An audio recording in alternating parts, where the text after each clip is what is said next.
Good evening. Welcome to the Select Board meeting of February 13th. Noting the time and presence of a quorum, I'm going to call for the roll. John Markowitz. Markowitz here. Les Fox. Present. Wes Folks. Not on yet. Okay. Well, we have a quorum anyway. There are three of us. Diana Lopari, Chair, is present also. So now I'm going to read the announcements. The Public Celebrations and Ceremonies Committee and the Personnel Board are looking for members. If you are interested, you may find the resident interest form under the quick links on our webpage of www.boxborough-ma.gov. There's a new career opportunity for a full-time town treasurer tax collector. See the front page of the town's website for more information.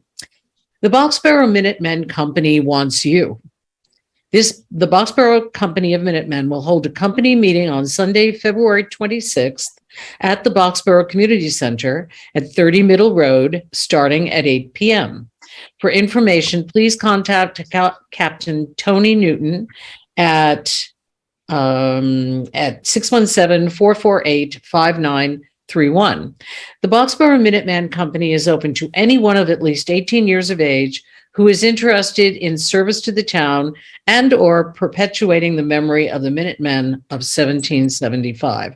Our members may participate in any number of the company's activities, including marching in parades, organizing the annual Pfeiffer's Day Town Festival, performing seasonal cleanups on Route 11, sponsoring the Boy and Club Scouts, providing volunteers to the Blanchard School and other service organizations, and participating in our various social functions. The company also provides financial support to a variety of service organizations and sponsors a number of annual scholarships to Boxborough students who are continuing their education after high school. Both old and new residents of the town are welcome to come and make new connections with others in town. For more information, visit www.boxboroughminutemen.org. Message from the Community Services Coordinator. Thank you to all who donated to the holiday support drive. The Community Services Department would like to thank all residents and organizations, Boxborough Minutemen and St. Vincent de Paul Society, who generously donated gift cards for the holiday support drive. We were able to support over 25 Boxborough families, 76 individuals this past holiday season by collecting about $3,100 gift cards for grocery stores, Target, Walmart, etc. Along with the gift card drive, we had 8 sponsors who purchased gifts from families' wish lists. These sponsors included Denny's Place and the Acton Boxborough Regional School District staff, as well as 6 individuals. Furthermore, we would like to thank Beacon Santa as they assisted 7 families in an additional $1,300 in Target gift cards. Acton Boxborough Regional School District also collected clothing in specific sizes for families to pick up when they came in. Finally, we utilized Toys for Tots to provide toys for families to choose from when they came in to pick up their gift cards. Thank you to Dana Lab, who worked closely with us to identify needs in the community. The Community Services Department supports people in Boxborough all year round. If you would like to donate grocery gift cards, gas, or Visa, they will be gladly accepted. Please contact Wendy Abetz, Community Services Coordinator, at 978-264-1735 or wabetz@boxborough-ma.gov to arrange a drop-off or pickup time. If you have a concern about an item that is not listed on the agenda, please raise it during community concerns. If you have a question or comment about an item that is on the agenda, you will be recognized after the board members have had an opportunity to get their questions answered. Due to time constraints, the board may not be able to accommodate comments from all residents on all topics. Please wait to be recognized by the chair before addressing the board. This is a forum for public input. Questions and criticism. However, we ask that all participants be respectful and civil. If a community member displays behavior repeatedly that is inappropriate or who does not respect the chair's right per Massachusetts general law to ask someone to stop speaking at any point, they will be muted for this meeting and I may not call on them in the future. We thank you for your understanding. Okay. Now I'd like to entertain a motion to open the public hearing. So moved. Do I have a second? Second. Okay, roll call. Les Fox, Aye. John Markowitz, Markowitz, aye. Wes Folks. Okay, and Lepar, Wes Folks. Looks like he's muted. Could we unmute him? I don't think I can. Hold on a second. Wes Folks. Aye, I'm good. Okay, good. And Lepari, aye. So now we're going to open the public hearing and I'm going to call on our, I have the right one here. I'm going to call on our town clerk to talk about the first item. About the item, which is vote by or opt mail for the local election, May 16th, 2023. Becky Harris? Thank you, Diana. Can you hear me? We can. And I'm here with Nancy Brown, who is off camera, but she's here. One of my Board of Registrar members. And basically, I just want to sort of summarize what this is about and why we're here.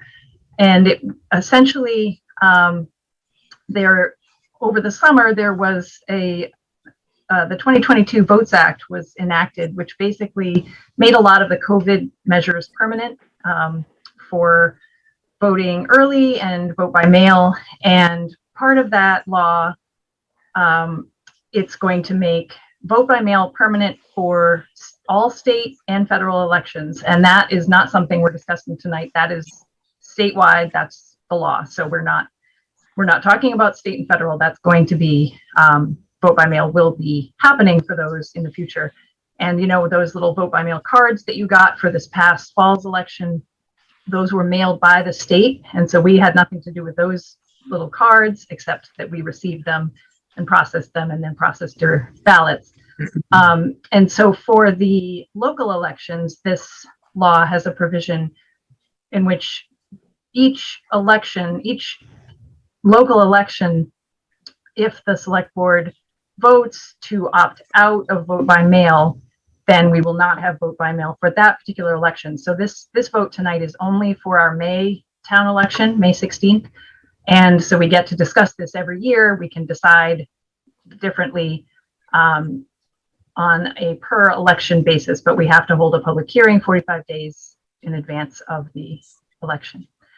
And so that's what we're discussing today. And just to clarify one other piece of this, because it's a little confusing, you'll also probably remember that we had early voting this past two elections this fall.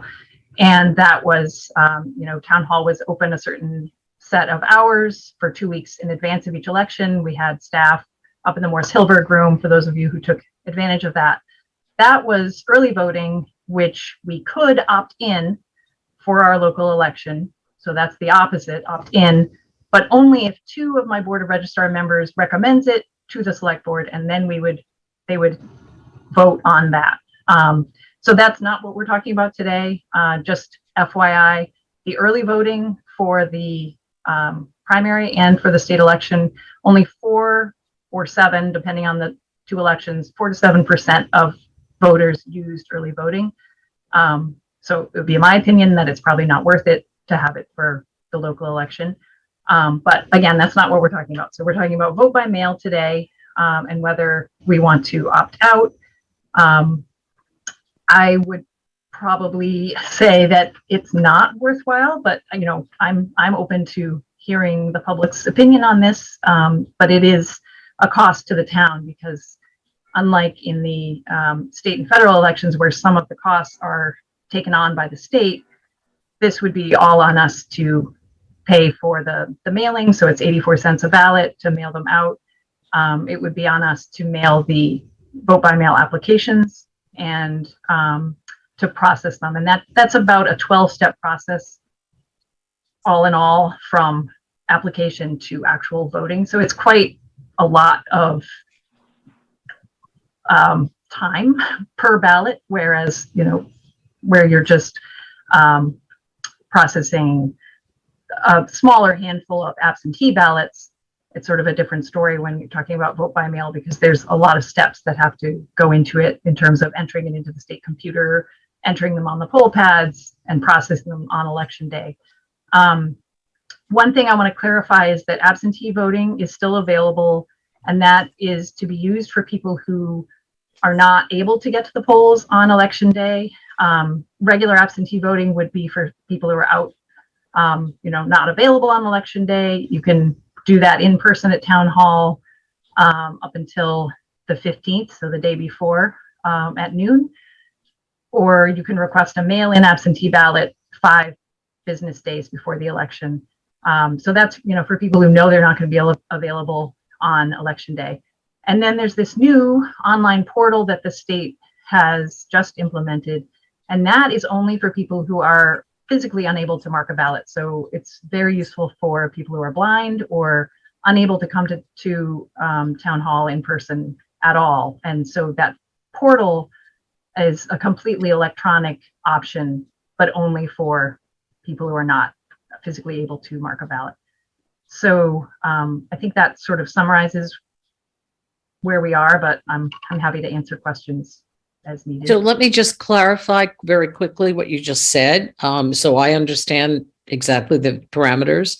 So the vote by mail that is currently going to be utilized is basically, unless we opt out, is that every registered voter would automatically be sent a ballot that, or a form that would allow them to then opt in to vote by mail, just like we do in the regular election, correct? Okay, so that's a great question. We are not required by the state to send applications to every resident.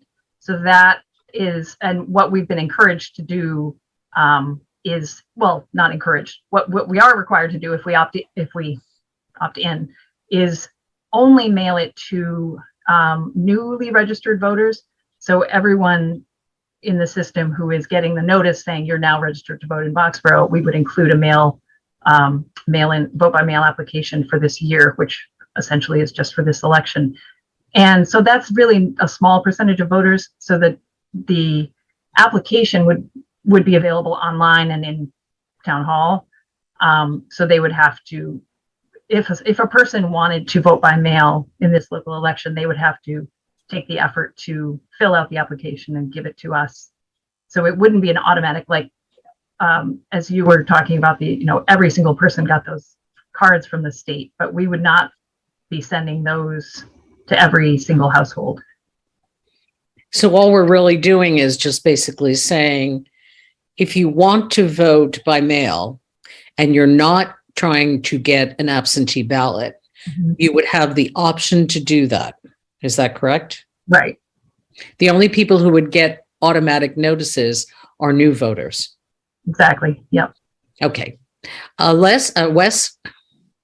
Just to clarify, is there anything differential in terms of the votes for absentee and the mail-in ballot? So effectively, this just, is it safe to say that these are just two of the same thing? The absentee ballot is just someone who knows that they're either too lazy to, I don't want to say too lazy, but for example, if I say, hey, that day, I don't really feel like leaving my house, I know ahead of time, so I'm going to apply for an absentee ballot. It doesn't really matter my reason. Like, I could be out of country, I could be out of state, or I could just be like, hey, you know what? My kids are going to be demons that day, and I don't really want to go down to the ballots. Okay, so that's a good clarifying question, because technically you're not supposed to use absentee voting because of laziness. So the only excuse is if you are not physically in town on election day, or not physically able to make it to town hall. So it is different, and that's the difference between vote by mail and absentee. Vote by mail is whoever, lazy or not, just wants a mail-in ballot. And so technically, if we choose not to do vote by mail, just keep that tradition going. That's right. If you're in town and able to make it to the polls on election day, you should vote on election day. Because if you So, But so do we have any public comment here? If you'd like to speak on this issue, please identify yourself with your name and address because this is a public hearing. Jim?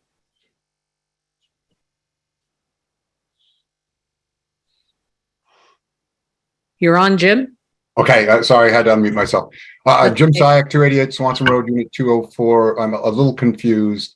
I understand that mail-in ballots would only be sent to newly registered voters. However, will there still be an option for non-newly registered voters to request a mail-in ballot? Or if we vote in favor of this motion, would it mean that you couldn't, unless you're a newly registered voter, you could not vote by mail? So if the select board votes to opt into vote by mail, anybody can request a vote by mail ballot, but you do have to fill out the application to request it. So it's not an automatic, everybody gets a ballot, everybody gets an application. It's still the effort. You have to go through the effort of filling out the vote by mail application, sending it or bringing it to town hall.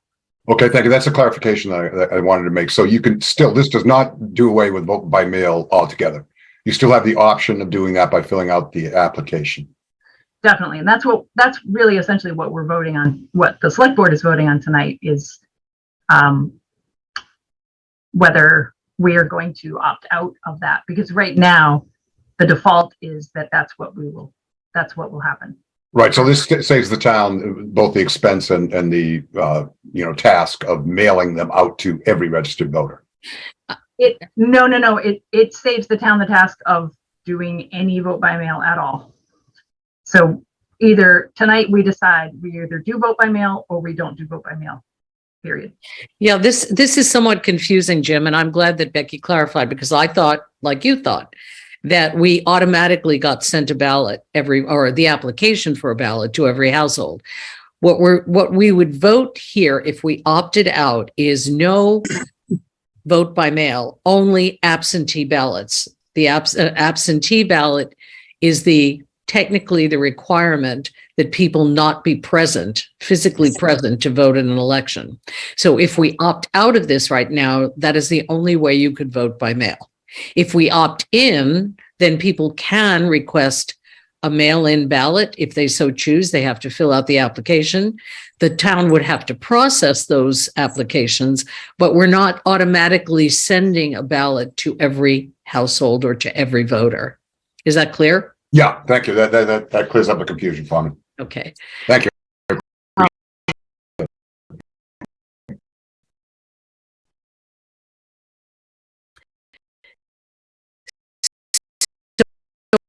I don't know who R is, but you need to identify yourself with your address.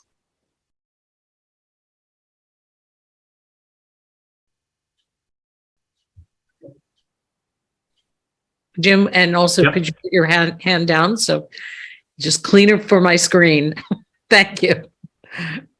Hi, this is Reeves Briggs, 535 Old Harvard Road. I would, recommend that the board does not vote for this. I think this will reduce options for people to go to the poll, and I don't think that the town should restrict poll access for anybody that might not be able to or feel comfortable going into the polling place. Okay. Thank you very much, Reeves. Francine Oldie.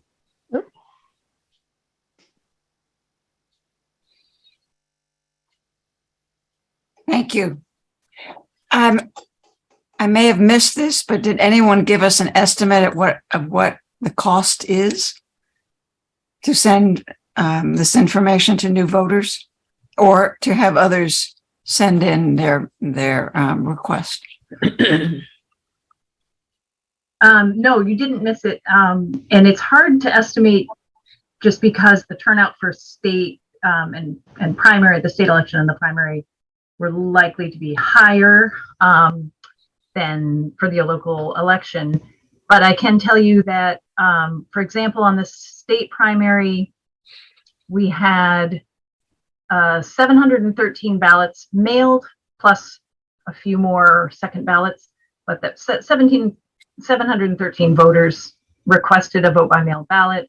459 of those returned, and so that's 64% of the ones that were mailed. So total of 44% of those who voted did so by vote by mail, and voter turnout total was 26%, including the vote by mail. So if you do 84 cents per ballot, you can sort of roughly think about voter turnout and percentage of vote by mail, maybe as about 40%. We could guess, and then turnout is probably going to be lower than 26 because it's typically lower for a municipal election. So, you know, a couple hundred-ish, but it is a little bit hard to guess, especially since we haven't done this sort of in this go around with a municipal election. So it's a couple $100 that cost the town, and then your time and Right. and the people who are helping you out. I'm just wondering, it sounds like a pretty small amount. I do believe in making voting as accessible as possible, so to all voters. Is there any way, Diana, to cut costs somewhere else that could cover the few $100s? Francie, I don't, at this point, I don't think it's necessary to try to cut costs. I think we just need to decide as a board whether we think it's worth, on the face of it. I will tell you, I'm personally hearing something different than what I understood. So, let's see what other board members think. Okay. Well, I would join the Reeves in saying, don't keep the ability to vote by mail. Okay. Thank you, Francie. Thank you. John. Yeah, Yes, I had a quick question. So this is clearly just for local elections. correct. And do we have any idea, Becky, do you have any idea of what other towns have considered? If any other towns are considering doing this? I don't know, but perhaps Becky or Mike know. I see Mike.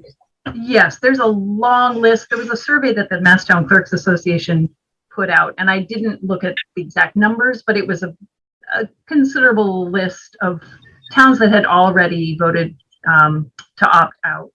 So we would not be alone in doing this by any means. It was, probably, I would guess maybe 30 to 40% of the towns in Massachusetts are going to vote to opt out. That's a wild guess, but it was, already a pretty long list. And Becky, is this just a decision for this election? In other words, only this only year. for this year, only for this year. You're right. You'd be voting next year if you wanted to discuss it again next year.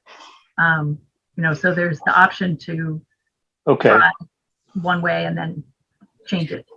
okay, thank you. Thank you very much. Thanks, John. Wes? So just to clarify, for this local election, this is not like we have to send the application out, right? So, Right. And it's only people that requested ahead of time that would be mailed these. That's correct? right. So in some of my research, I actually went back and looked at the town clerks for the local elections, the ones that were there. Unless there was like a school override, I excluded those, but most of the time we actually only had about 300 to 400 people show up to vote. And so in my opinion, if there's any way, even if we're saying that 10% of the people, so that's 40 people, I think the cost is somewhat marginal. And if we can get more people to vote, I think, and especially at such small numbers, like where we have 400 people, that's like 6%.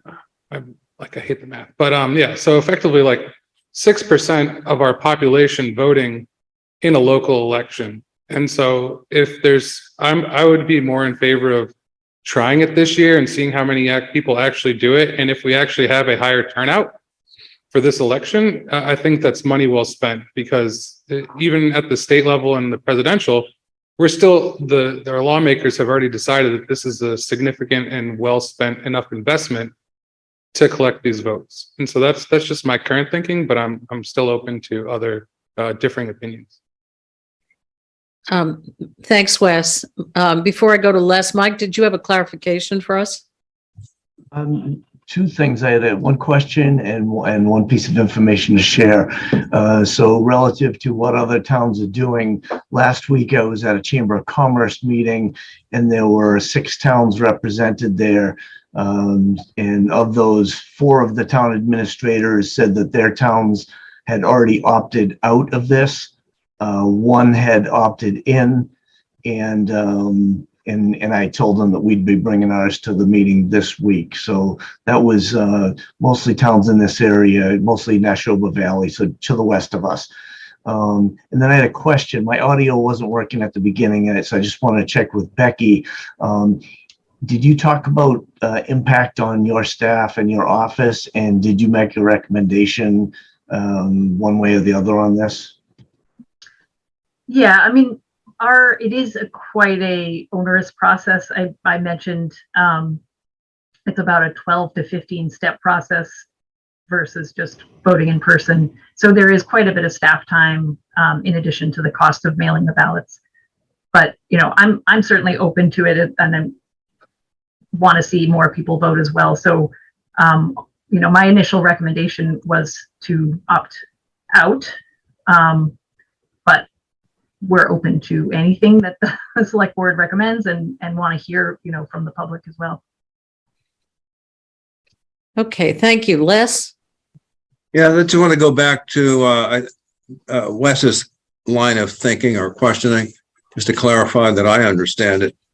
So if we don't opt out, and being in is the default, right? So if we don't opt out, then the town would be required to send vote by mail materials to all registered voters. Is that correct? No, and this is the confusing part. We're only required to send the notices to new voters with that notice you get when the state system spits out this thing that says now you're registered to vote in Boxborough. We would be required to put a vote by mail application in with those. So only a small subset of voters would actually get the vote by mail application automatically. You'd have to go to the effort to request the ballot by filling out a vote by mail application, which you can print out online or you can come to town hall and get. But there would be that extra step, which didn't have to happen in the state and it wouldn't happen with federal. So those would be people who were not on the previous elections registered voter list, I guess. Yeah. Right. Okay. See, the other question is, in practice, is there any benefit to using the vote by mail? If you don't really want to go down and put your ballot in the little machine and meet your neighbors while you're voting, if you don't like that and don't want to do it, you can still request an absentee ballot. I think that's still legit. You're not supposed to do that if you're in town, Right. but wink, wink, nudge, nudge, people do it or can do it. And if you're actually traveling, or there was a pandemic like COVID preventing you from being in town, you could still use that process, correct? Right. Okay. But Actually, my own opinion, pardon? As you say, just to clarify, it really is not supposed to be used for people who are physically in town. There's no practical enforcement as far as I know, right? Yeah, well, Wes gave you his impression. I'll give you mine. I like the idea of people showing up to vote in person. We have a small town. It's part of our collective experience as a small rural town. We see others that we don't often see, except at town meeting. And to do our voting by mail further distances people from the processes that actually run the town. Another example of that creeping situation is the reliance on Zoom for everything, I'm not so sure that's a great idea forever and ever. So I do not like the idea of going to vote by mail in all cases. And if people have a real hardship, there is the option of doing absentee voting. It seems to solve that problem. That's my own opinion. Okay, thank you, Les. Barbara, please state your name and full name and address. Hi, Barbara Salzman, Cobley Road. Well, I agree with Les that I do like the idea of going in person to vote. That's certainly, something I enjoy doing. However, I would, I don't think that wink, wink, nudge, nudge would work for everybody. I think there are a lot of people who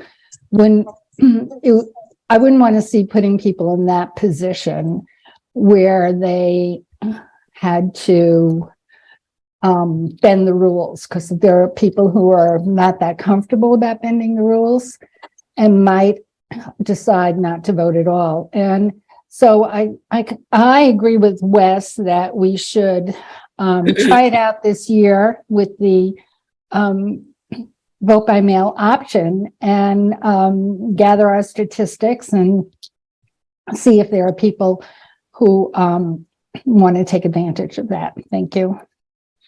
Thank you, Barbara. Anybody else want to make a comment? I just have to make a comment for myself. What I originally thought this was a sending applications to every voter, which I thought was a really expensive proposition for the town.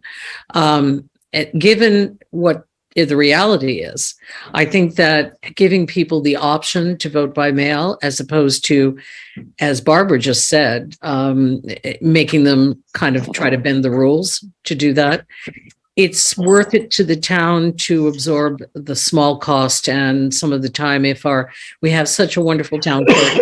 She has great helpers.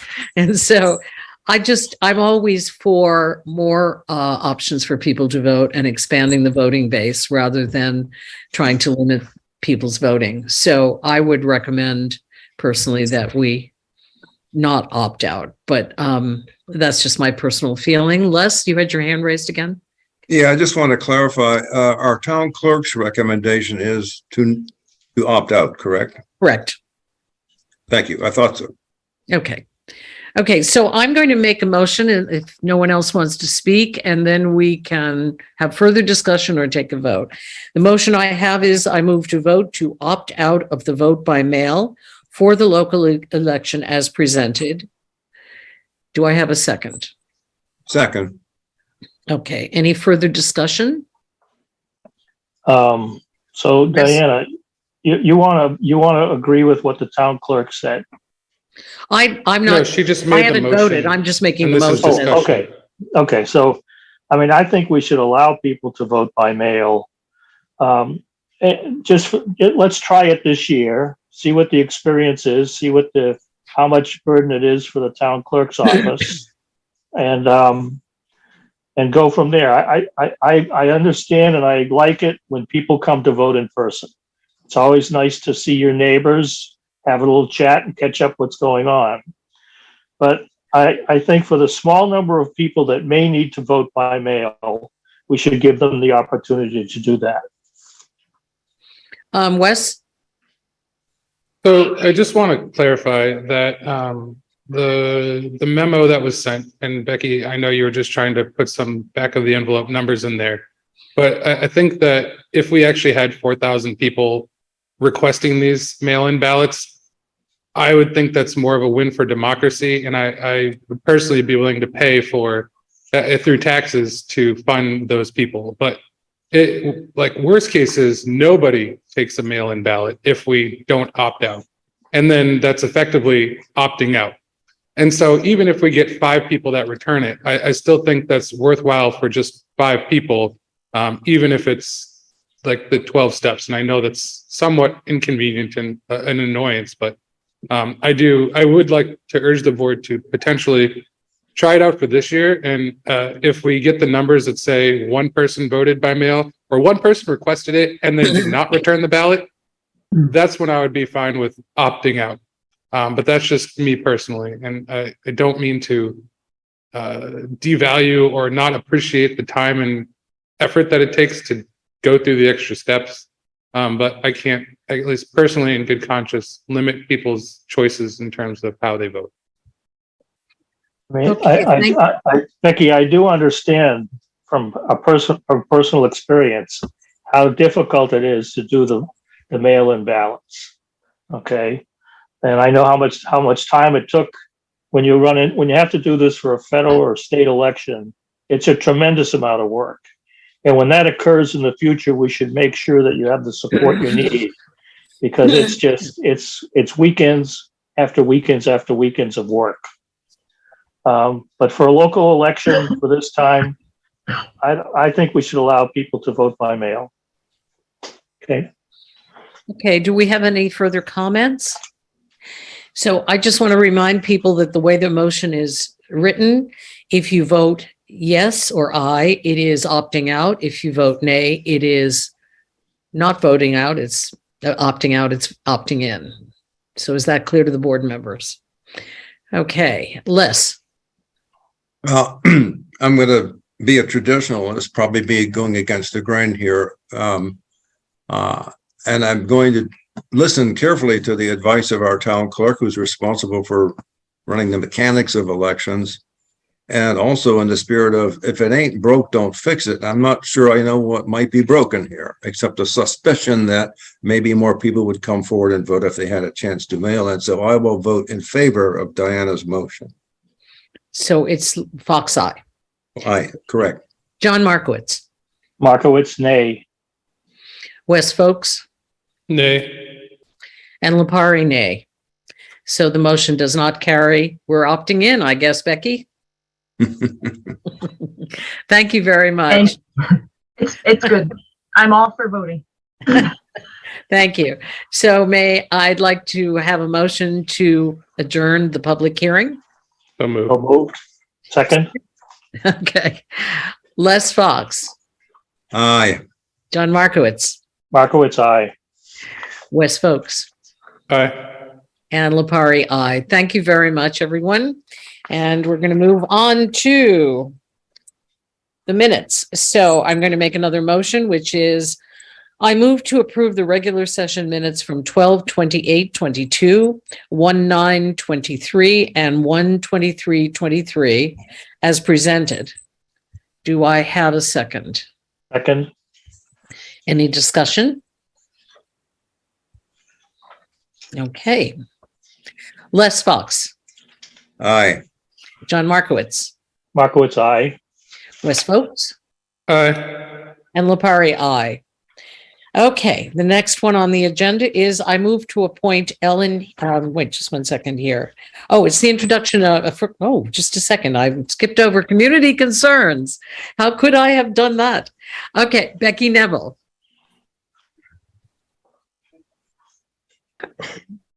Hi, Diana. Thank you. Listen, February 10th, last Friday, marked 2 years since the Leverett House fire. And for 2 years, the owners have had to continue to pay their mortgages and their HOA fees. Many have also been now incurring rent payments. Just last month, Harvard Ridge and the insurance company finalized what the rebuild would look like. Once plans are submitted to the town, I would ask that we expedite all permitting and inspections so that the residents can once again call Leverett House home. That's all. I just don't want to let it fall off the table. I want everybody to remember it. Great. Thank you, Becky. Any other community concerns? Okay. Seeing none, I'm going to move on to the introduction. Oh, Jim Siak, did you have a community concern before I move on? Yeah, I just wanted to address Becky's comment about how long it's been. It's very unfortunate that it's taken so long. As chairman of the board of the Harvard Ridge trustees, I want to be sure that the community recognizes that the reason it took so long is we fought with the insurance company for a year to get the entire building demolished, which puts us in a much more difficult position for reconstruction because now we have to reconstruct to new construction codes. However, there was no way that the board was going to move people back into any section of that building in the condition in which it was after the fire. So we thought that that was the best thing, even though, we had to go back and forth again with the insurance company who wanted to just deconstruct a third of it and try to remediate the mold in the other sections, which would have been very unhealthy going forward. So that's what took so long. Okay, great. Thank you, Jim. Okay, thank you. So now moving on to the introduction of new employees, Rajan or Mike? Yeah, so actually we have Chief on here and he's going to do an introduction for Zachary Stillman. Okay, great. Chief Shevchik? Good evening, Select Board and Rajan, thank you. Tonight, I just wanted to take a few minutes to introduce one of our newest employees in the police department here. In beginning of November, Zachary Stillman started as a dispatcher, a full-time dispatcher. He was had taken the training courses, but he needed to do the training on the job. And he spent the last two and a half months, finished up in January, doing a tremendous job, completing all the on-the-job training. And as of January, became a solo working on himself. He's been extremely helpful to the dispatch center, to the police department, gets along with everybody here, has already picked up extra shifts for individuals.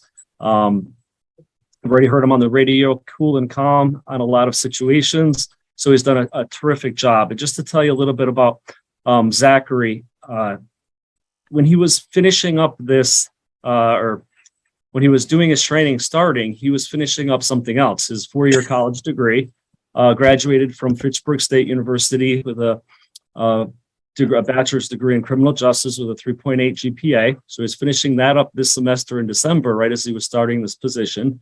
Again, a dean's list over there. And if that's not enough, Zachary also has been a member of the United States Air Force National Guard, the Reserve, for the last 3.5 years. So we have a terrific individual here who's been with us now for 3 months. Hopefully we keep him long term. Again, he's done a terrific job. Really proud to have him. And he is working right now. Here he is. If he just wants to say hello, he did sign on here. If you want to unmute yourself, Zach. Hi, everyone. Hey, Nice to meet Zachary. you all. Welcome. Thank you. I recognize the background. Welcome to the town. Thank you. Thank you. Yes, indeed. So anyway, thank you, Zach. I know he's working. There was actually a car accident a little while ago. He was doing, but again, he's done a great job, been calm and collective, and a great resume, a great young man. And I think the town of Boxborough is very fortunate to have him. Great. Thank you very much, Chief. So I see Chief. We got Chief Earl Brown too. Yeah, I'd like to jump in too. I believe just not police. Zach, we've done multiple calls on EMS and fire, and we've had a few calls where back to back where I've been back with him, and he's doing a great job. And so, I mean, there's a lot to learn, a lot of responsibility, but he's a solid young man and doing a good job right now. Great. So Chief, are you going to introduce our next employee? Or is that Rajan? Yeah, so actually Mike also this has will his be, hand up. yeah, Mike can go first. I just wanted to thank and welcome Zachary. Keep up the good work and thank you for your service in the Air Force. Great. Thank you. All right, so next we have Melissa Pelletier, and she's gonna be for DPW and fire. So got Ed and Chief are gonna do a quick introduction for Melissa. Good evening, all. I'm happy to say we did fill the position a week ago. Melissa started last Monday, and she comes to us with approximately 7 years of municipal experience. Most of that's been with town clerks, and some was with the Council of Aging. She was with the town of Lincoln as a deputy town clerk, the city of Leominster as the principal clerk, the assistant town clerk for the town of Lancaster, and the assistant director for the Council on Aging. So it's great that we found somebody that does have some experience, may not be in DPW, but she does appear to be learning pretty quickly, and we're looking forward to hopefully having her around for a long time. Great. Thank you. Chief, did you want to say something as well? No? You're good. Okay. Mike? Yes, in addition to her 7 years of municipal experience, one of the other things that made her an attractive candidate, and I think is going to bode well for her, both in the fire department and DPW, is her previous experience in running the business office of a construction company. And having come from the construction trades myself and having several other employees here, including, her colleague who works over in the police department with a background in construction and running invoicing and billing and keeping the day-to-day operations for the folks who are out in the field going. I think that's really going to serve her well, and we welcome Melissa to the town. Great. So is Melissa on tonight? Did she want to say a few words or just wave? I didn't see her. I'm here. Sorry. Oh, great. There she is. Thank you, everyone. It's been great working with Chief and Ed, and everyone's been fantastic. So I'm really excited to work for the town of Boxborough. Great. Thank you, Melissa, and welcome. Thank you. Thank you. So moving on, we have a new appointment for the Personnel Board, Ellen Hickey. So I move to appoint Ellen Hickey to the Personnel Board with a term ending June 30th, 2026. Do I have a second?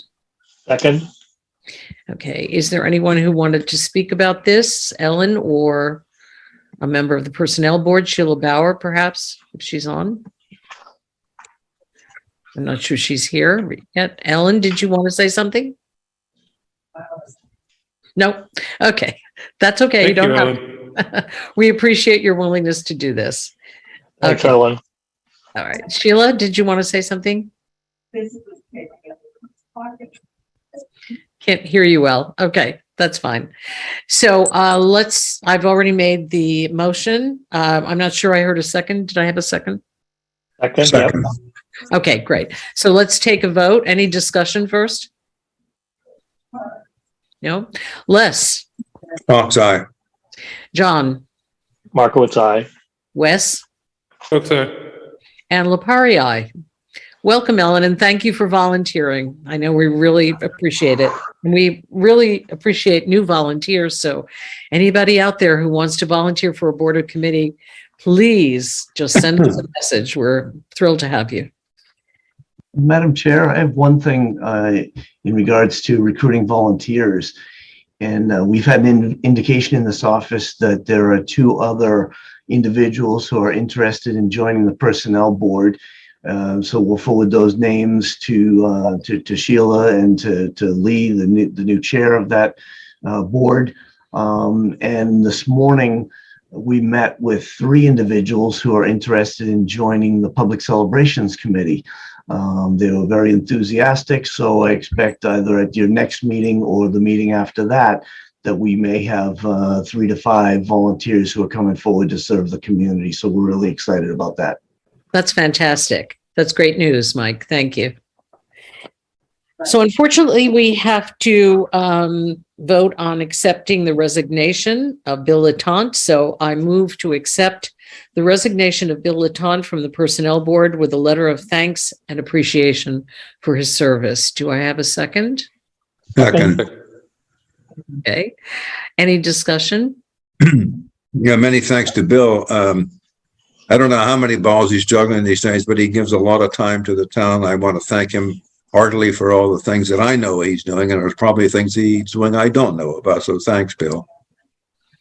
Yeah, I also wanted to say thanks to Bill. I've known him for a number of years. He's now a colleague of mine at the school, and he's going to be missed on this board, but he still has his fingers in a number of other ones. So he's still helping the town. Yes, and I want to thank Bill personally also. He stepped in when we were in great need of members of the Personnel Board, and I personally want to thank him for responding to that.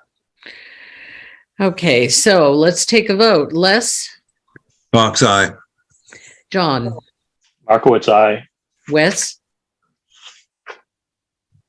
Wes, I can't hear you. Fox, aye. And Lapari, aye. Thank you very much, Bill.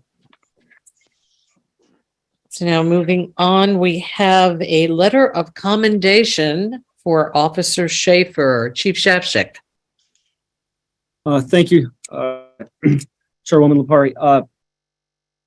Coming in to work most mornings, open up a bunch of emails, and it's always good when I open one up and it's a real letter, a great letter like I read or go over today. It was from Sergeant Ball about Officer Schaefer and what he did late in January.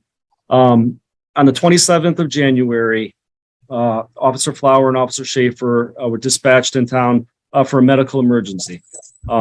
Generally, generally fire and ambulance will get there first, but often, depending where the cruiser is, where the officer is, sometimes they get there first. So even though they're the first responders, there are times that police get there first. Upon arrival, he performed life-saving measures, and a victim who was unconscious regained consciousness. But 2 days later, same address, they were called out there again. And again, there was a medical emergency that had been going on with an individual.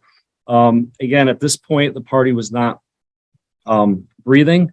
And Officer Schaefer, again, happened to be working at that time and performed rescue breathing and was able to, perform enough rescue breathing until ambulance and EMT arrived and really, saved the individual's life. EMTs then arrived, took it over, and were able to transport the individual for additional services at the hospital. So since I've gotten here, I've said many times, how well-rounded so many of the officers are in this department. I come from a larger municipality where people, a lot of the officers specialize, but here you have a lot of officers who are doing a lot of different things. Sometimes it'll be only 2 or 3 people per shift. And not only are they doing a lot of different things, in this case, a medical emergency, and I know you could say, yes, that's part of their job, it is, but really performing at such a high level, and not just waiting for ambulance or fire to get there, but a high level where you're in fact saving someone's life, I think is, very valuable to this community and a great job that Officer Schaefer did on those two different days. So it is a letter of commendation in his file. And I just think it was a good thing to bring forward to the board and let you aware of the great things your officers are doing in a day in and day out basis. We really appreciate that. We really appreciate the Officer Schaefer and his professionalism, and we appreciate that we have such wonderful officers in Boxborough. So thank you very much for bringing this to our attention and for putting that letter in his file. That's fantastic. Yeah, Thank you, Chief. Yeah, thanks, Chief, and congratulations to Officer Schaefer. Okay. So next on our list is the Student Awareness of Fire Education SAFE Grant, Captain Malinowski from the Fire Department. Are you? Good evening. So this is actually going to be 2 grants that we're asking for your acceptance of tonight. One is the Student Awareness of Fire Safety Grant, and the second is our Senior SAFE Grant. It is part of one application that we submit to the state each year, but it's awarded separately based on what we bring forward. As you can see, we did receive both awards this year and have consistently received both awards. The awards are actually for amounts greater than our original application that was submitted to the state as well. The Student SAFE grant is used primarily for our school-aged population. As many of you know, we do spend some time at the Blanchard School, and we're looking forward to starting up our programs here as we get towards late winter and early spring for the year. Focuses on a variety of things, such as basics at the lower level of just recognizing a firefighter and their protective gear in case we encounter them in a situation where they don't know who we are, so they aren't scared of us.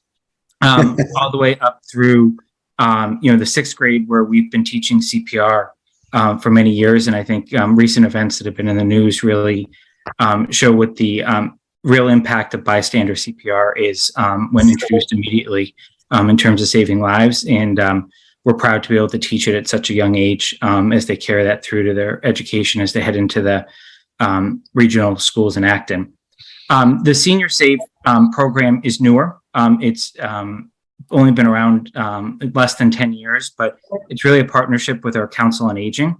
So while the money comes from the state, it allows us to do a primary program that we call home safety checks. So we are out in the community on a weekly basis when residents call us and ask us, hey, we can't change the smoke detector batteries. Can you bring a ladder over and change it? We not only can go and change it, but we actually can bring the materials that are all solely funded by the grant. So it comes out of zero taxpayer appropriations from the town of Boxborough. But we also bring smoke detectors, carbon monoxide detectors, and do a general safety check as well. So that's where these grants go towards, and we're proud to continue the partnership with the state. Great. So let's take these one at a time. I move to accept the Student Awareness of Fire Education SAFE grant in the amount of $3,784.00 for the purpose stated therein. Do I have a second?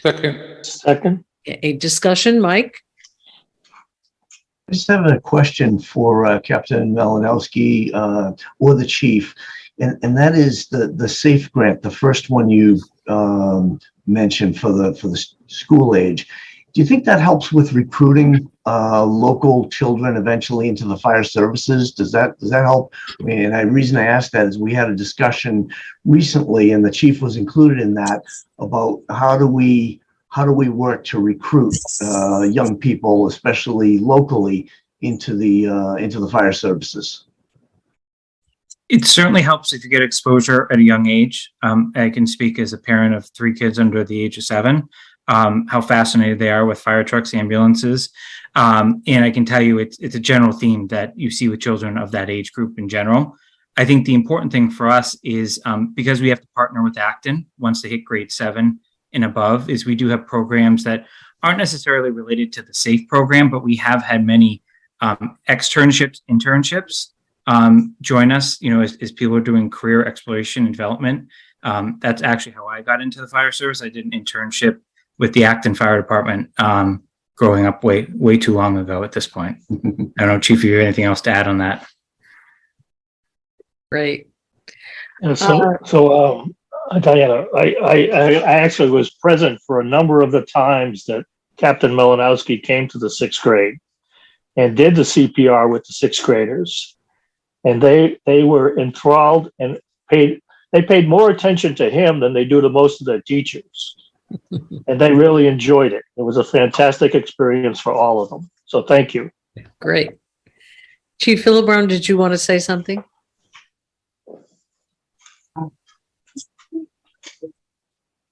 No. Yes, Chief.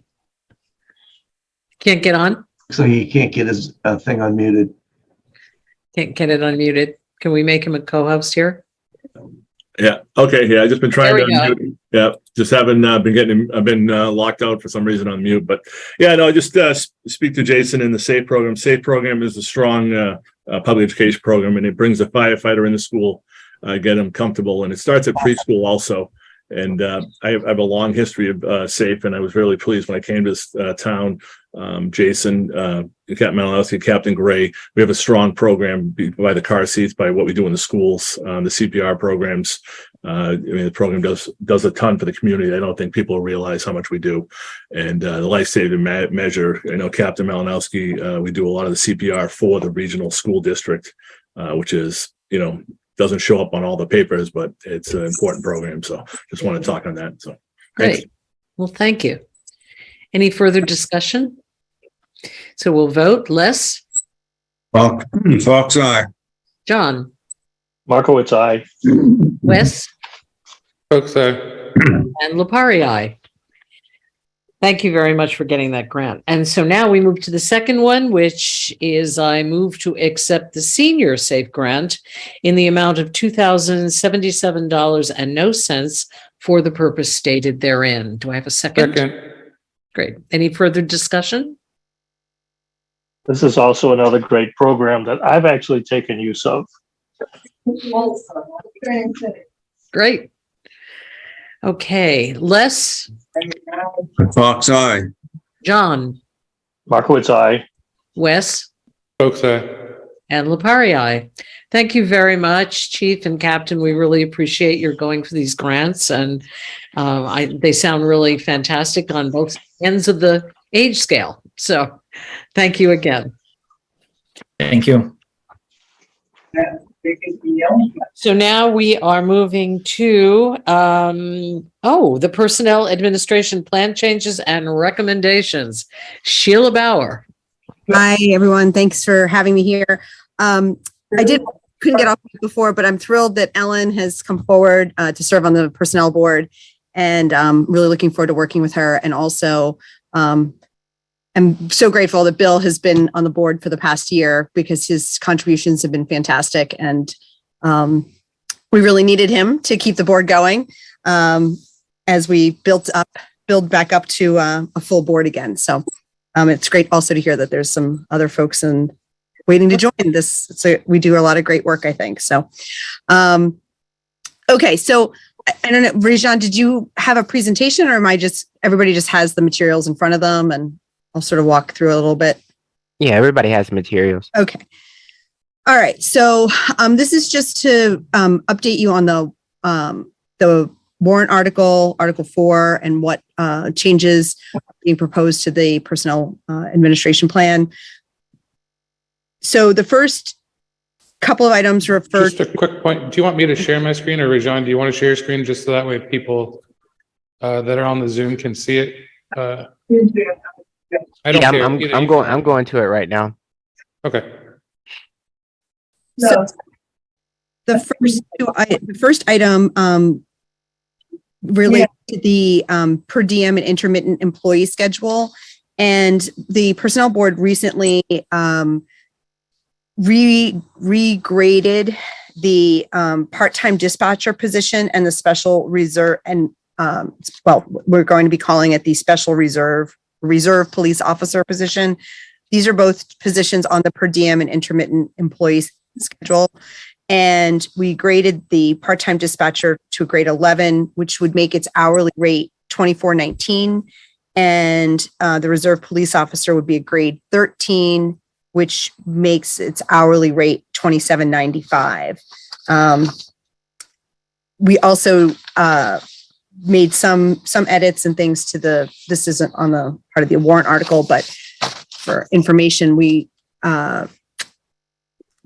worked with staff to have new job descriptions for both positions. So just wanted to call your attention to that. I'm just was going to see if I had handy. This basically represents a change for both positions in terms of the hourly rate. So, but we felt strongly in agreement with the chief about that, it's been hard to fill these positions, and that we also, Rajan helped with a comp study around some of the towns around us to make sure that what we're paying in these positions is comparable to what other folks are being paid. So that's that one. And then the next article is just to add some definitions to the personnel plan. And this is just to define what we mean when we say a promotion and what we mean when we say a reclassification. And those are both there. And then the next article is Article 6, the pay plan under Section 2. This is an edit to really just to provide clarity. We actually inserted this at the last annual town meeting, but it didn't really have the effect that we intended.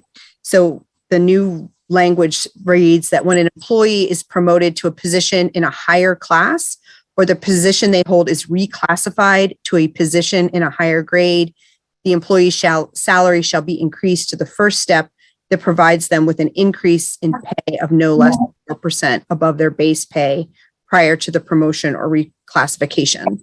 So that's the intent of that new article, or the new wording there. The second is Article 10, vacations, sections 2 and 3. And then the language that's in bold is being changed. So in Section 2, it will read regular and reduced hours and regular part-time employees shall be entitled to vacation according to Section 1. And then Section 3, regular part-time is struck, and it will just read per diem and intermittent employees do not accrue vacation time. And the next is under Article 11, which relates to leaves of absence. And this is a pretty lengthy section, so I'm not going to read the whole thing. But it's related to a sick leave bank. And this was proposed by the interim town administrator last year. And it just took us a while to get to the wording that we felt comfortable with. And basically what it does is creates a sick leave bank for an employee who may run out of sick leave. So current town employees can donate time into the bank that then an employee would be able to draw from at a future date if they ran out of sick time. And there's, so it goes through how it would work, who's eligible, how you withdraw, what happens if the person has to pay back the bank, which I can answer questions about if you'd like. And then the second vote, so that's all under the first vote because those are changes to the personnel administration plan. And then the second is on the classification and compensation schedule, where we voted to institute a 2.9% wage adjustment for all employees on the schedule, on the compensation schedule. And both of those were voted unanimously. Both votes were taken unanimously by the personnel board.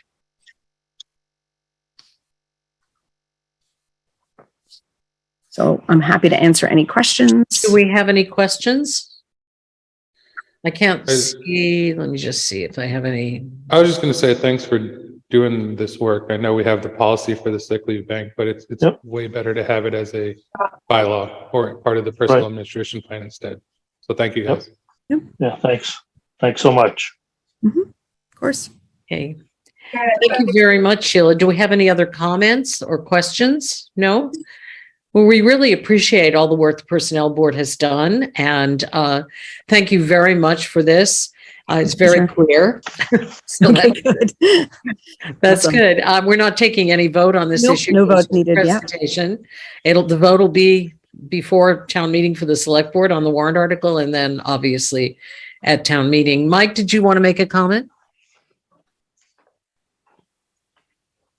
Yes, and it's relative to personnel, but not necessarily to this bylaw.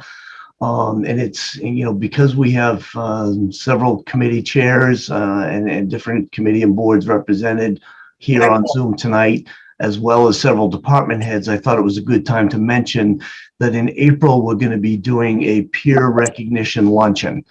And it would be a similar sort of a venue as what we did for the holiday luncheon back in December. And that would be welcoming all employees and all board committee and commission members. And right now we're planning on April 12th.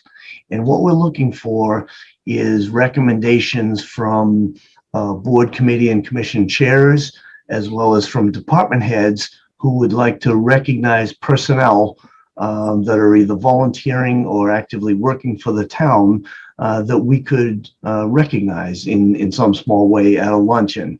And, to be clear, we're looking for recommendations to come from peers. So in other words, from those boards, committees, and commissions recommended to the chairs or to the department heads.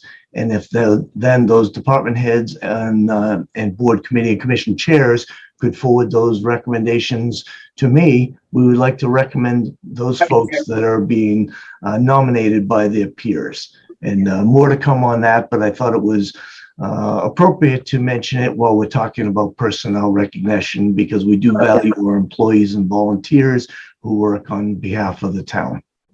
All right. Thank you, Mike. I just want to remind all of the participants that are on this call that if you have any comments about agenda items, don't be shy. And I will call on you if you raise your hand if you have a question or comment after board members make their comments. So I just remind you, I won't specifically call for comments from the public, but it's certainly available to you for any item that we discuss. I just wanted to remind people about that. Thank you very much, Sheila, for the presentation. thank you. We really appreciate it. And thank you for the work you've done on the Personnel Board. My pleasure. So now we move on to a presentation again about the Green Community bill, which was recently passed by the legislature for our town. And Francine Oldie, are you available?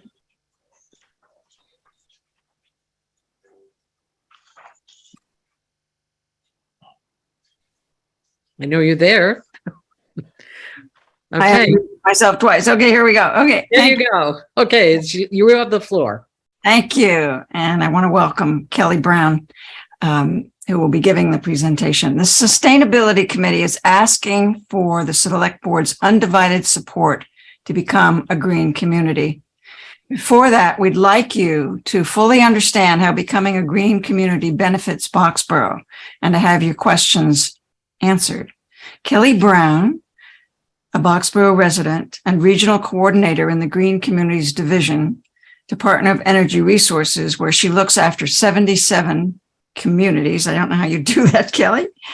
Will give a presentation that invites your questions and comments. Our goal is to gain approval of our warrant article at town meeting to become a green community. The article asks residents to approve an estimated annual surcharge of $5.04 that goes into a Mass Clean Energy Center renewable energy fund that supplies money for grants. So I'd like to turn this over to Kelly, who is going to give you a presentation. Hi, good evening. Thanks, Francie. Thanks to the board for giving me the time tonight. Obviously, Francie, you were doing a little research on your own because I didn't tell you how many towns I had, so I'm not sure where you got that. That's what I thought you told me. Maybe we've been working together a long time. All right, so can everyone see my presentation? Yes. All right. Yes, we can. So as Francie introduced me, I'm the Green Communities Regional Coordinator, Kelly Brown from the Central Mass region. I do serve 77 communities in the Central region. I always like to point out that the Green Communities program is definitely known for the Green Communities Designation and Grant Program, which is what I'm going to speak about tonight. But we are known as the hub for all Massachusetts cities and towns on all matters related to energy. So outside of the specific program I'll go over tonight, which is our flagship program. As far as programs and resources, like I said, I'll be going over the Green Communities Designation Grant Program. I'll also briefly talk about the Mass Energy Tracking. It's a web-based energy management tool that is free to all 351 cities and towns, whether you are a designated green community or not. We also provide municipal energy technical assistance, which is in itself, it's assistance that we provide for up to $15,000 annually to all communities across Massachusetts. And it is related to technical assistance. So maybe looking at getting audits, looking at sites that might be good for solar, and so on like that. And then we also do work with the regional energy planning agencies, and we do provide assistance to them as well, which results in billable hours for communities, depending on different types of things that they're working on. So the Green Communities Designation and Grant Program. To date, the Green Communities Designation Grant Program rolled out back in 2010. It now has 290 green communities.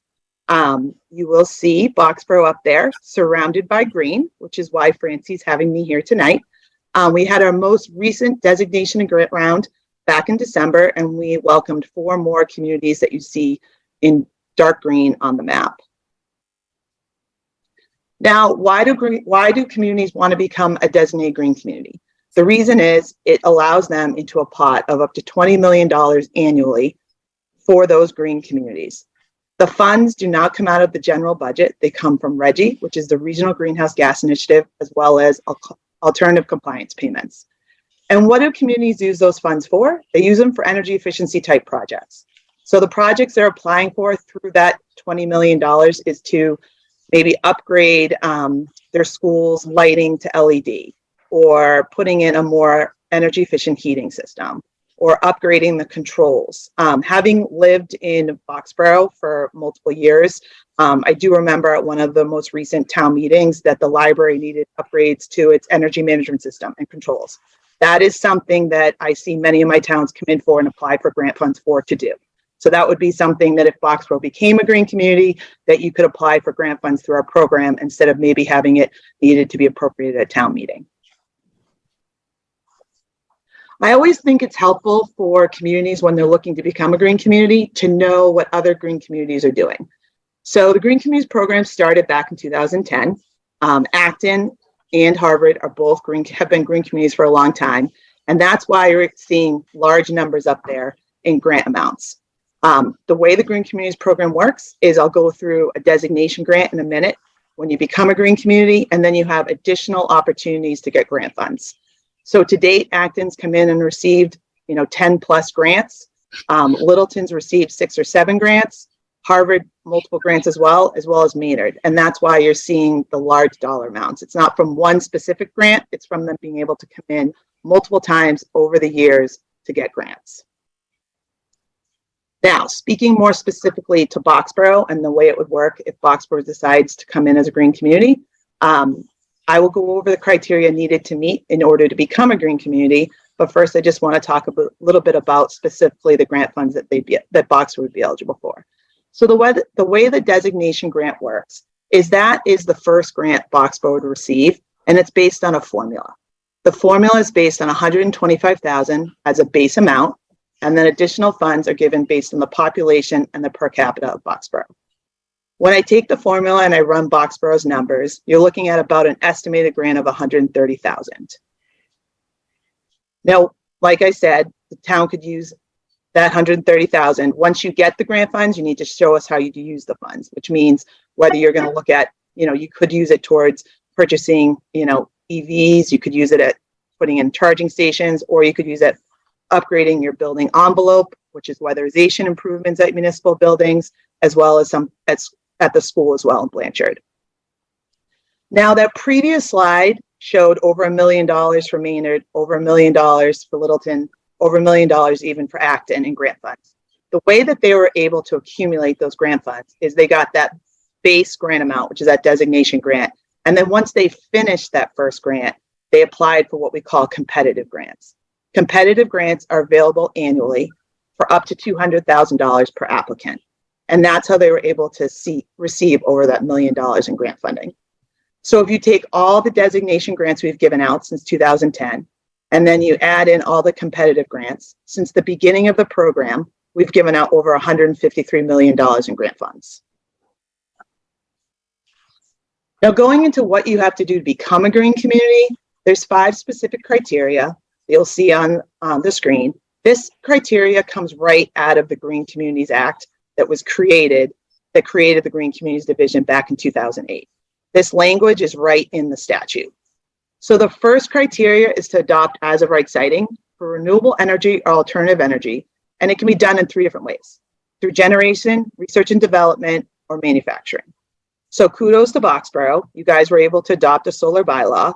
You did that at a previous town meeting, so you can check the box in criteria 1. That means you've already met this criteria. Francie, as well as the planning board, reached out prior to coming to town meeting. We've already reviewed the bylaw internally at my office, and we already know that it would be accepted. So all that's already been done, and it was in great collaboration. Criteria 2, which is adopt expedited permitting, that goes along with criteria 1. So in the bylaw that Boxborough adopted, it allows 250 kW solar array by right. That's the max you guys allow by right.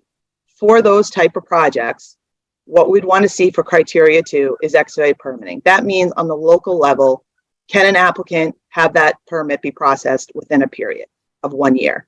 I am working with Alec, and I've talked to him previously before coming to this meeting tonight, and he already said that Boxborough does meet criteria 2 as well.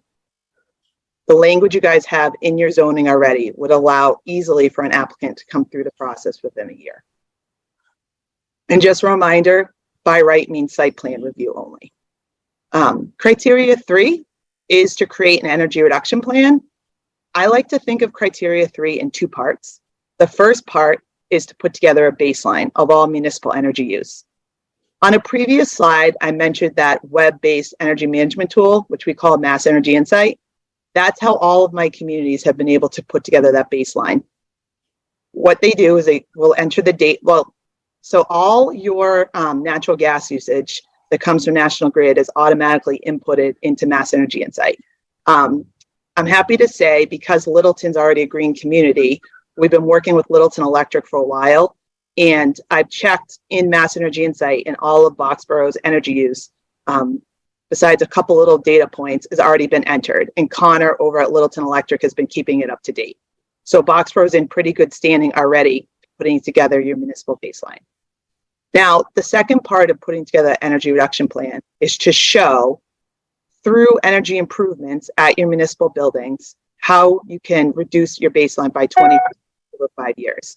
I should mention that's also can be done through vehicles. Your vehicle usage is also included in that baseline. So purchasing hybrids, greening your municipal fleet will also count towards that 20%. One thing that's usually asked during my presentation, because I have presented to the Sustainability Committee previously, is how does the energy reduction plan look at towns that have a regional school district? So Acton has been a green community for a while and has included all of Acton's elementary schools in their energy reduction plan. The only school that hasn't been included to date, and just remember, Acton became a green community well before the regionalization of Blanchard and the elementary schools. But to date, Blanchard has not been included. So I would advise on my end to have you guys include, if you move forward, in your Boxborough's energy reduction plan, the Blanchard Elementary School. And that way, Blanchard would have the opportunity to get any grants to go to the school, as well as it is one of the larger users, and it's the largest user in town. It would give you more opportunity to get near 20%. Now, the way that criteria 3 would be met is by the Board of Selectmen adopting the energy reduction plan. Criteria 4, purchase only fuel efficient vehicles, sometimes can look misleading. Like I said previously, that is the exact language in the statute.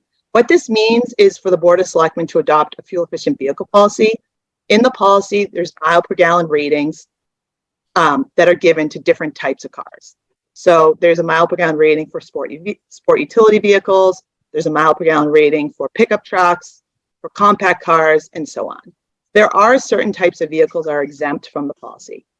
Vehicles over 8,500 pounds, so a lot of DPW vehicles, such as F-250s and greater, would not be subject to the policy. Currently, emergency response vehicles as well are not subject to the policy. And then the last criteria is criteria 5, which is minimize life cycle costs in new construction. And the recommended way to do this is to adopt the stretch energy code. Boxborough has brought the stretch code to town meeting, and it was adopted at town meeting. I have been working with Alec recently, now that the town wants to move forward, and just waiting on some documentation to be able to add Boxborough to the stretch energy code map. So so criteria 5 as well has also been completed at town meeting by Boxborough. Now, one additional thing, and the reason that Francie wanted me to come here tonight and give an update to the board, is that when the Green Communities Act was created, what also happened within the act is a pathway was given to municipal light plants to adopt what's known as the renewable energy charge.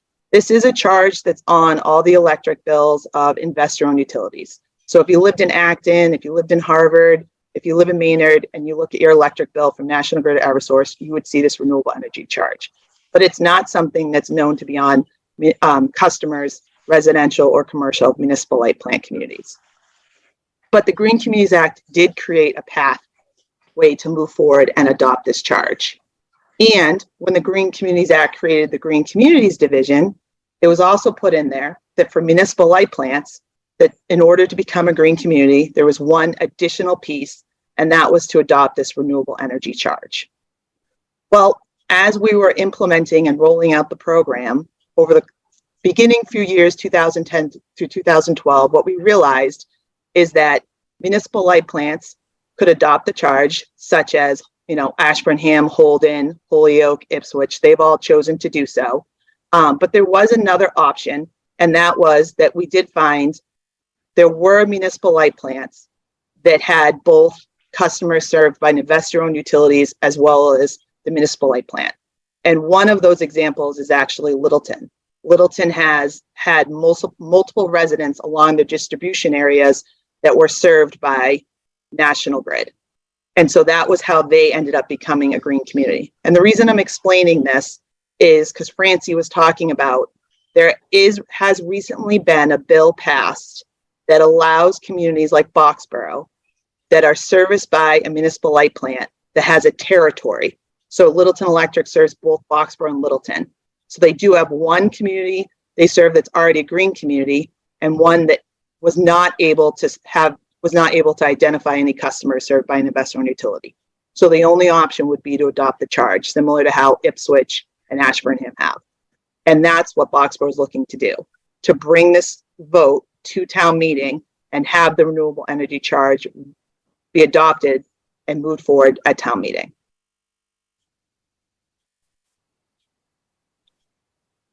I know it was a lot of information, so if anyone has any questions, I'm happy to answer them.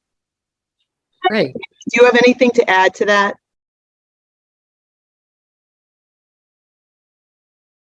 Francie?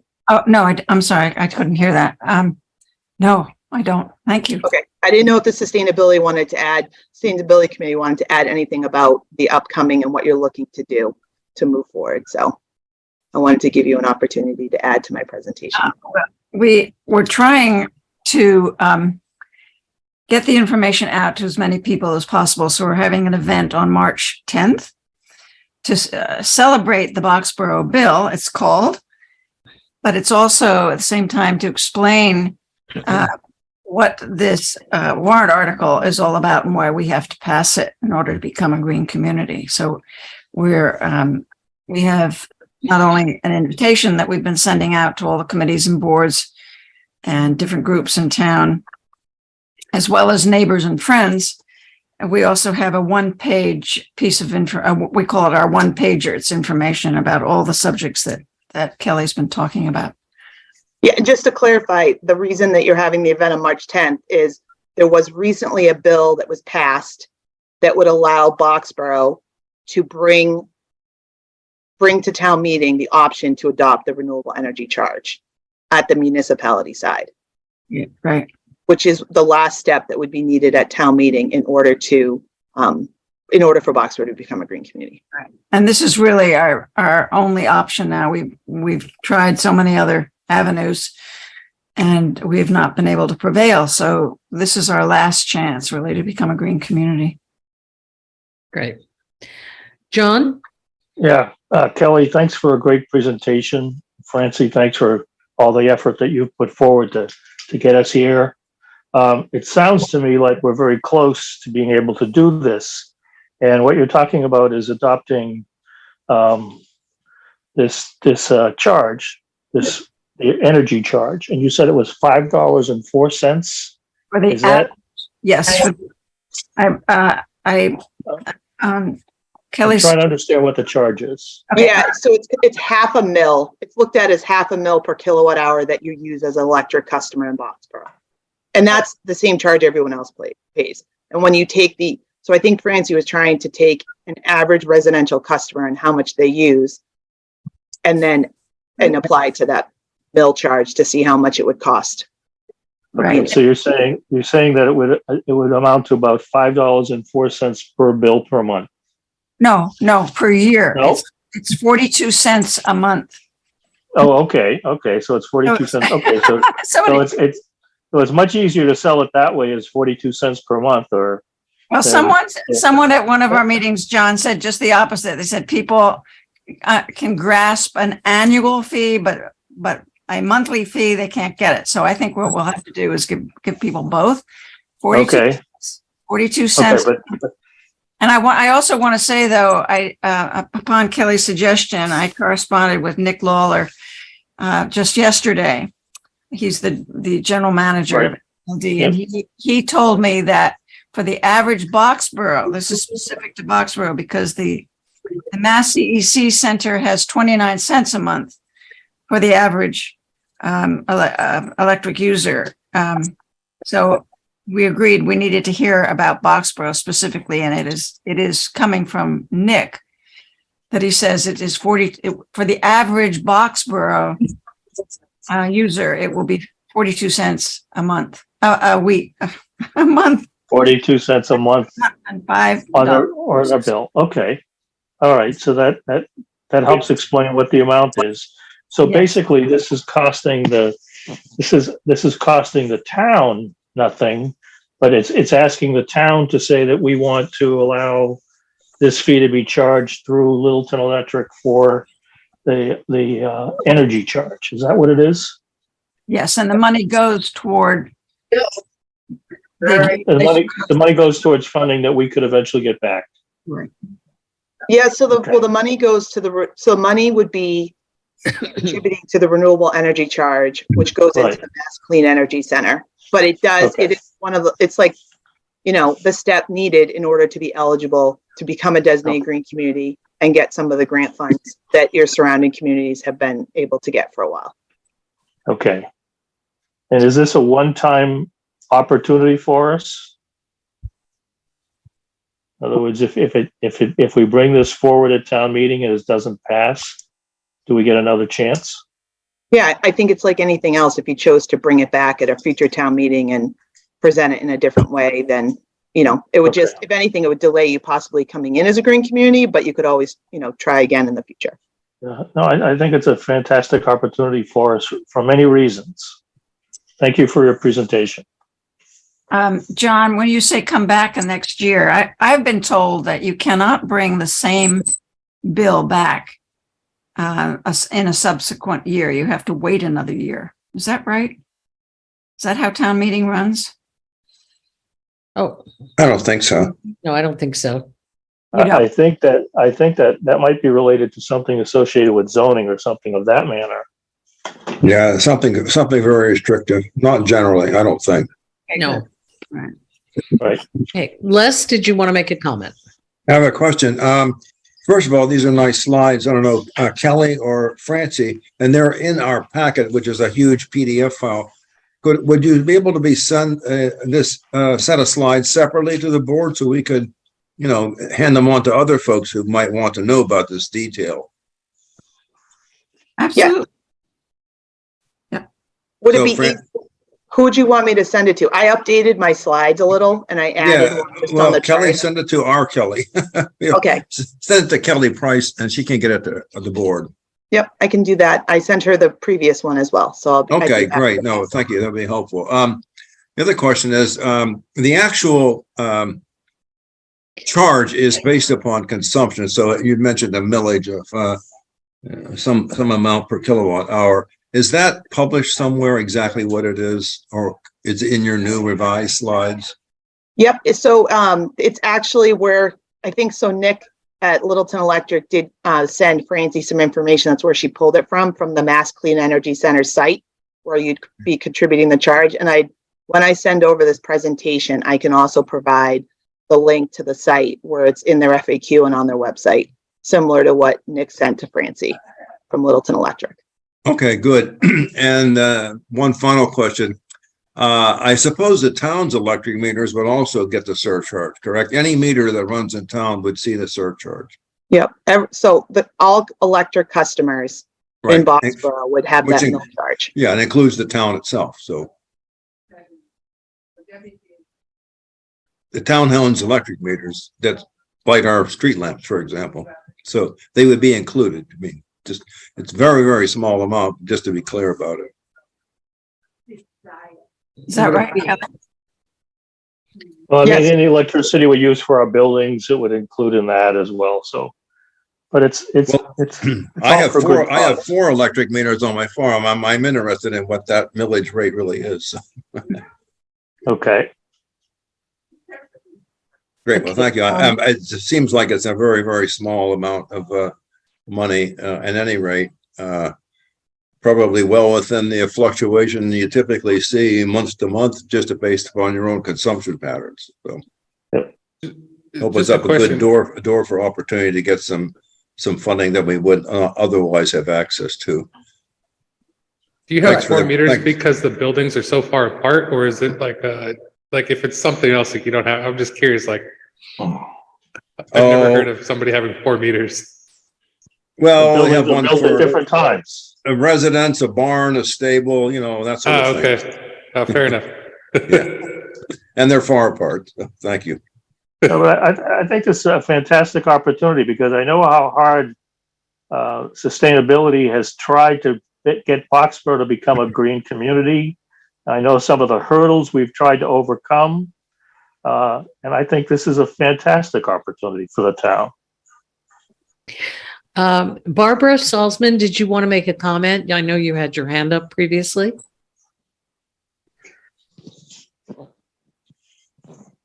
Barbara? Oh, yeah.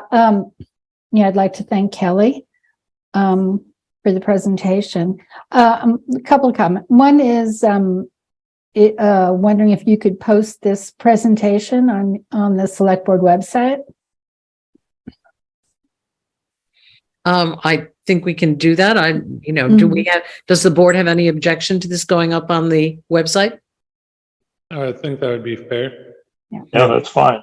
Yep. Yeah, Kelly will have it so she can get it posted. I don't even know if you want to do an announcement either, or just saying like the green designation and in addition, so it gets a little bit more front page corner. Well, we should, recognize the work of the Energy and Sustainability Committee and make sure the copy's on their website and make sure we point to it, make sure it's advertised.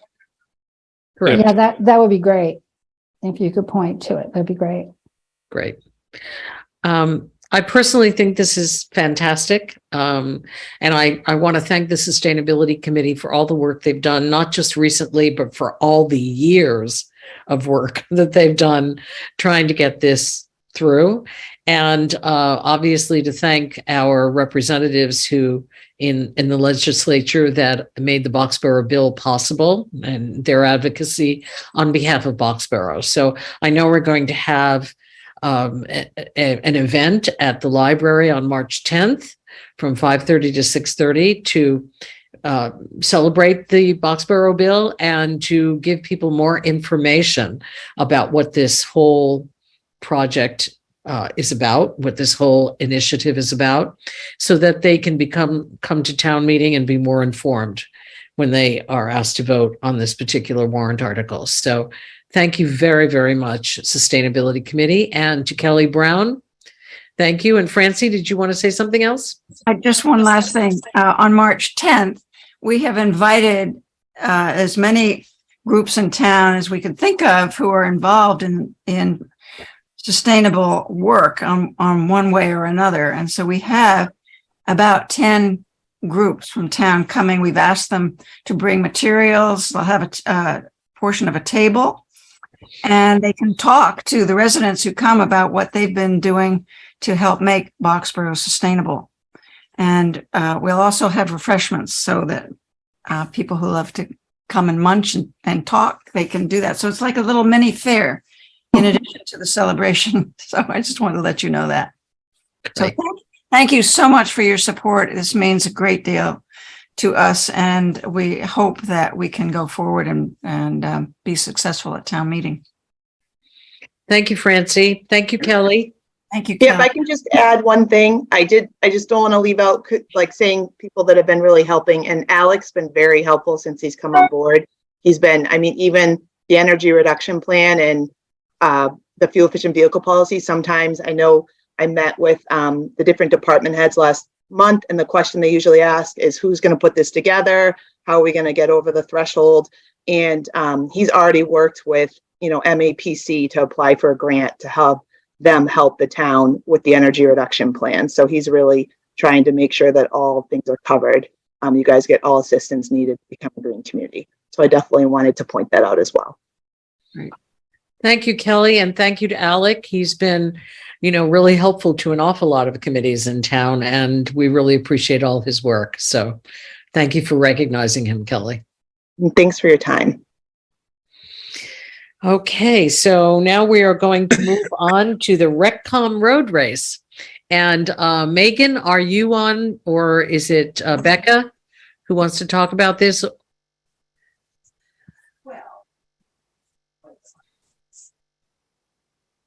Do I know anybody who wants to step forward? Megan. Okay, so Rajan, could you, or Kelly, could you make Megan, I was trying to say or that Becca has the presentation. So. Oh, okay. There we go. Becca. Hi. Presentation is a generous phrase. We kind of just came up with this idea, but we're very excited as your Recreation Commission to put together this idea. We're going to call it Run Boxborough. Because we aren't, we don't want super competitive expectations, but in the past we've done Winterfest and Springfest last year, and this year we thought it'd be really fun to try to engage a larger group of people who don't usually come to our town events. And so we thought that a 5K road race would be an excellent change of pace. And we're also doing this to help fundraise and also just get attention for the new Blanchard Playground. I don't know if anyone is aware beyond the school community right now, but Principal Lab is trying to raise money to get a new playground. Our current playground is in terrible shape, and we're in the foreseeable future, there's no money in the school district budget for it. So we're thinking, hey, let's get a great race for people in town to run. A lot of people have been asking Recreation Commission to put together a grown-up running group. So this could be a potential way to start that off. We're thinking April 2nd. We've so far gotten fantastic support from both the police, fire, and town hall. So I really appreciate the chiefs and Mike for, their enthusiasm and just, their great support so far. We're tentatively thinking, I'm going to meet with the police chief probably after next week, but we're tentatively thinking that we'd like it to start at Steel Farm, go up Picnic, downhill, back down Middle, probably with a small segue down one of the side streets to make the required mileage. This way we can also have hopefully True West or Pony Shack, maybe Oscars, and maybe West Side Creamery at the end, so that people who don't want to run can still come and gather and celebrate, sort of like the old Winterfests in the past. Since we're not a nonprofit, the website for registration will direct that all money for entrance fees immediately goes to the PTF coffers for the fundraiser. So we're hoping that we get your blessing and permission to proceed with this. So, Mike, we're not taking a vote on this tonight. So can you just tell me this is just a discussion, correct? I think for tonight, the Recreation Commission would like to know that they at least have, a sense of the board's approval to go ahead. They're going to have to come back to you with, for a one-day liquor license, for somebody to come in and who's already licensed to come in and pour beer at the end, as well as you as the road commissioners, you'll have to approve their route. We have verified that they're not going to be crossing the state road, so they won't be going down or across Route 111. So that helps with the timeline, and they do have both the nod at this point from both the fire chief and the police chief, who will be working with them to make sure it's a safe event, that the roads will be blocked and those sorts of things. But you do not need to put this to a vote. They just want to know that there aren't any obstacles at this point for them to proceed with putting together a route and their plan so that they can come back in a couple of weeks for formal approvals. Is that about capture it, Megan? Correct, absolutely. And we are fully aware, having run these events before, about victuar licenses, renewals, liquor approvals, things like that for all of everybody. I also want the Board of Health, we wanted to have food trucks, things like that. We're fully aware of trying to get that squared away. It's just we are trying to look at maybe April 2nd as a date in the afternoon. So, trying to move things along quickly as we are trying to get this up and going. Also, I wanted to just reiterate that we have had a very successful running club for adults and children Wednesday mornings this past fall, last spring. We have over 80 students involved running at 7:45, 8 o'clock in the morning. And we'd love to be able to continue that, that excitement, that enthusiasm. We have a lot of parents in the community that their children are in college now, and they're still coming in at 8 o'clock to help with the Blanchard students. So it's been really great to see community involvement and engagement with that. So we'd like to kind of keep that momentum going because it does seem to be an interest in the community. Great. Thank you, Megan. John? Yeah, I think it's a great idea. I'm familiar with the running club at the school, and I'm also very familiar with what they want to do to the playground. It's badly needed. I applaud Principal Dana for his efforts. Dana Lab, he's doing a great job there to try to find money to be able to build that playground. You have a great plan together. He's got a great team working with him. I think Becca and Megan are part of that team, and I think we should support them going forward. Thanks. Great. Thank you, John. Wes, excuse me. So just a quick question, the diverting the funds raised to the PTF, is that so that's a tax deductible, or is that just so that way the town doesn't have to accept every entrance fee? Or I'm just trying to. No, it's a good question. It'd be the most simple thing. If, it's a website, we can just have the link. We'll have them set up a special QR code specific for this fundraiser. Since the PTF is a nonprofit, that way people can make sure their donation goes straight to the nonprofit. We're also hoping that people might kick in more than the entrance fee. So, it just seems like that'd be the most simple way if on our entrance website, the link just goes straight to the PTF. Unless you see an issue with that. I think that's how we'd like to proceed. Yeah, I think also Mass General Laws, the Recreation Commission or commissions and boards are not allowed to fundraise for the town or for the community themselves unless it's volunteers. So that I think that's why we have the volunteers drive it. Yeah. Yeah. No, that's totally fine. I just wanted to check. And so, because I was going to say, I don't know if we may want to check and see if the PTF needs to sponsor this. And then it's co-sponsored by the RecCom, but I think this is a good idea. And additionally, any additional funds raised would be tax deductible for those people making contributions. And I think that's a valuable thing, not just to the people, but making sure that the money goes to impacting the project at Blanchard.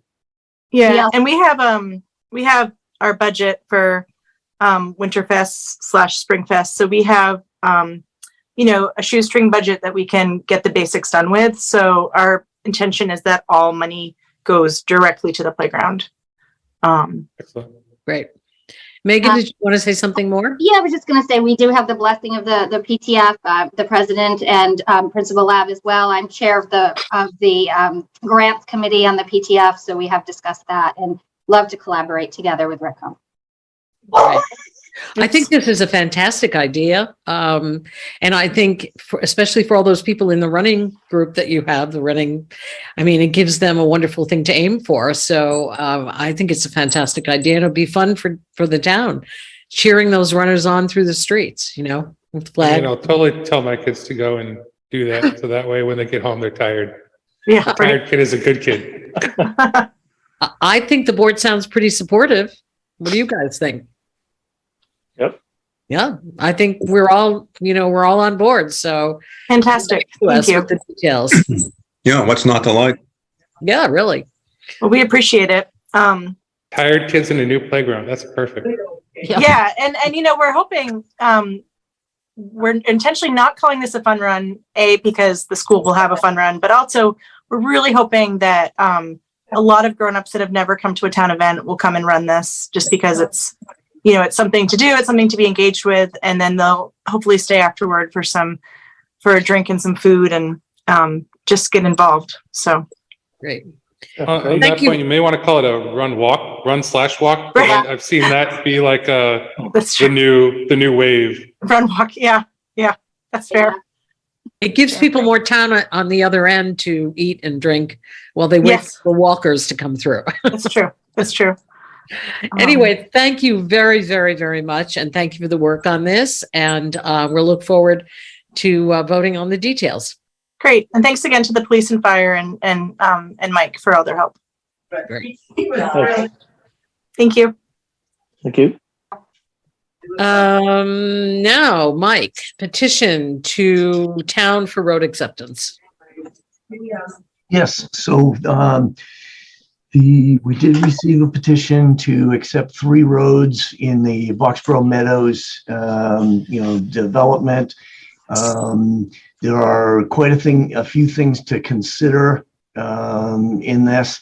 And Alec Wade, our town planner, is on this call. I have taken a drive through the neighborhood with him, looking over. I know he's done quite a bit more research on what's involved in this neighborhood and looking into the history of it and what's currently going on.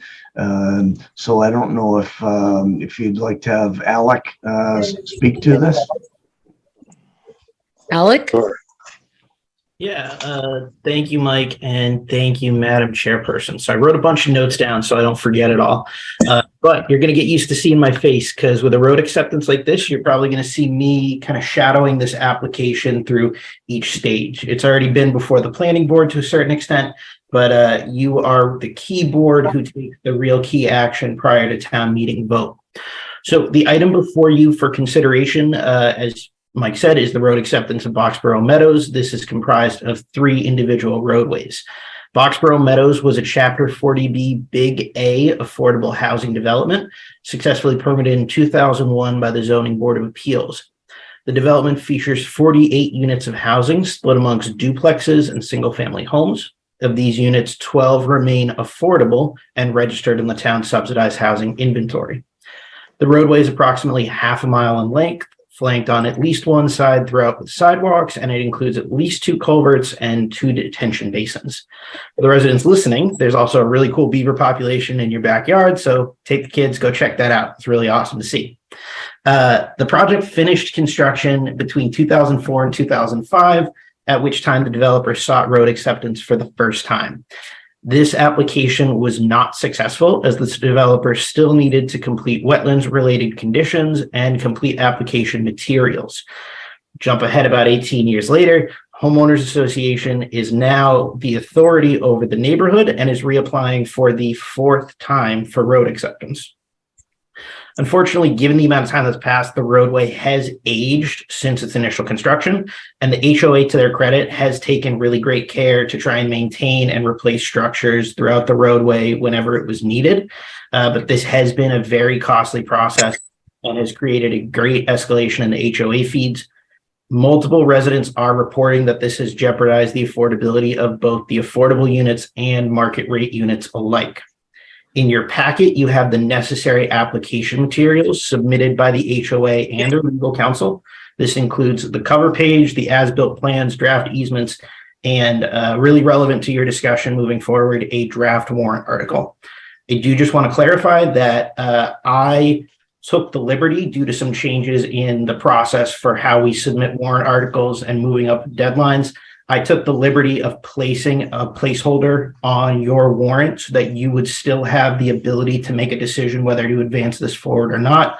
My concern, of course, being that you may not have wanted to reopen the warrant for just one article. So this would give you the greater flexibility. I, of course, do not have the final authority as to whether or not this moves forward to town meeting. That will be a decision that you as the select board make.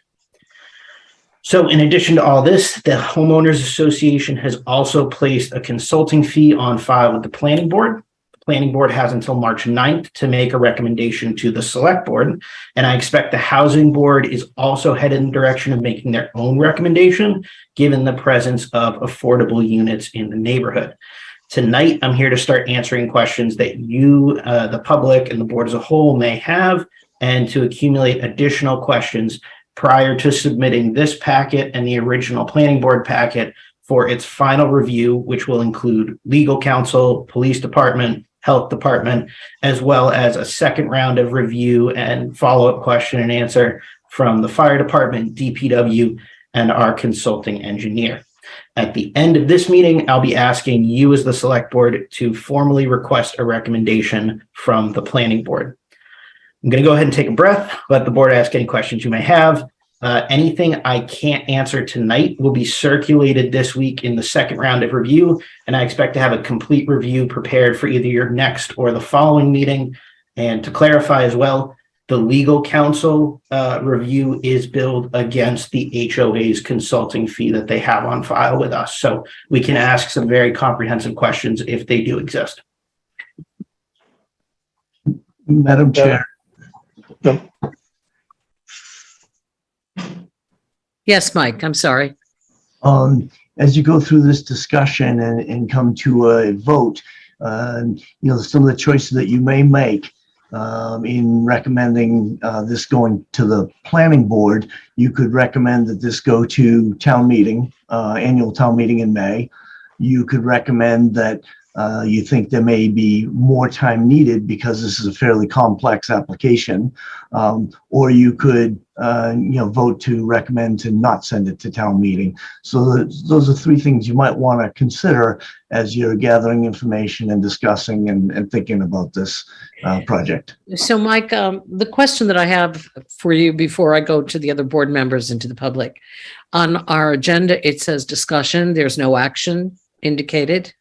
So because of that, can we take a vote or just, at this point, it just says discussion, petition to town for road acceptance.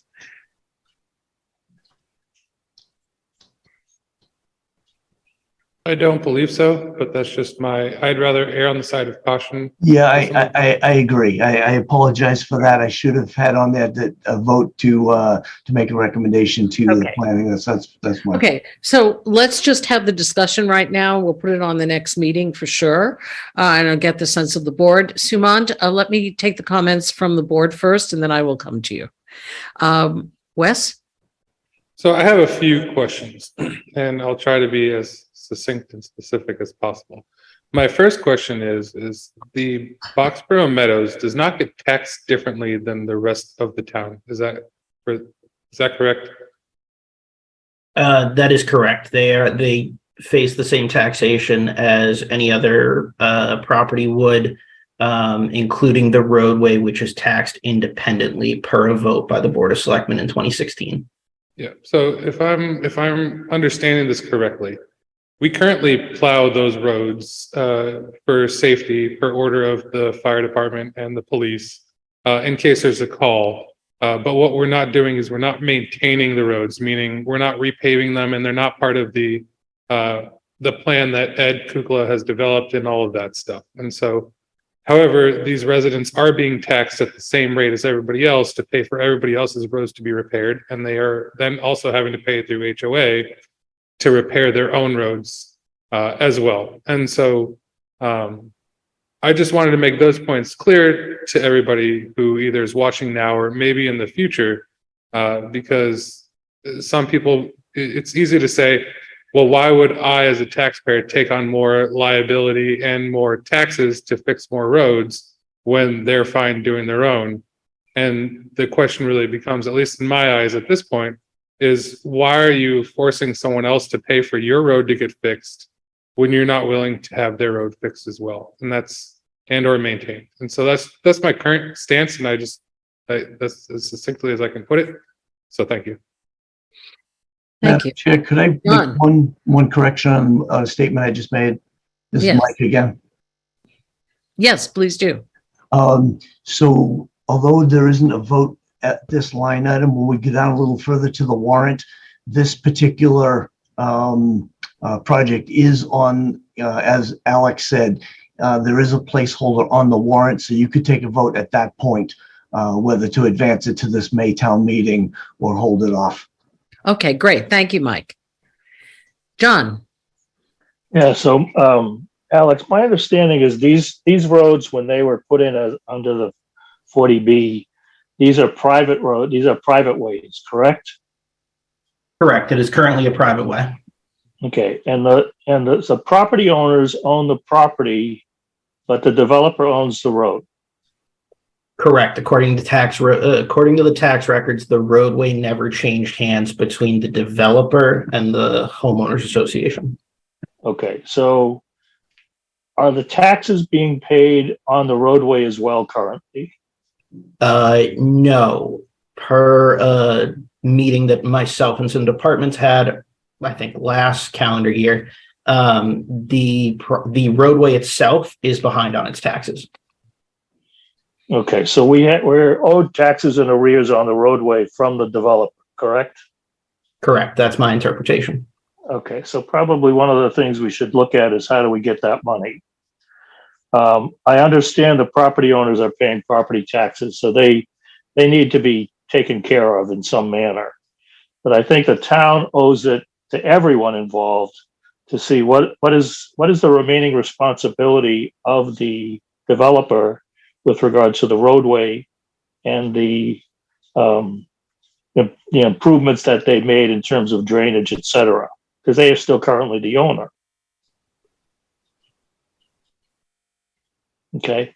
And the other question I have is, I know we went through something very similar to this at Reed Farm Road a number of years ago, because Reed Farm Road was built by multiple developers and various people owned parts of Reed Farm Road. They owned halfway, they owned the entire stretch in front of their home.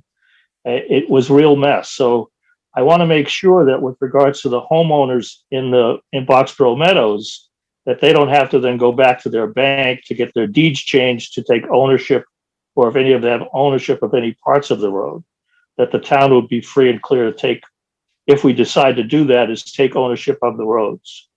But I think we should first do our research with regards to where are we with the developer? What do they owe for the taxes?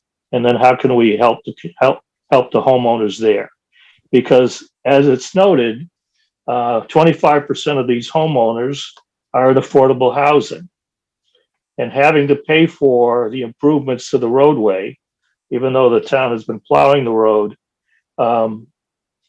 is an extreme burden for a lot of these families. So we need to be respectful of that. Okay, thanks. Thank you, John. Let me just see, I'm sure Mike has a clarification, so let me just take you before I take Les and Wes. Mike? One thing I wanted to make the board aware of is that if the town takes over this this roadway, this half-mile road, that there are going to be parking spaces taken away from the road. So at the end of the cul-de-sacs, there are parking spaces that are painted in there that weren't part of the original development or the plan. And when I took a tour through there in my truck with Alec, we noticed cars parked in these spaces in the end of the cul-de-sac. And I'm quite certain, I know the fire chief is on here, but I'm quite certain just driving my pickup truck around that circle, that a fire truck would not be able to make that radius. So I think, in fact, I'm certain that if the town does decide to accept this as a roadway, that all those parking spots are going to be, painted over, and that extra parking is going to be lost. Okay, thanks, Mike. And it looks like the residents there are aware of that. I see a number of people nodding their heads, but I just want to make sure the board's aware of that as well. Alec, I'm assuming you have a response to that, or perhaps not. Yes, Madam Chairperson, if I could, just to put some of the residents' mind at ease, because we've gone back and forth multiple plan sets. We have uncovered some of the original plan sets that do detail more on-street parking than we initially understood there to be, but there is still going to be a matter of on-street parking that needs to be resolved. I've made this aware to the homeowners association, but the existing on-street parking, people parking on the sidewalks, will have to be resolved, or else that will become a police matter should the town choose to absorb these roads. And additionally, there are a couple turnarounds where they're being used for parking, but those will need to be cleared for emergency vehicles as well. Great. Mike, did you have some more to add? No, Mike? that was all, Madam Chair. Okay, Les. You're muted, Les. A lot of water has gone over this dam, and I cannot remember all the things I've seen, but John brought up a couple of very good points. And the matter of Reed Farm Road, John, my recollection was that no one owned the fee in the road. In other words, that had to all be relayed out, and the town had to take it, so we could actually do work on the road. In the case of the Boxborough Meadows roads, who owns the fee in the road right now? Is it the original developers who own it? Alec, can you speak to that? Looking at the property records, and this is where I'm not an attorney by any means. I interpret, but I'm not that great at it. The difference between fee and simple ownership is not very clear just looking at the property records, but that will be one of the things that I flag for legal counsel. Yeah, I think in other words, if you can see on the GIS map an actual lot that's identified with the road, then you know we're one thing about it, but it gets complicated and we don't know where we stand exactly. The other thing that I don't understand is, in looking through the documents that were in our packet, there are several deed actions that need to occur here. It appears that the original developers never actually relinquished their ownership of the road. So in that case, what is it that they're responsible to do at this point in time? There was a bond that was posted to assure performance. My understanding that it was not enforced, or either by, oversight on the part of the town or both parties, I don't know. And there was at one point an issue with completing some work required by the Conservation Commission to complete the development. That eventually, I think, got resolved, but the road matter has never been addressed correctly or completely. As you point out, 4 times we've been to trying to bring this forward, and it hasn't succeeded. And I'm wondering, what leverage does the town have to actually require the current owners of the road, which would be, I think, the original developers, to do their fair share of what's required to make it right, before the town would even think about taking the fee in the road and therefore taking ownership.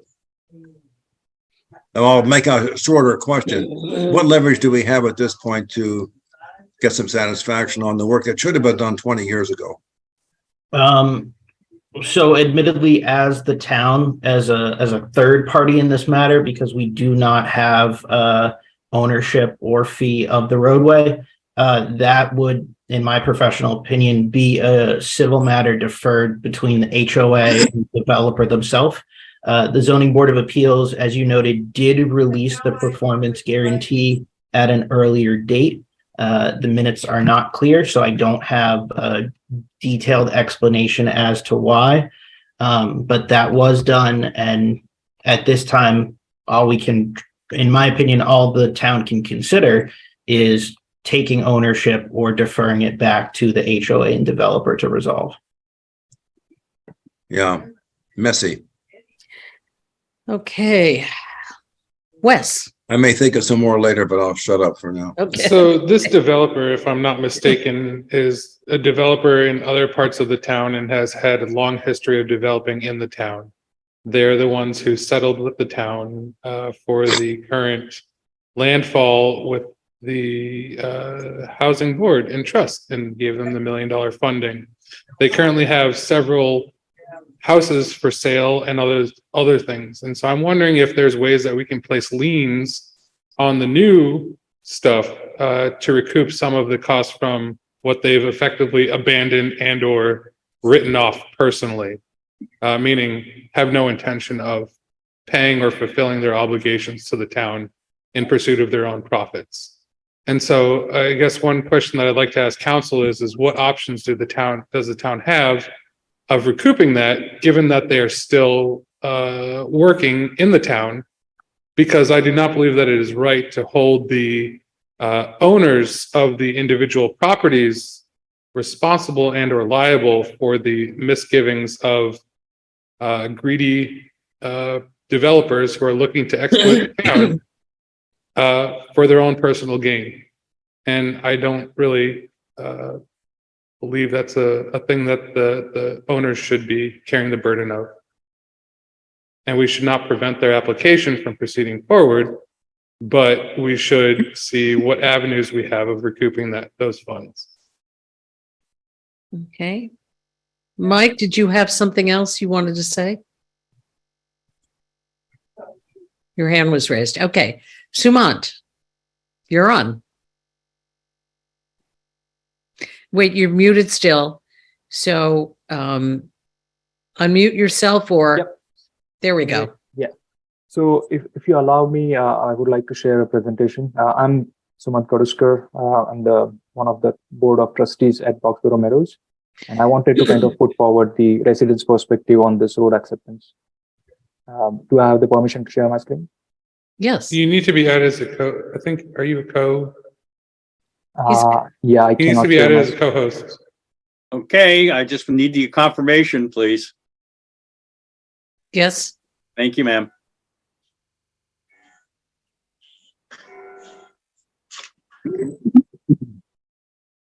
Sumant? Okay, perfect. I'll start sharing my screen. So I will give a very good background in terms of from the planning board around this road acceptance application. And I'm here to represent the community, as I said, the residents of this community. And this road acceptance application, as stated before, has gone, is in work since 2005. So I thought it's best to kind of, go from the perspective of the events that happened around the timelines. And again, I'm here to represent the residents. So I'm going to talk in terms of representing the residents. So Sumant, may I just interrupt you for just a second? Sure. And believe me, I don't mean to downgrade what you're doing, but I have no idea how long this presentation is going to last. This will not take more than 10 minutes. Okay, can we shorten it a little? We can shorten it. Because we're going to probably have to revisit this again in greater detail. Yeah, not a problem at all. We can shorten. Thank you. I appreciate it. Okay. So the events I kind of listed in terms of the three parties that are involved. One is the developer who built the development, the homeowners, and the town. And I tried to categorize them as the positive outcomes on each of the parties, positive, the neutral, or the negative. So as we stated before, right, we had the development was done between 2001 and 2004, 48 houses, 36 market rate, 12 affordable houses. As per the town approved construction plans, they also include 37 waivers on the roadway designs. And since the beginning, this was intended to become a public way. Right. So the comprehensive permit application or the permit decision has numerous references where it says the roadways are to become public eventually. And as stated earlier as well, the performance guarantee was put in place until the roadways and drainage are formally accepted by the town. What happened after that is, well, I'll go very on this because this has been touched before. The developer sold the houses at a higher profit margin. So eventually what happened from the homeowner's perspective is we paid more to buy our houses than that was kind of needed. And developer made excess profit than they were supposed to make. That until the housing board auditor found that, and the town filed a lawsuit against the developer for defrauding the town for $2.8 million, which was settled, and town received $1.18 million from the developer. Okay. Then the whole road acceptance first came in picture in March of 2005. It was submitted to the town. At that time, the planning board recommended the selectmen and the town meeting to accept these roadways contingent upon some items. One of the chief items was the certification of compliance from the DEP, right? And we have the appendix that lists all the contingent items. I'm not going to go through this, but that was one of the biggest items, the certificate of compliance from the DEP. Somehow in July 2005, the town released the performance guarantee to the developer. Now, as we know, the roadways are still not accepted, but somehow, for whatever reasons, the performance guarantee was released and developer walked away. Then the homeowners were left to holding the bag with the contingent items that were listed in the previous in the 2005 report. And we tried to do that. We tried to fix all the items that are identified, except that certificate of compliance, right? Which, as you know, it's a long and intricate process. So we paid money from our own pockets. Like, we do not have any other source of income other than the HOA fees. But because those items were listed as contingent items for the acceptance of the roadways, the homeowners put their best foot forward and try to address all those items. Now coming 2020, we finally received the certification of compliance. And now the natural question that might come back is, why it took 15 years, right? I want to make very clear to this board that when the HOA was formed, we had no money. And as I said earlier, the only source of income for us is the HOA monthly dues that we get from the residents. The wetland replication is a costly process. So we had to build enough money even to attempt to reconstruct the wetlands. We also have a wastewater treatment plan. And as per the regulations, we need to keep certain money aside for the eventual replacement of the wastewater plant. So all that took time to build up that reserve, to build up the funds for that reserve. And eventually the process itself, it's a multi-year process. It's not one and done sort of a thing. So all those reasons combined, and eventually, again, as I said, in November 2020, we received the certificate of compliance, which was the responsibility of the developer to start with. It never happened. Homeowners did what was the right thing to do, and spending a lot of money and time from our side. So what that meant at that time was all the 12 outstanding items that were identified, they are now addressed, and we submitted the application to the town. And that's why we are here now. We are talking about that application with all the items submitted. So as I said, I did not go in too much detail about the positive and negative outcomes, but I put a summary in here, and I'm really not kind of going to go to what happened to the developer and how town received a certain settlement amount. I want to focus our attention to the last column about the homeowners. We have 0 positive outcomes, 4 negative outcomes, and those negative outcomes are not because homeowners dropped the ball, right? We always tried to do what was the right thing. We did everything that was in our power. We spent a lot of money, time, and resources as best as we could spend to maintain the roads and take this application forward. So, and I won't be doing my job as a trustee of this community if I don't talk about the 40B households, right? Now, one thing that I want the board, the select board to understand is, and you probably might be already aware of it, that most of the 40B residents in this community are the original owners of these houses, right? So I ran based on the public available property sales data, I ran the numbers, and 11 out of 12 owners are the original owners of the houses since 2004. And they are suffering the most, right? Their HOA fees are going up. It's not, HOA fees are going up for everyone, but including the 40B households. But they have seen the increase of over 150% in their HOA fees since 2004. So now this community was built to make affordable housing available in Boxborough, and keeping the roadways private, it's doing exactly opposite to that. I hope everyone sees the irony in this situation. So as I said earlier, right, if I may, yeah, quick sure. question. Yep. No, sorry to interrupt, but just a clarifying question. The 40B housing is restricted by setting affordable rates by the town. And that's not in our control, but I just want to clarify, are the HOA fees also either shifted towards or does everybody in the HOA pay the same fee? Or do the affordable housing pay a lesser or a different fee, and then the rest is absorbed by the main people?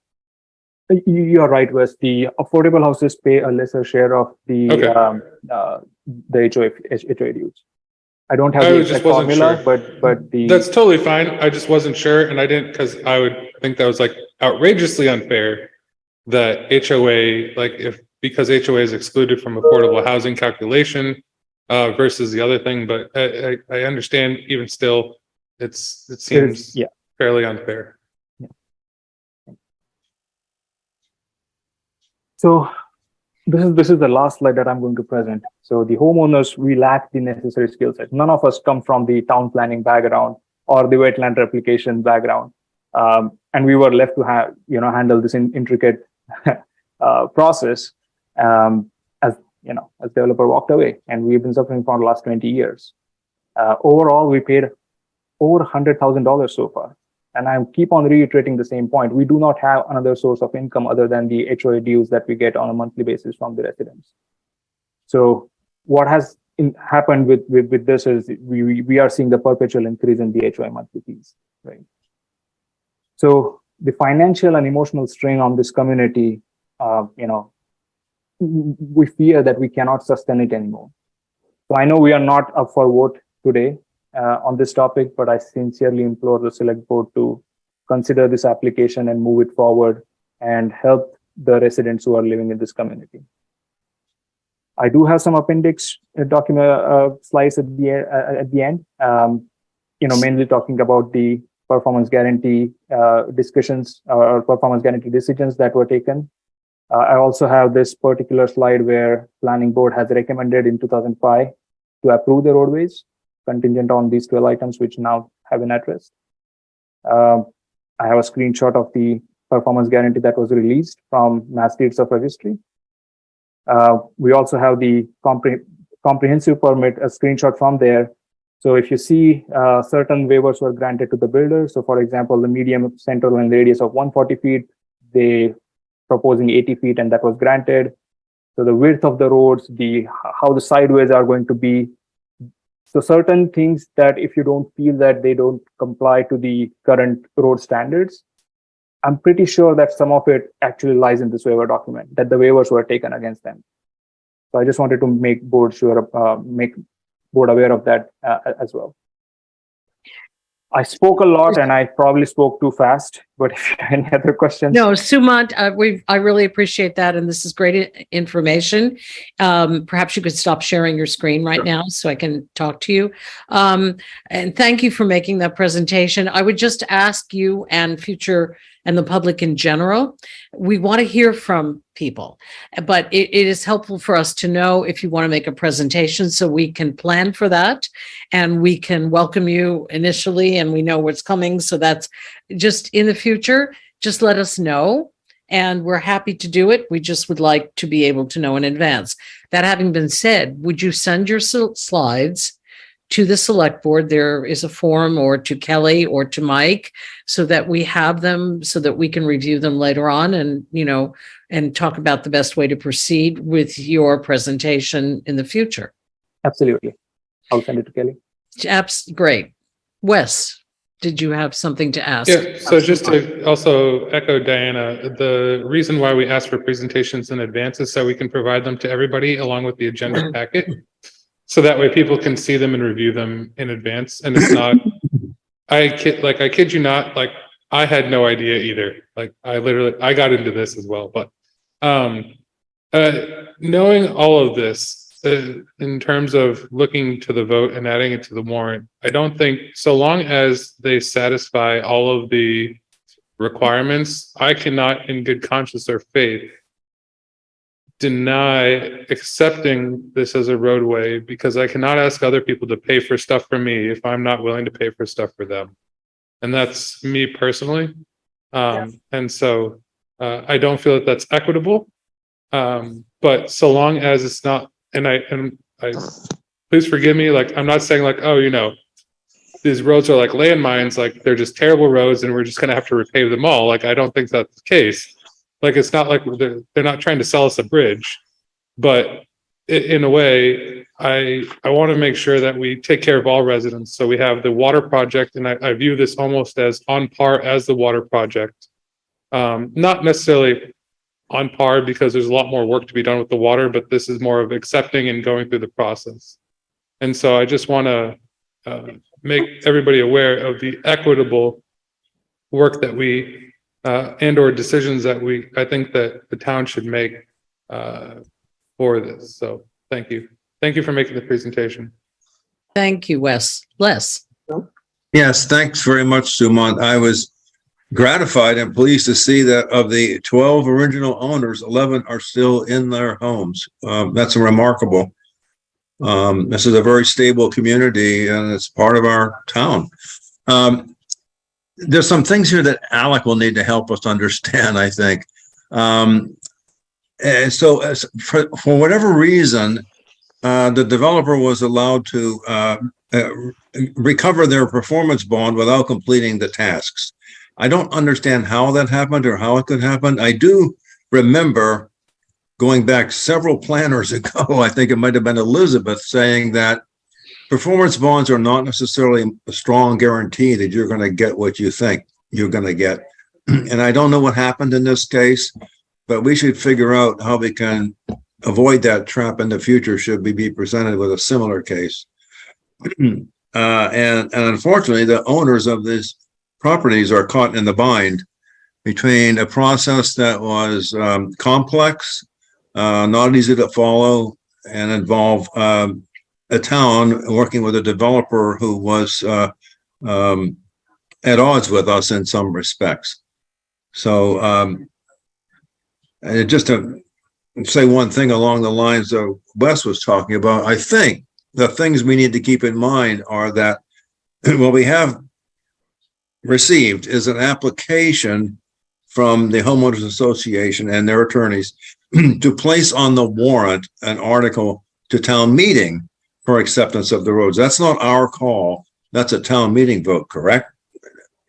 Yes. Alec needs to nod his head. Yes. So I'm right about that. We typically, historically, put petition articles on the warrant once we receive them, unless they're terribly flawed. And even in that case, we usually work with the proponent to fix them up so they're correct as to form.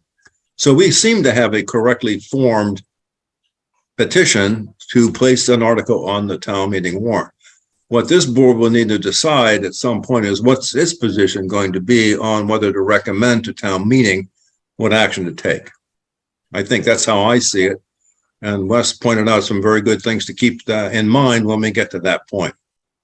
To do the right thing for this community that's going to be very significantly affected by a negative outcome. And this is something that those of us who were close to the whole development when it started worried about.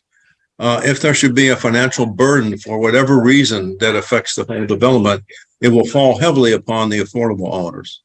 It actually impacted them when they had to redo a significant part of their wastewater treatment system. At least in that case, DEP requires you to set aside a certain amount of capital so you have some money in the bank when bad things happen. And there was no such set aside for the road, right, as far as I know, other than the performance bond. So let's keep that in mind as well when we go forward. So there's a lot of complexity here, and it's something for us all to struggle with, I think. Do the right thing. Thank you, Les. Before I go to John, I just want to make this quick comment. I think one of the things that the board needs to consider when we get to the warrant section is whether or not we want to put this on the town meeting warrant or defer to a fall meeting when we're taking up other zoning issues, because this is a very complex situation, and I'm not sure we're necessarily going to solve it in time for the annual town meeting. So just put that in your mind for a second. Yep. John? A couple of questions, and thank you very much for the great presentation. Looking forward to seeing some of your slides. I know it was a lot of work to pull that information together. I'm just curious as to, has anybody from the homeowners association talked with the developer recently at all? Or when's the last time you had a discussion with the developer? Sumant, are you still on?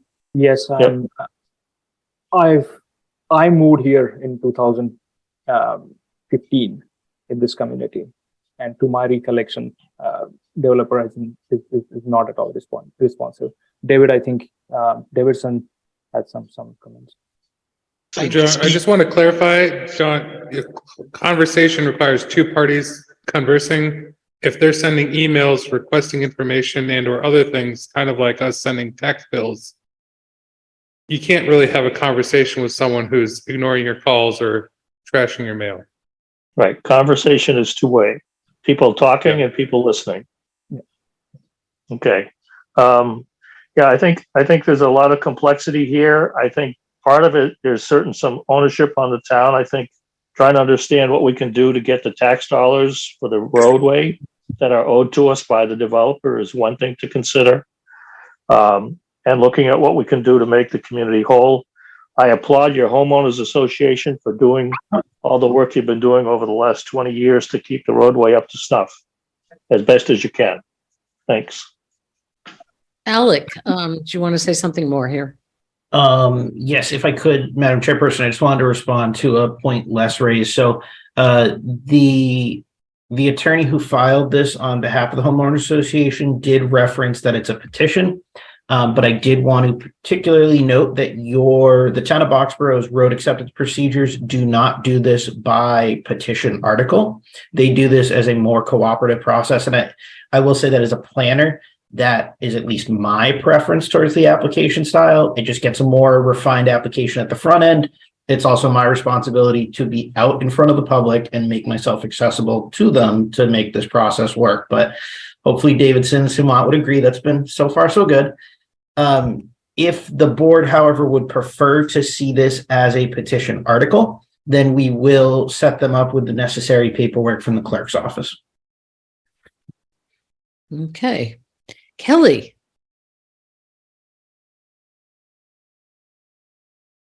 Kelly Sozik.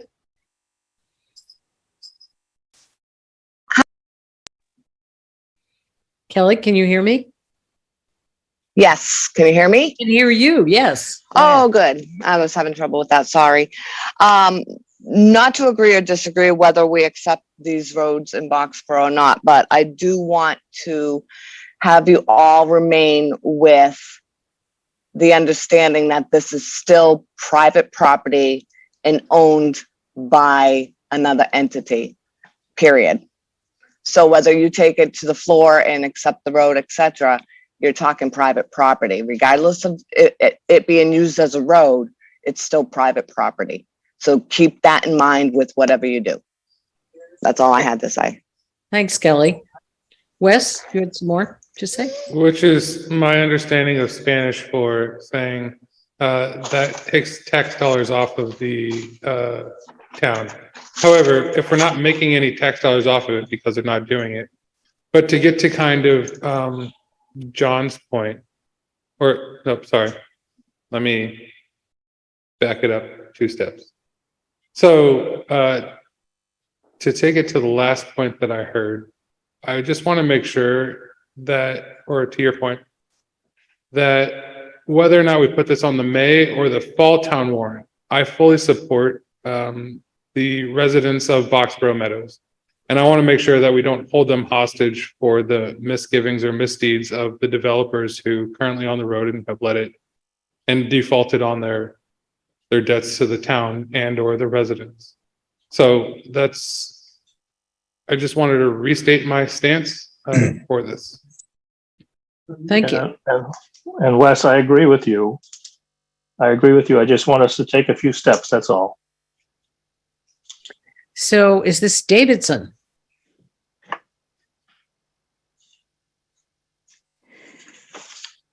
Thank you. Thank you, Madam Chair, for the opportunity. First off, I would like to get started. I'm part of the homeowners, one of the trustees in the Homeowners Association for the Boxborough Meadows. First off, I'd like to start thanking Alec, our town planner. He's been extremely resourceful in providing us a lot of information and help and support that we needed. So thank you, Alec, very much for the support and the help thus far. As well as the previous town planners, like we worked with Tracy, before that Elizabeth Hughes. They have been providing us the information, although we are not technical or on that aspect of managing these wetland replications, managing the WWTP and some of those, but from a road acceptance perspective. And we all agree that there were 12 items that were contingent upon that the road was going to be accepted based on the decision that was made on March 2005. That those 12 items, we believe we have taken into account everything, including the compliance certification of compliance and putting up the stop signs, building the guardrails. Those 12 items have been addressed, including the performance guarantee, which was supposed to be released right before, if the roads were accepted, it was supposed to be released, but it was released earlier. So including that, it's been taken care. Just wanted to iterate that. At this time, like Alex said, it's not the first attempt. We are trying to make this road after 15 years of time 18 years of time since the original application, but there have been several attempts from our side. At this time, we feel we have completed, we have got a proper compliance from the DEP, and we are fully compliant on the wetland replication, and we have managed, and we also agree that this has been a road over 20 years, which we have been managing as a HOA. And I've been in this community only since 2019. I've seen several boards putting in a lot more efforts before me ahead of time, before this current board members. So I would like to thank the previous board HOA members as well, who have spent time in maintaining the road, drainage, as well as bringing this application so far to get it in compliance with those 12 items that were identified, which originally should have been done by the developer. Unfortunately, it fell through the cracks, and we really request the town to help us on this aspect and support us as we progress through this road application. Thank you, Madam Chair. Thank you very much. Al Murphy.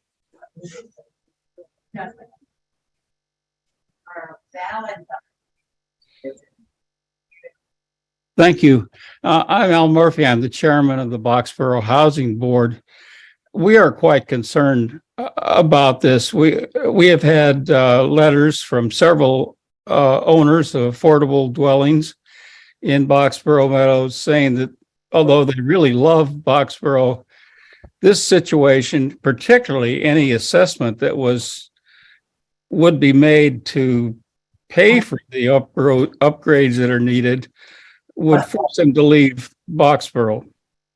I sent around a letter from myself and Channing Wag that explains, I think, the sentiments of the housing board. I don't know what happened, and I think it's really important for the town to use its resources to sort out what in the world happened. How did we manage to let the builder not fulfill the obligations of the comprehensive permit so that the residents of Boxborough Meadows, including the affordable housing residents, have been, stuck with something they shouldn't have had to be stuck with for a number of years. And we're quite concerned about it. It may cause some very good people to leave Boxborough unless we do the right thing here. Thank you. Thank you very much, Al. Mike, did you want to say something more at the moment? Yes, one thing I think we're going to have to clarify along the way is ownership. And that is, it appears that the developers still have it. It appears that they're not paying the taxes. And I think the point that our assessor was trying to make when she spoke up was not in objection to taking care of the owners of these residences there. But from a legal standpoint, knowing that if the town is going to be taking ownership of it, who we're taking ownership from, and is it that we're going to be collecting taxes from the developer if in fact, as it appears, they are the owner, or are we going to be taking this the roadway in tax title? We just need to know what's the legal pathway. If the town decides at town meeting, to take ownership of it, how do we do that? So as Alec pointed out, there is consulting money that's been put aside through the homeowners association, and we'll need to get council involved in finding out how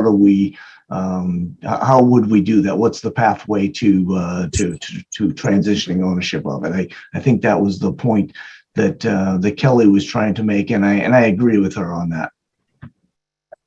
Thank you, Mike. Vishal?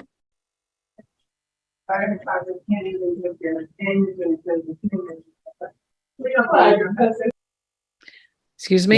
Yeah. Thank you, Madam Chair. Thank you so much for giving me opportunity to talk about it. So I'm also from the board, from Boxborough Board. I am the finance officer here. I joined here in 2019. So we as a board, we came here not to do any blame game, like why the builder has done. What we're requesting from this selectment board is, this is a due credit we are asking from a long time. and we are a resident from in this community. More than 20 years people are here, and this is a due credit, and we are trying again and again. Actually, now we reached to the finish line. Now looks like to me there is another 12 atom has been going to given to us, and we will reach to again the same race we have to run again for next 20 years. So what I'm trying to say, Madam Chair, is we have given a list of items, we completed it. Now we're requesting you to give us a due credit. Actually, we as a homeowner, we are not expertise, we don't know the consensus. I'm from the finance officer. I know we are talking to 17 different vendors from the attorney, and we don't know how to go about it. But still, as a homeowner association, we try to figure out all the attorney. We able to complete all the requirements which we supposed to done by 2005. We have done all those things now. We are just requesting to give us due credit as a homeowner association. Thank you so much, ma'am. Thank you. Thank you very much. Okay, so we need to take a vote when we get to the warrant portion of it. My personal feeling is that we need to do something to help these homeowners. I think the only issue that I have is the complication of the legalities of all of this with a current owner, some back taxes. How do we transfer title? Can we transfer title? And I think Kelly made a good point to the town. What is involved completely? The planning board has done a lot of work on this, I know, but there's more to do. So I think that's something that we need to decide about when we put this on the warrant. But I also want to make one personal observation here. Over the last year or 2 years, there's been a lot of criticism of our current planning board, especially about the sort of over attention, as some people have put it, to details. I'm just here to make a big wave to the current planning board for that very issue, that they are taking a lot of time. They really investigate the issues, and before they grant permits and before they give their approval to things, they thoroughly vet things. I think we need to keep that in mind going forward, so that we're in a very lucky position right now that we have very studious and assiduous people on this board that actually pay attention to the details. So I just want to give a shout out to them and to the current ZBA also for their attention to details, because hopefully people 20 years down the line in the future won't be facing the situation we're currently facing. So I just want everyone to keep that in mind going forward on future issues in the town. That's just my own personal comment on this. We will get to this issue going down the line here. So at this point, I think we need to move on to the next item, and then we will take a vote on what we're going to do with this particular article when we get to the section on the warrant. So thank you all for your comments, and we will revisit this shortly. Moving on to the next item, which is the auditor's report for FY22, the financial audit. Tony Roselli, are you still on this call?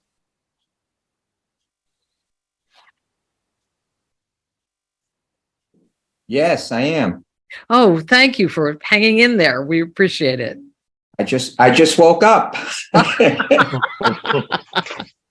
That's okay. So now you're online, or you're on the stage here, so you get thankfully I had Kelly, the town accountant. I said, just tell me when to get on, because the last time I did this, it was right before you had a road acceptance right before I got on, and it lasted a while. So I said, Kelly, just let me know when they're getting close. So it worked. I've been working in the background, and thankfully, I was trying to listen, but not really. And so I'm here. So you guys ready for me? Yep. We're more than ready. Okay, I'm going to share my screen. I did a little PowerPoint presentation. Hopefully that got shared with you earlier through email. Oh, I need to be enabled. Diana, you just need to give Kirby the permission to make Tony the co-host. Yes, Kirby, would the permission to make Tony a co-host.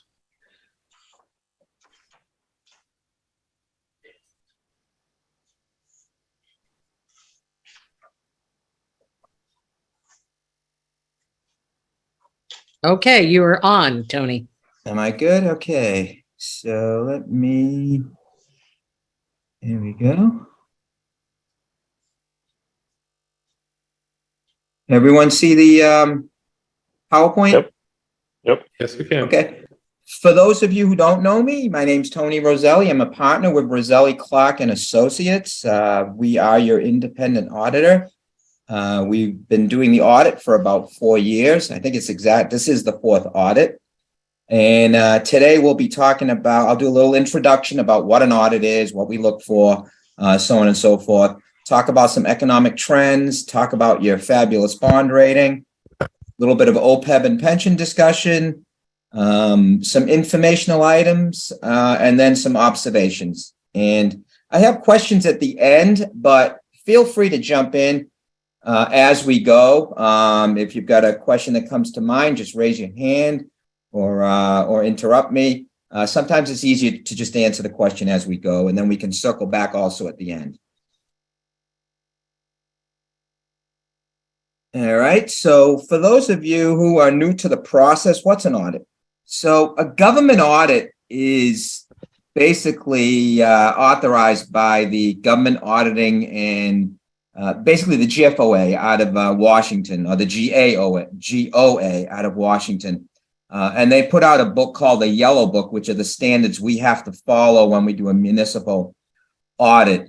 Basically, it requires a review over your internal control of major transactions. And your major transactions are your receipts, your payroll, and your disbursements. Those are the 3 major transaction cycles that we have to do some internal control over. And what that entails is basically going through a risk assessment by doing tests of those transactions, interviewing the folks at Town Hall that administer those transactions, and then reaching a conclusion at the end of that process. If you have a single audit, which is a federal audit, and that's if you receive any federal money greater than $750,000 and you spend that in the same year, then you're required to have a single audit. For FY22, Boxborough did not have to have a single audit, even though you received a significant amount of ARPA funds. You didn't spend the money, so the single audit wasn't required. I suspect it may get required in the future as you begin to spend down those ARPA funds if you exceed $750,000 in any particular year.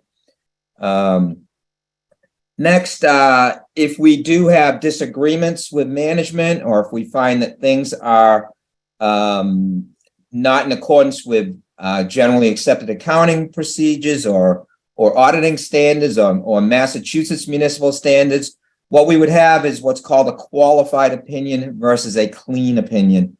And in the current year, with respect to those standards that we look at, we did issue a clean opinion for the town. You don't want a qualified opinion because that would really endanger your AAA bond rating. So that can get pretty adverse if you get into that qualified side of the business. And then finally, if we do have some material weaknesses or significant deficiencies, we have to report those in what's called the SAS 115 report. And for this particular audit, we had a number of observations, a number of findings, but we felt that they were corrected before they rose to the level of material weakness or significant deficiency. Okay.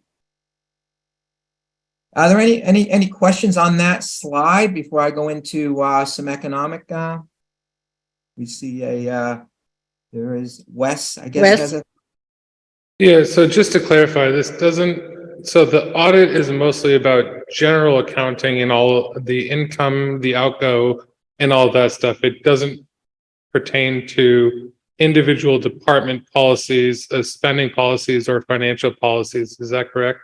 That's correct. It doesn't do the deep dive into each individual department. If things pop up as we're going through the audit, just as part of our testing, and there's a best practice, say in your assessor's office, that we think might be missing, which I think we did have something in the assessor's office, which we'll get to.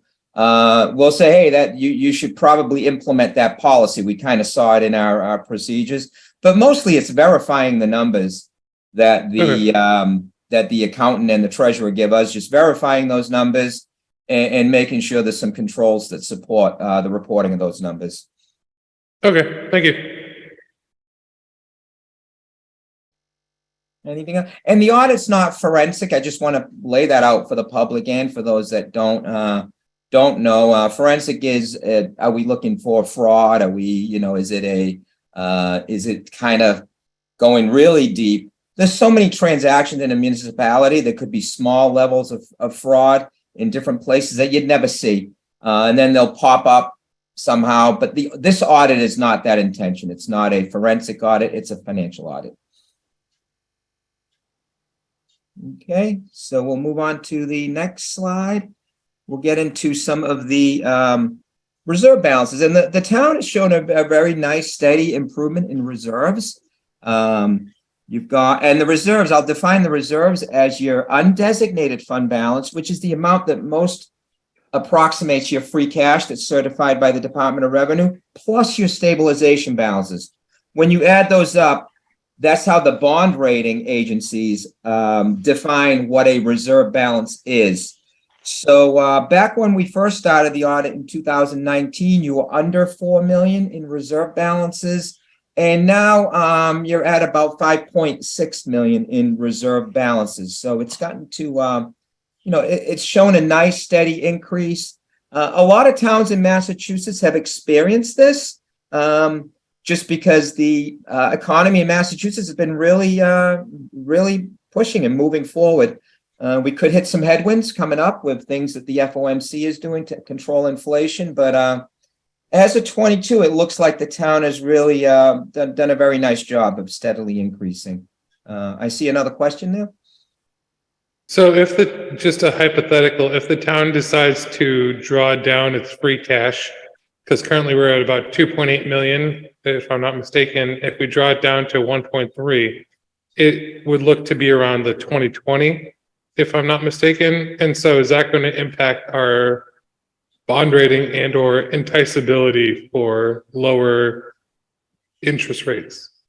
No, right now you've got some room. You're at what we call, and we can go to the next slide so I can illustrate that. So basically, this is what the bond folks look for. They're looking for 15% or more. And the calculation is your reserves, which is the 5.6 that I talked about, divided by your expenses. When you do the math, the bond rating people like to see you at 15% or higher. You've got some cushion. You're at about 22, 23%. So you've got about 7 or 8% cushion. So you do have a little bit of flexibility there. If there was an urgent need to use free cash somehow or some use of free cash. So there's definitely a little bit of room there. I think that if you go back to 19, I think you would just barely over the 15%. So just hopefully that answers your question. Just a little bit that you can use without endangering yourself. Okay, so just a re-clarifying question. We had floated over the capital and the budget Saturday of utilizing more free cash because we were at 2.8, and normally as a town we carried 1 to 1.3 million in terms of free cash. And so I just want to make sure that using more free cash for one-time expenses and or one-offs is not going to impact or hurt our standing. But what I'm hearing from you is that so long as we keep above the 15% reserve ratio, that shouldn't impact us too deeply. And so that's on us to figure out what the 15% is for the reserves. Is that...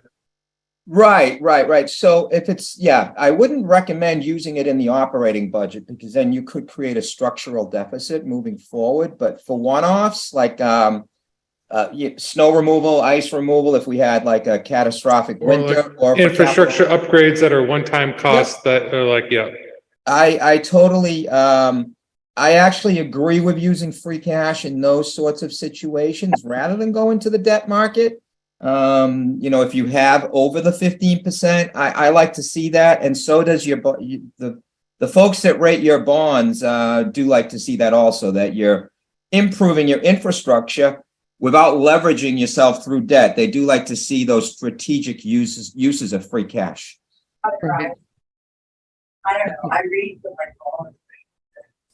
Tony, could you define what is the reserve ratio again, and what's the definition? The reserve ratio is your undesignated fund balance plus your stabilization fund. So you take all your stabilization funds and then you add your undesignated. And Kelly, basically, the town accountant, should kind of have a snapshot of that. At any point in the year, she can probably give you a close approximation of what your undesignated is.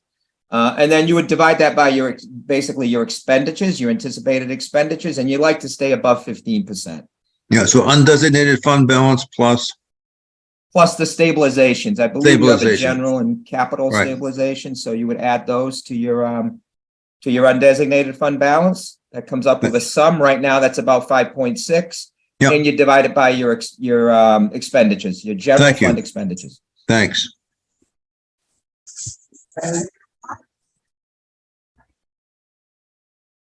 Any other questions, Diane? I see you're off mute.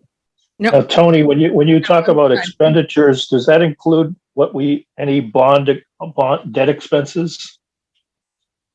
It includes all the expenses that would be part of your normal operating budget.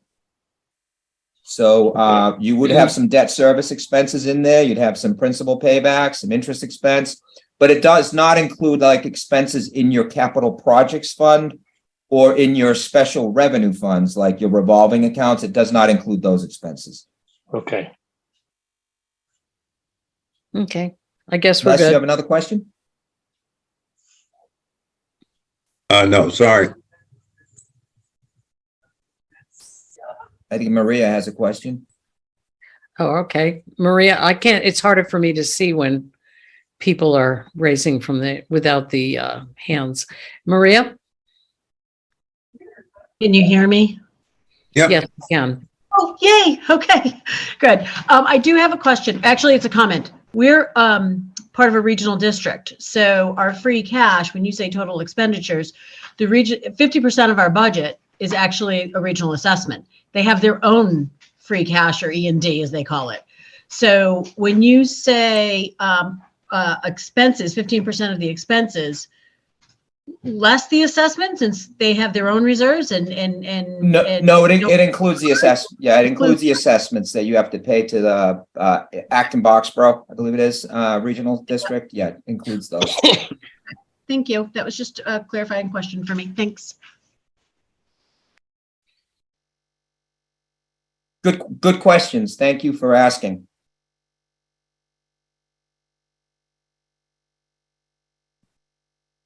So just to kind of summarize the last few slides, I did a little summary one here. Reserves continue to increase into 22. Your local receipts were over forecast by $500,000. Your expenditures were under budget by $0.7 million. So you had a $1.2 million benefit out of your operating budget this year. And the good part about that, because we've talked about spending free cash, there were some spends from free cash. I forget the exact amount, but it was fairly close. So even though you had an operating surplus, because you used free cash would offset that operating surplus and kind of keep you at the same level. And if I saw that continue, that would be really, really effective management, that, you're using free cash, but then you replenish it the following year through a nice budget process. So that's really a good place to be, and Standard & Poor's really pays attention to that also. And you folks have done a really good job of doing that for the last several years. So Tony, can I just ask you, I'm just raised my hand here. We were at, I think, 2.8 million in reserves in free cash. Yeah. And we were talking about going to about 1.2 million in free cash. Do you see, without running the numbers here, I'm just wondering, are we overusing our free cash for this upcoming session, or do you think that's not a bad idea? We're thinking about trying to keep it somewhere around 1.2 million, 1.4 million to free cash. I think that's where you've been, haven't you, in the past? Somewhere We in have that been area? in the past. We had Yeah, an I don't overabundance of see, free cash. I don't see a huge risk with doing that. No, I don't Okay. see a huge risk. As long as it's one-offs, I don't see a huge risk. Right, for capital items and infrastructure is basically what we were looking at to offset, our costs this year. Mm-hmm. Okay, I just wanted to run that number by you, so. Yep. So the ratio is way above the state average. State's about 10%. Again, S&P likes the 15%, which you're over, and you've been rewarded with a AAA. You've had it for a number of years. Okay, next slide. We'll talk a little bit about your bond rating, conserve free cash. We've talked about this, the one-time items, snow and ice, capital. Make efforts to continue to replenish free cash. You've done a nice job of not being overzealous with your revenue forecast, which many communities try to balance their budget by being a little on the risky side on their revenue forecast. You guys have done a good job of being conservative. And moving forward, you should continue to be conservative, given, we're not sure where this economy is going to go with all the speed bumps the feds have put in place. Look to enhance revenue where you can, departmental receipts. I kind of always have this out there. If you've had the same fees, maybe look at your fees. Can they go up a little bit? Can they be enhanced? And continue to monitor your budget aggressively and turn back whatever you can for surplus. Continue to prepare your long-term financial projections, enforce your financial reserve policy, and continue funding OPEB. Those are that's your roadmap to keeping your bond rating right there. You keep doing that and you'll be in really good shape. Okay. Tony, where do we stand on, I'm sorry, Wes, I'm jumped in ahead of you. Where do we stand on the average contribution rate to OPEB compared to our similar towns? I was just about to get to that slide. Okay, great. Popping up, so good timing. Did someone else have a question on what I just talked about before? Okay, so we're on the other post-employment benefits. And Les, to answer your question, you guys are in the top 10 or 15 in the state. I mean, you've got a great funding policy. You're at about 30. I think it's about 35%. It dipped this year a little bit, just because of the headwinds in the market. It did dip, everyone ran into a problem with their investment rate this year, just because of what happened with the stock market. And you guys have been, aggressively managed. You're in a managed fund. You don't have it in a savings account, which you shouldn't. You've got it in a managed fund. It's had some great investment returns. So you're really in a good spot in the state. A lot of towns are under 5%. They're at like 2% or 1%. And like I said, you did take a little dip. Your liability is about 4.8 million. It is higher than the prior year. That's because there was some changes in assumptions. Your discount rate went down a little bit, went to 5.56, and you got about $1 million in the fund. So overall, I'm fairly happy with the OPEB, and just continue doing what you're doing with the OPEB. Wes, you have a question? It was more to provide a clarification to people who may not be familiar with insurance. So insurance is a float business. So what that means for people who are not aware is you give me money. For example, let's take a life insurance policy. So I insure myself for $1 million. And the insurance company says, okay, well, this is when we predict you're going to die. You give me money up until that point, and I think that I'm going to invest this money and get this return. And so this is how health insurance companies work, where they take the premiums in general, and then they invest them in the stock market. And so when we have inflation and these low return markets right now, typically the rates start to increase. And so then as the market rebounds, it's going to be about a 1 to 2 year lag before the rates start decreasing. And so I just wanted to make everybody aware of how insurance, health insurance, and all those typically work. And that was more of my, it's not a question, but more of a comment. And I just wanted to, if I'm misrepresenting any of that, please somebody correct me, because I love to learn. Like there's never a better time to learn when you're wrong. That's a good way to explain it. And the good news for the old folks like me is that when they predicted when I was going to die, a lot of people decided not to die on that day, and they're living longer. So instead of dying at 81, you might die at 88. So you got 7 extra years. Great news for us that are all, getting a little long in the tooth and making our way to the pearly gates. But bad news for the cities and towns, because it adds an extra 7 years of liability. And that's what we're seeing happening right now. The life expectancies, because of the dramatic improvements in the medical care world, but also the downgrades in stock markets as well.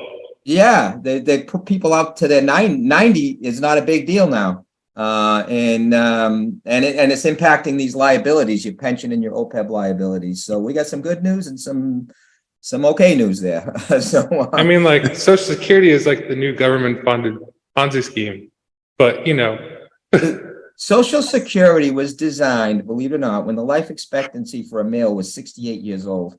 That was back in like 1951 or something. And they haven't really changed it much since. They haven't really gotten into, and if they don't fix it, they're going to run out. And, so folks really need to take care of themselves in other ways. But yeah, that you explained it very well. Basically, when someone starts to work for the town of Boxborough, if they get to a certain amount of years, you owe them insurance when they retire. And you have to start accounting for that now, not when they retire. And that's what this liability is all about. It starts that clock ticking and says, hey, this person that's over 10 years, 5 years or 10 years is now starting to earn benefits from this town when I retire. And you got to start that liability going. And Massachusetts is not forcing you to do this yet, because they're forcing you to do the pension liability, but they're not forcing OPEB. I can see that starting to trend towards possibly being a statutory requirement once the pensions start to get settled out in the next 10 years or so. So this may become a mandatory type of thing. And the other thing is, when the pension is settled out in about 10 or 12 years, you're going to have a little windfall there, because the pension is part of your budget now. And you're only going to be subject to a smaller amount at that time that you have the windfall. So it'll create more money that people can put towards their OPEBs. And that's what a lot of folks have in their planning process, that they'll begin to be more aggressive with OPEB when their pensions are finally matured. So good stuff, though. Next is your pension liability. And we got some good news here. GASB 68 was implemented in 15. So we get a really good snapshot of your pension liability. The liability is 10.2 million. That's 1.9 million less than the prior year, which is really good news. You got a 20% reduction. And that was due. So they measured this at 21, calendar 21. So if you look back to 21, that was one of the most tremendous stock market years on record. And so it really benefited the pension tremendously, because that was the measurement date, was 21. Now, so you went from Middlesex County. When I first started talking to you folks about Middlesex County, you were at under 50% funded. I think it was around 43%. And as of the end of this measurement period, you're at 61.1. That's a huge, huge increase. Still below the state average of 70%, but it's still much, much better shape. I expect that to drop back down to about maybe 55 or 56%, because the next measurement date will be 22, and 22 was not such a great stock market year. So I do expect a little setback, but at least it's trending in the right direction. Middlesex County's gotten a lot better. at doing what they need to do, but your assessments are still going to go up. You still got a long way to go, and your assessments are still going to continue to creep up. So that is that's something that is still there, but it's better. A lot of communities started doing pension obligation bonds when the rates got really low to borrow. Because if your assumed rate of discount is 7%, which yours is 7.15, and you can borrow at 2%, why not do it? You got a 5% arbitrage situation there. So Andover, Brockton, I believe Quincy, Springfield, a lot of them took advantage of those really low rates. So they went out and borrowed their pension liability, paid the whole thing off, and now they have to pay back the bonds. So right now they're still ahead of the game, even with the little market drop. But that's an interesting calculation. Middlesex County is one of the few counties that will allow that process of the regional counties. And right now, that advantage doesn't exist because of the increase in rates. So I wouldn't suggest it right now. But what I'm telling my clients is maybe set up the legislation, because when those interest rates drop and you say, hey, this is a good idea, you have to go through a legislative process to get permission to do it. And it takes about 12 months. And by the time that 12 months is up, the rates have gone back up. So what I'm telling my clients is get the legislation, get it in place. So if the rates drop, you can go in and take advantage of that situation. Do you have a question, Wes? Yeah, I just kind of want to ask a question. In terms of inflation and or increased interest rates, typically what you see, and I guess the simplest way is to explain this is, with inflation, $1 yesterday would buy a whole loaf of bread. Today, it buys a half loaf of bread. So I borrow money and I give you a half loaf of bread. Or I buy the half, or I borrow money, and then tomorrow when I have to pay it back, inflation goes down because the dollar is worth less. So my $1 can buy a half loaf of bread today. Tomorrow can buy a whole loaf of bread. Tomorrow I go to pay you back, and so I borrow the dollar today, I spend it tomorrow, and give you back your half loaf of bread, and I get to keep a half loaf of the bread. And so I'm questioning the advice of borrowing on these low investment rates and low inflation, whereas to me, it seems smarter to borrow against higher inflation. So you're borrowing at the expense of dollars and then repaying with cheaper or more efficient dollars. And so I guess maybe that's my question and or comment. Yeah, there's definitely an economic balance there. The pension, so the pension itself is not out there purchasing goods and services, so it's not as subject to the inflation. There'd be some inflation in wages, but once wages go up, we know they don't come back down like the loaf of bread. So so there's definitely a factor there where you do have to say, hey, is my dollar worth more now or 5 years from now? And if you do decide to go through some sort of a pension obligation bond, it's not something you just do in a nutshell. You'd bring in all kinds of consultants. You'd bring in financial advisors. You'd bring in actuaries. I could be on the side looking in also, but I'm certainly not going to evaluate it the way they would. I'm just kind of learning the process through these that I've been through. And but there's certainly a lot that goes into determining if this makes sense and putting a package together that the state might approve. But your point is well taken that inflation is certainly a part of that conversation. No, I appreciate that, and I think that that's important for. This is also my own personal investment thesis, and it's not necessarily what I would care for the town or anybody else. But I appreciate your feedback. John? So Tony, you talked about setting up the legislation process takes, you said 12 months.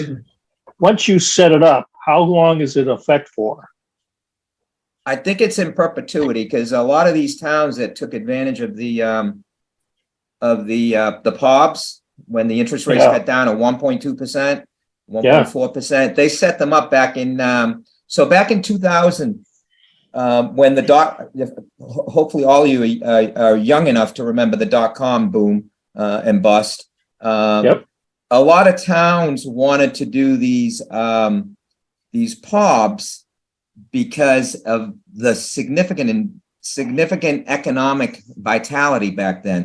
And Worcester County went out and was the first one to do it. They went out and got a POB, thinking that they were going to earn, 10 or 15% because of the dot-coms that were just going crazy back then. They got the legislation. A bunch of other cities got the legislation at that time. This is back in 2000, 1999 or 2020.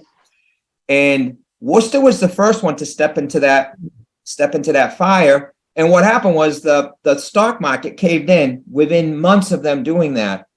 And they've just recovered from that because they went and did a POB, put all their money in, and then lost that money, but they still owed it in the bonds. So the other towns and cities that had set up the legislation said, whoa, we're not doing this right now because of what's happening in the market.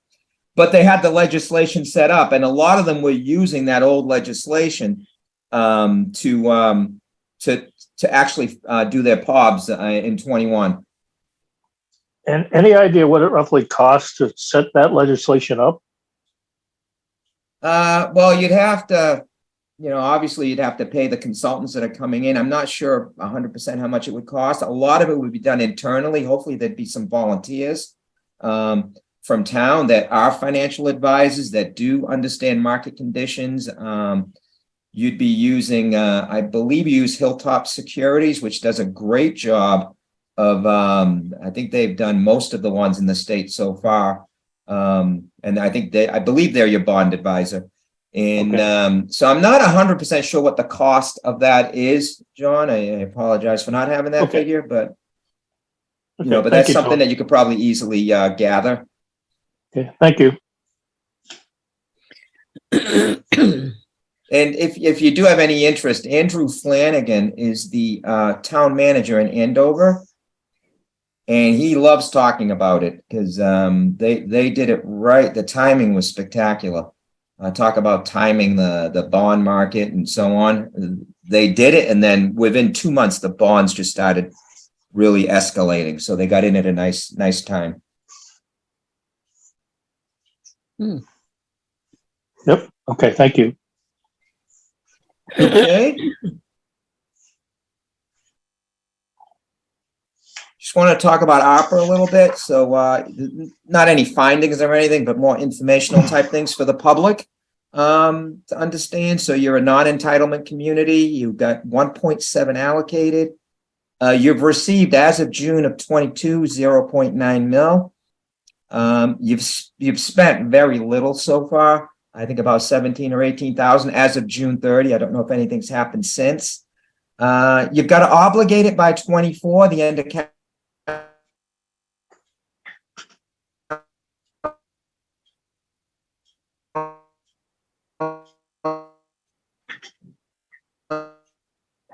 under 21 million ARPA ceiling rule, which means that because you're 10 million,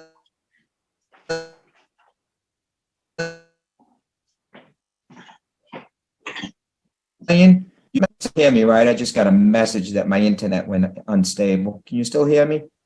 No. Okay, now. It kind of look. Yeah, you were we're jumping through the okay. matrix. You got me there now? Yep. You're Okay, now yeah, good. I got a You're message jumping saying through I was the matrix. unstable for a minute there. Again, you could opt out of the bucket method, which you had to spend it on certain things, and now you can use it on almost any municipal service, which I think is really was really a nice move by the federal government. They realized that most communities couldn't really spend it all unless they gave them flexibility. So I think that's a nice gesture on the part of the federal government. So that's your ARPA. Next, just some informational items. These are not You're starting to break up again. Find it, hack crew.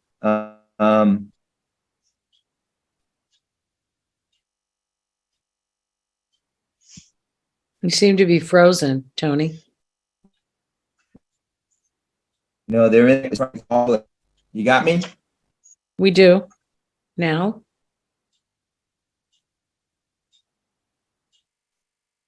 Okay. You can hear me now? I Hear you can. now. Yep. Okay, all right. Well, we only got a couple more slides. Let's hope my internet can last. I was talking about network security. If you didn't hear what I said, basically, the hackers and the people trying to come in and steal your money and steal your private information, they're in full force. I just had a town go down 2 weeks ago. They came in and locked down their entire school system, and they had to send the kids home, and the teachers were locked out, and they wanted all kinds of ransom for it. And this was a town that I thought had a really nice security system in place, but they got through somehow. There's always folks in your system that are clicking on links. So there's a lot of training involved. You can't click on links. You click on links, you're letting the devil in when you click on links. So what I'm recommending is training. I'm recommending dummy links. Send out dummy links to see what people are clicking on, see if you have vulnerable employees. Those are the types of things that I'm letting my towns know about, and hopefully you don't end up on the headline of the newspaper with some network security issues. Wes, you have a question? No, just more of a comment. This is not necessarily for you, but for everybody online, because we have still a significant participants. This is part of the cloud transition to cloud, where we have a bit more security and we can do some network isolation over that, meaning if one part of the network gets locked out or ransomware, it doesn't spread to the whole thing, where we're not like based on internal networks, et cetera, et cetera. So I think that you're speaking to a point that, and we should also incorporate this in to the warrant article regarding the transition to the cloud as well. So thank you for raising this point. I'm pretty sure you have insurance also, cyber insurance. The insurance is mandating that we get 2FA and endpoint detection as well as intrusion protection. And so your points are synonymous with what our insurance is requesting us have. Excellent. Next, I always have a little blurb on fraud risk mitigation. This is really town accountant and treasurer should be focused on making sure the department heads are turning funds over timely. That if they do keep funds in their possession, that they're secure, that they're locked, that they're in a safe, that there's reconciliation procedures in place at the department levels. For example, the town clerk, if you take in 10 dog licenses, you should have 10 certificates. So you should be able to balance that to the cash that's received. And you should be able to do that pretty much monthly. So these are the types of things I like to see. And this is more to detect small type items that just go on in these municipalities for whatever reason. Somebody decides to enrich themselves, unjustly enrich themselves, and these are the types of things that you like to put in place to avoid that. Long-term obligations; those are your pension and OPEBs. We talked about that. Investment income is interesting here, so hopefully the town is looking at this. The T-bill right now, last week was at 5. The 12-month T-bill was, I believe, close to 4.9 or higher. And anything 12 months or under is investable for a municipality.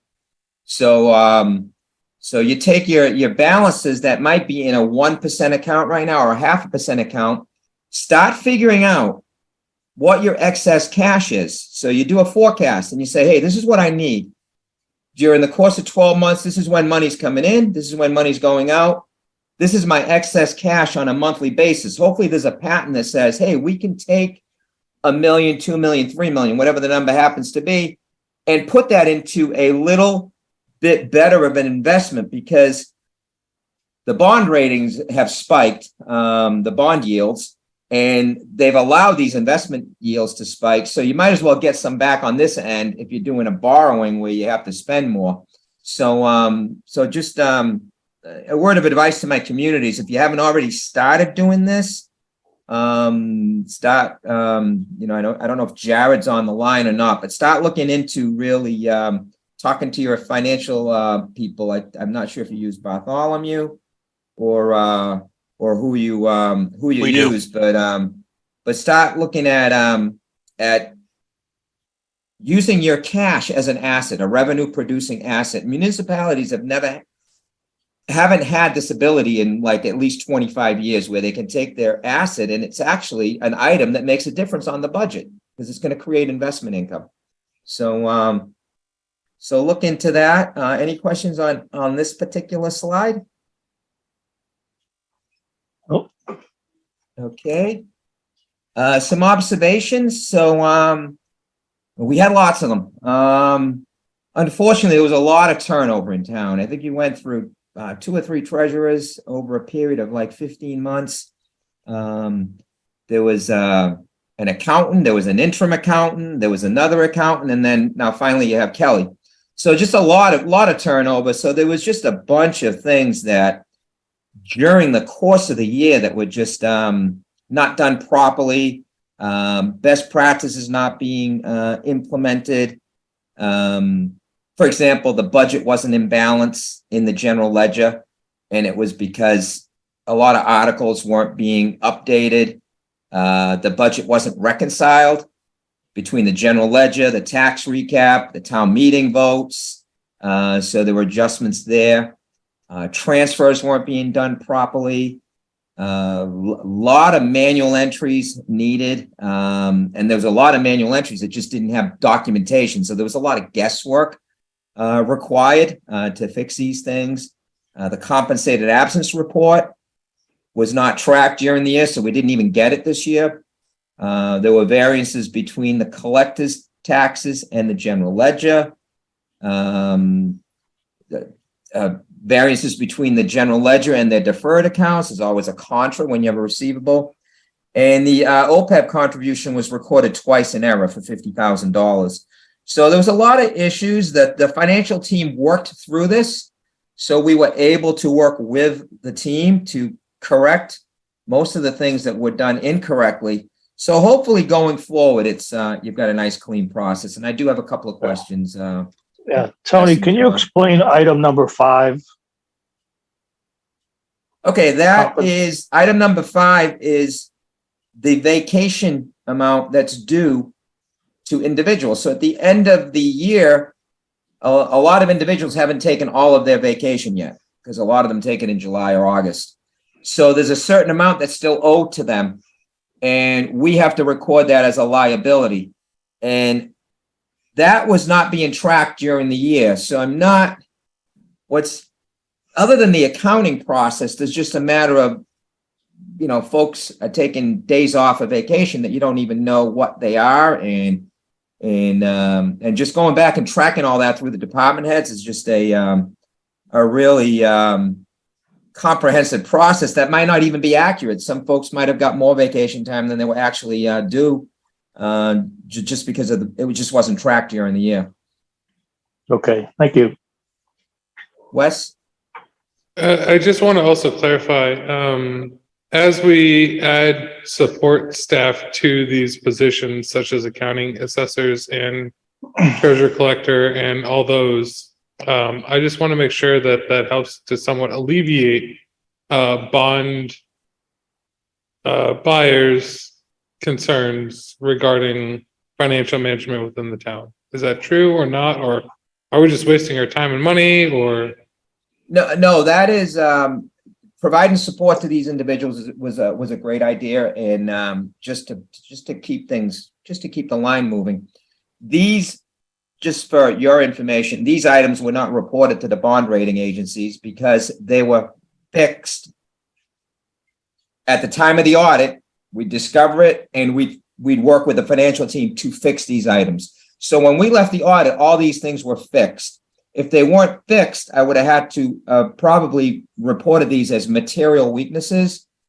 Then it starts to work into your bond rating. And I really didn't want the town to be going through that process. So we really worked hard with the entire team to say, let's get this correct. Let's all get comfortable moving forward, that we have something that we can live with. And we got there. I mean, it was a little bit of work, but we got there. So the financial statements are accurate. There was a lot of adjustments to get there. And so this won't affect your bond rating, because these do not get reported to your bond rating. This is all internal for you folks to look at. And this does get sent to the Department of Revenue. They'll look at it, and then they'll put it in a file drawer someplace. I doubt you even get a phone call from them. But in terms, that's where it stops, kind of. Just as a clarification also, can you also opine, if you're able to, on other communities? Because it's my understanding, or it's been at least represented to me, that hiring these positions is very difficult for municipalities currently. And a lot of them are also going unstaffed and or underfunded.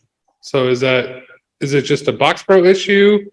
Because I just want to see, like, if it's us, or is this like a statewide issue? And I'm just it's curious. Everywhere. Supply demand is hitting this industry hard in terms of labor needs versus what you need to accomplish.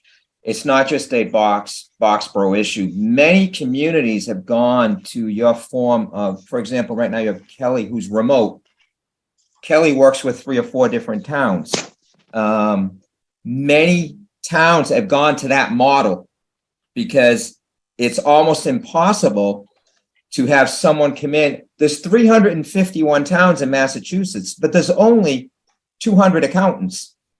So you got 151 towns that have to share their accountants. So I'm seeing this becoming the norm. You know, a place like the city of Medford obviously can't do that. You know, they can't have one person do the city of Medford and the city of Somerville. But these smaller towns, I'm saying, hey, I have one town that just hasn't been able to hire anyone. And I'm saying, why don't you take a look at this model that some of my other clients are embracing, where you have a consulting team that does several towns. It's been going on in the western part of the state for years. There's the Franklin County Regional Council and of so I also Governments. don't want to like put us in with Springfield and all that stuff, because I think just the pride of people in Boxborough are of saying, like, you know, we're Boxborough and we're a stepping community or whatever. But I just want to also make sure that this is not just like a isolated to Boxborough, whereas it's like, you know, poor management, poor leadership. And like, you know, I think we've been trying to address a lot of the issues in terms of incentives, etc. And I want to make sure that it's not just isolated to us.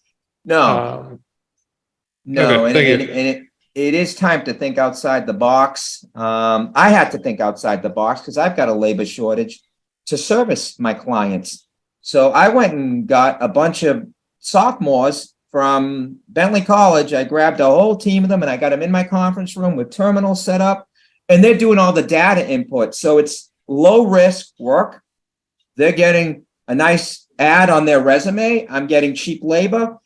Whereas I would have had to hire 2 or 3 people instead of having 6 people in my conference room that are working around their school schedules. So thinking outside the box, you've got the bigger firms are actually purchasing services in the Philippines, China, and India. So they're outsourcing the less riskier parts of the audit and sending it to India, and then it gets sent back. And I'm not going to send you guys out to India or China or Philippines. I don't think I'd want to do that to you guys. we're not coming after your jobs, but I'm asking in terms of what you're seeing in terms of other communities for how they're addressing the shortage of labor. So the same way you are, and especially a lot of towns that are very similar to Boxborough in Middlesex County. A lot of them are using this shared accounting service, so to speak, and it's working very well. It's working very well. I have not seen it really fail. So there's really, this is not a failure of management. It's not you not doing your due diligence. It's thinking outside the box, keeping the line moving, keeping the records up to date. And I think it's, I think it's a good strategic decision. Thank you. That was mainly the line of my questioning. Okay, next we had a couple of smaller items, the police details. So the police use a software that just about every police department in the state of Massachusetts uses. The only way to get June 30 data is if you run the report on June 30 or July 1st. Once you get into the middle of July, the data is not good. So that report wasn't run. Nobody asked them to run it. And as a result, we couldn't reconcile the police records to the general ledger, and these are the police details. So I had put it down as a finding. In the future, we'll send out a reminder, just before June 30. Hey, make sure you get the records from the police department so we can do that reconciliation with the general ledger on the police details. And the second item on this slide is the bank reconciliation process. So I don't know if you recall a few years ago, the findings in the treasurer's office was about 5 pages. So now we've got this item here after all the smoke's cleared that the treasurer is is creating a manual outstanding checklist when the bank provides one. And the manual one we found was off a few bucks, I think like a couple of $1,000s.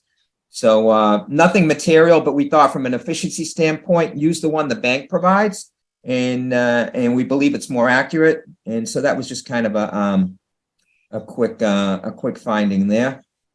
So if I have any questions on this slide, I think this is the last slide of the presentation. Were those things found in previous years, Tony? The outstanding checklist? Either one. No, the police details we've had. We've had those records and we were able to tie those back. So we haven't, this is new for this finding, and the bank rec is just kind of, is a lingering one. It was part of, I think 20 that we had way back when. So this one's kind of the last one that needs to be checked off the list. And this is for data like in June of 2022? Yeah. Okay. Okay, anybody have any further questions? So Tony, thank you so much. This was a great presentation. It gave us a tremendous amount of information to move forward, and we really appreciate your coming tonight and staying late to make the presentation to us. Thank you for having me. Great questions, and I enjoyed it. I enjoyed it very much. Happy to do it.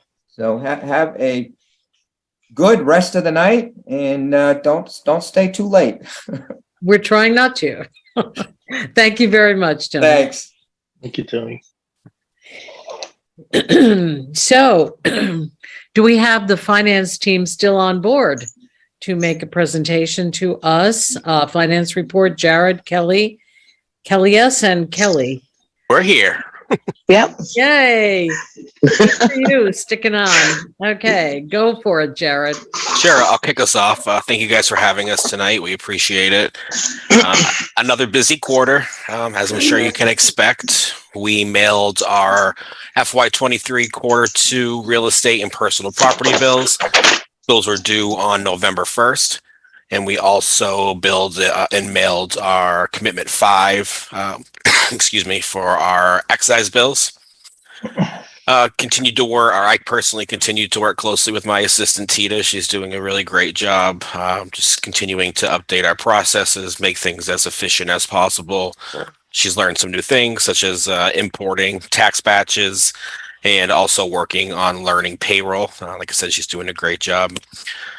As a finance team, all 3 of us, we continued to clean up, so a lot of errors that we found from previous years, mostly small errors, but it's nice to be able to clean things up, and we all work very well together. My department worked hard to clean up some past due real estate taxes. We had outstanding parcels that owed back as far as FY16 and have made some pretty great progress there.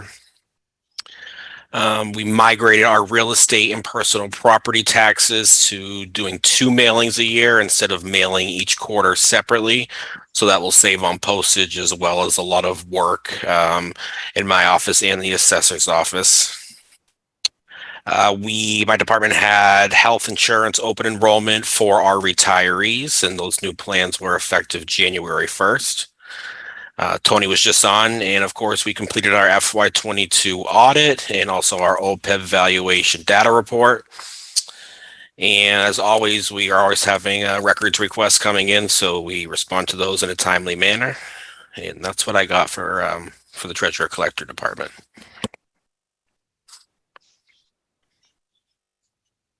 Any questions?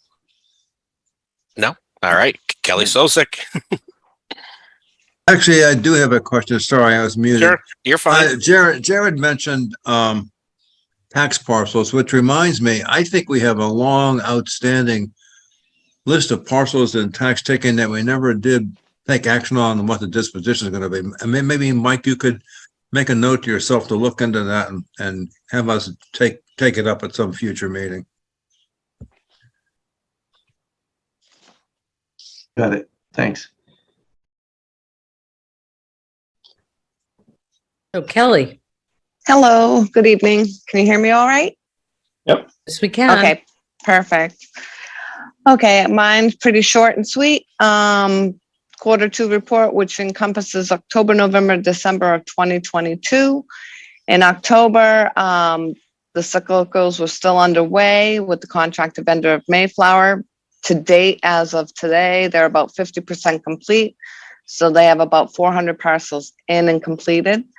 The Chapter 61 program application deadline was October 1st, 2022 for the FY24 program. We have received most, if not all, of the prior applicant submissions. Applications are currently under review, and the Department of Revenue will further be reviewing these applications within the reval as well. November, a public tax classification hearing took place with the select board. The select board voted for a residential factor of 1, resulting with the single tax rate across all classifications.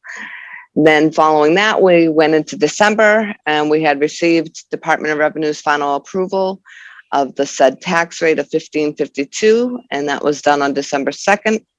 The tax bill files were submitted to the tax collector. We committed the following amounts to the tax collector for the FY23 actual billing cycle. For real estate, there was $11,538,947.99. The CPA, which is the surcharge of 1%, that was $115,496.10. Personal property was $742,198.53, and there was 2 electric liens with Littleton Electric, and those totaled $1,033.04.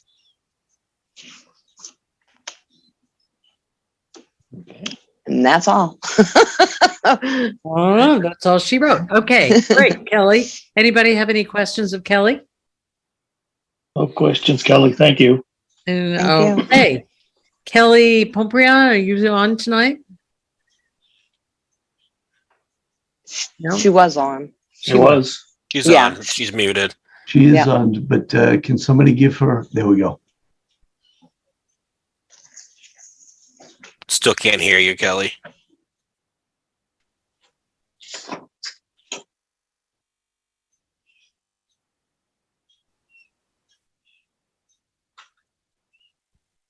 Can you hear me now? Oh, yeah. Okay, all right. So the second quarter, we were able to get the financial audit completed with Tony. So you've just had the report for that. We were able to get the tax rate set. Didn't have a whole lot of issue with that. Liz, the part-time in my office, is working very well. She's also working part-time at the police. She's, learning a great she's doing a great job. We've got the cash and the receivables all reconciled together. So that one area that Tony was talking about with the cash reconciliations with the outstanding checklist, that's all done by Vadar now in the bank. So we've got that. That will be one that will be taken off of the audit for the next year. Just in the revenue review, we're at 48% collected of the estimated revenue, which is pretty good because we get a bulk of money right in January and February from the actual taxes bills that went out. Just a few things on the expenses. So all the following departments on the expense report have over 50% of their budget used. On the accountant side, the salary's working okay. I do foresee, though, by the end of the year that I'll have a few items that will have a shortage that I'll need to get that taken care of. The legal is 78%, but we knew that was going to be short. The personnel board had one item that was for dues and membership. The planning board, I'm working with Alec. We're trying to figure out the expenses they had for consulting and legal are a lot more expensive than anticipated. So we're working on trying to figure that one out. Also, I need to work with the Recreation Commission to find out, they had two payrolls early in the spring, and there was a large chunk of money paid out, and I'm not sure that they were charged to the correct account. So I've got to work with them on that. The retirement was at 100%, the one-time payment, the workers' comp insurance, those are all paid. So that's 94%, and the liability has been paid for the year. The other accounts that show that we have, issues with or that show negative, the fire public education is a reimbursed fund. So it goes negative and then becomes positive when we get the reimbursement. The Sergeant Road donation account, I reclassed those expenses over to that account, and we did receive the check in January to cover that. And again, the assistance to firefighter grant is the same thing. It goes deficit and then we get the reimbursement. So that's pretty much everything I have. Okay, thanks, Kelly. Yeah. Great. Does anyone have any questions for Kelly and or the rest of the finance team? All right, now. Okay. Well, thank you very much, guys, for staying on and being available Thank so you. late You're in the welcome. meeting. We really appreciate it. Yeah. Thank you for the great job you all are doing. We Yeah. appreciate that too. Have a great evening. Thank you. Thank you. All right. Bye. Good night. Good night. Now we're going to move on. This is a vote to authorize the town administrator to negotiate the water line extension, the intermunicipal agreement. Mike. Okay, so I have been talking with Littleton. At our last meeting, we touched on the board and town administrator goals, and it was clear in that discussion that one of your high priority items for me to work on your behalf was discussing water and a possible intermunicipal agreement. So I did meet with the Littleton Water Department and the town administrator in Littleton. Let's see, back on, February 1st. Prior to that, I talked with Jonathan Eichman from KP Law in preparing for that meeting. We didn't do any hard negotiations, but we did talk about some of the concerns that each of us were bringing in, the water department, the town of Littleton, and the town of Boxborough bringing to the table. I had asked for that informal meeting without attorneys so that we could first just look at the landscape of what we were doing before we got into negotiations. And then thought it prudent that that the board actually take a vote and for me to negotiate on your behalf, so that I can work on some of that and then come back to you with a draft for your review, if that is your will. So I will move to authorize the town administrator to negotiate with the town of Littleton, LELWD, into an intermunicipal agreement for the water line extension project and return with a draft for the select board. Second. Okay, so let's have the discussion. Do we have some comments from the board? I think Mike summed it up pretty well, that he's already had some informal discussions with the department and the principals without the lawyers present. And so that's a necessary step. I know that Littleton has been hearing from Littleton Water Department. That is, the Littleton Select Board's been hearing from the Littleton Water Department as they progress in the same direction. So I think we're on parallel converging tracks. Mike, Okay, do you know Wes? if the, Oh, John. no, Mike, yeah, I just want to know, Mike, if the Littleton Town Administrator has been given permission to also enter into an agreement.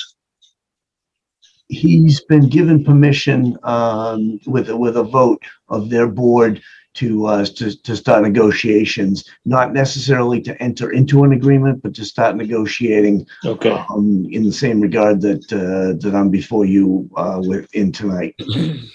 Okay. So, Wes? So I have no issues with authorizing Mike to enter into negotiations. I know that some board members may have different concerns, and I believe that Mike, in his role as a town administrator, is to represent both sides equally and impartially. And I think so far, from what I've seen, he's done a phenomenal job of being the mediator and or in political, meaning non-political, a side of this. And so I would support this wholeheartedly, especially as we saw tonight earlier, I don't want this to turn into the Boxborough Meadows where people are left to bear the burden of failed governance, I guess is the best way to put it. And so I support Mike entering into this IMA, at least initially, and I'm open to other board members' opinions, etc. So thank you. Okay, so I just want to say that I trust Mike to enter into negotiations. That's not what this is about for me. What I have a lot of concerns about the details of this project. And I just feel that there needs to be a lot of input into those details. And I'm not sure that they've been really spelled out. I don't know if there's any members of the public want to speak to this point, but I personally feel like there is some difficulties that we need to take into account. I, for example, would like to see definite sign-ons by at least the 11 communities. I have questions about people that are not part of the 11 original communities that were discussed, what their ability is to sign on to this water situation, what the total cost is really going to be for each one of these entities, both the connection fees and the betterment fees. Is this the best way to structure this particular agreement in terms of betterment fees? Perhaps there's another way to go about this. So I just, there are so many questions that I would like to see those put into the mix in a way which is really responsive. So I'm not quite sure how to do that. I know we have a Water Resources Committee, we have a planning board.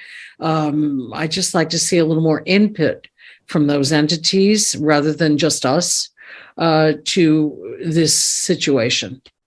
So that's where I'm coming from. I see I have a couple of hands raised. Janet? Hi there, it's Janet Connolly. I am on the Water Resources Committee, but I'm speaking for myself, just responding to what you just said. What I think would be helpful for myself and anybody outside of the select board who's maybe not as intimately aware of what an intermunicipal agreement even is, it would be helpful to just know, well, what is an intermunicipal agreement? And what is the scope of this agreement specific to a water line? I'm sure there's examples out there. We might have other IMAs, like for cable or something, that we've done before, and it has nothing to do with trust in Mr. Johns. I'm sure he'll do an excellent job, but it's more of a communication tool for the rest of us folks who aren't, steeped in municipal government speak. It would be helpful to know what is the scope of this. And when I thought about the scope of this intermunicipal agreement, I think it's from, before you even get started till well after it's built and you're going, well into the future. So it's big. It's a lot to consider. Are we considering sort of the entire lifetime of this project, or are we just trying to get to a construction phase? Or is the scope of this agreement, my opinion is it should include a lot of detail about what the construction phase looks like. And so I'll just stop there. Those are sort of my top of mind questions about what are we trying to achieve with this? How can people in the public contribute appropriately to the process? Thank you, Janet. Jim Syack? I just needed to unmute, and I guess there we are. You are. Well, okay. I guess I meant to click that twice. Okay. So yeah, I can't speak to the details of the intermunicipal agreement, but I do just want to say on behalf of Harvard Ridge, or at least the board of Harvard Ridge at this point, what a significant development this could be for us. And to Janet's point, speaking specifically for the future, because it takes us out of the public water system business. And with the geographical constraints we have in terms of placing wells and so forth, and the constraints with where our leaching fields are located. And I think this pertains to the other condominium associates, at least in this end of town as well. And just for treatment, the effect that it has on our wastewater treatment facilities over the longer term, displacing public water supply from ourselves onto a water utility that can do common treatment and distribution would be, just a real boon for us. So I just want to let you know that I appreciate the fact that you're even proceeding with this. And I know there's a long way to go, a long road to hoe, but we'll certainly, myself, my board, or I should say our board, and our association will participate to whatever extent you would like us to. Thank you, Jim. John? Thank you. Yeah, I support giving Mike the permission to start the discussions to enter into an intermunicipal agreement. But I'd like to see us understand as we go through this process, and something that we need to understand very quickly is the buy-in of the various stakeholders that are going to be responsible for funding some of this through betterments or however. Just want to make sure that we have enough people buying in so that it's going to work. Okay, that's my concern. I think we need a roadmap to find out what are some of the key points we need to consider as we go through this. And one of those, for me, first of all, is the stakeholders. I think in terms of the cost of the construction, my guess right now is we're just in the ballpark phase because it's so early. So I think getting some idea and to rough ideas to what the overall costs are, and then thinking about how it will operate beyond. But for right now, unless we have stakeholders who are willing to buy into this and say, we're not going to operate our own public/private wells and septic systems, or basically their own wells, because it's only for water, we run the risk that it won't fulfill the needs that we're trying to meet. We need to make sure that we have complete buy-in from residents in the town, and specifically residents in the western part of the town. That's my concern. Thanks. Les? Well, there are a lot of things that need to be considered, and starting to peel the onion of what should go into an IMA is one way to reveal how many things need to be dealt with. I gave Mike my list of things that I want to see at least considered for an IMA, and I forget, Mike, I think it's got 17 items on it. It includes things like, what is the share of the total water available to Boxborough going to be entitled to? What are the provisions for signing on and allowing expansion in the future for other entities that might wish to tap into the pipe? The mechanisms of operational mechanics, how it's actually operated. There's a whole host of things that at least I put down, and I actually shared that privately with the individual members of the Water Resources Committee and invited them to communicate their own views on this matter to Mike directly. So you'll have to ask Mike whether anyone else has chimed in, but I certainly gave him a long list of things to think about. I think it's fairly comprehensive, but he's going to find out if it's deficient in some way and let us know. Remember, his job, or we're tasking him, is to go off and start drafting an IMA and bring it back for consideration by this board. So we'll have future opportunities to provide input on this thing. This is not our first rodeo with respect to IMAs. We actually have an IMA with Littleton already on the cable community television operation, and the animal control officer with Littleton and Stowe. So it's an agreement, business agreement, if you will, by the towns on how they're going to operate to provide a service, one to the other, and how it's paid for. This is probably also going to need special legislation to go along with it, which Mike will probably begin to tell us about that in the future as things go forward. I'm pretty sure that Littleton Water and Nick Lawler and his team have already approached their legislative delegation about that and getting their support. So there is a lot to do. There's no question about it, but we have to get started, and this is the way to go about it. Thank you, Les. Wes?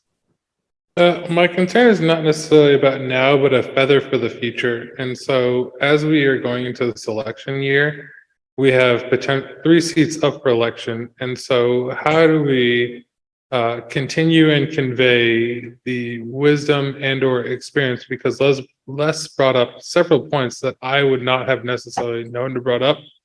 And I don't want to lose that. And so it's like, how do we as a board also continue and include new board members, and how do we bring them on and make them up to speed? Because while the MMA offers certain classes, I think that there's some facets that are local to Boxborough of how do we engage these people while not necessarily posing or positing certain opinions or whatever, but if you want to do something, this is how you get it done in Boxborough. And my comment was more about how, as we're looking forward and looking 1, 2, 3, 4 years in the future, kind of one of the succession plans, how do we help people do what they're looking to accomplish, whether or not we agree with it or not? And so that's just one point that I wanted to bring up. It's not necessarily relevant in this point, but I think it has a lot of merit in this because this is something that will last for several years. So that's why I was bringing it up. Okay, thank you, Wes. This is my concern. First of all, I mentioned there are a lot of different things that we haven't looked at. For example, we did have to dig up the roads or additional ground to lay pipe. Who's going to be responsible for maintaining those pipes down the line? How is the road going to be repaired after it's dug up? What kind of expenses? Mike has already, in our Capital Saturday, he already allocated $50,000 in a warrant article for consultant fees for this issue going forward. Do we really know what is really the cost to Boxborough for all of this? And I'm not saying I'm not a supporter of this. I think if all the details fall in line, I'm a supporter of it. But my question is, this is very quick. We're being asked to make this decision very quickly. We're being asked to do an intermunicipal agreement We really, in my opinion, should be holding some public hearings on this issue. We should be getting a lot of consultant support. We're probably, it's an intermunicipal agreement. Yeah, we don't necessarily need agreement at town meeting, but we need a public buy-in but we don't even know some of the most basic questions.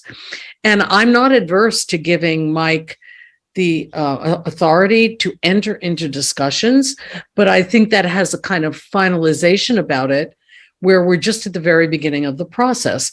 I don't really know the answer to this, and I'm just posing these questions, but I think that there are other people out there that could possibly help us, like the Planning Board and the Water Resources Committee.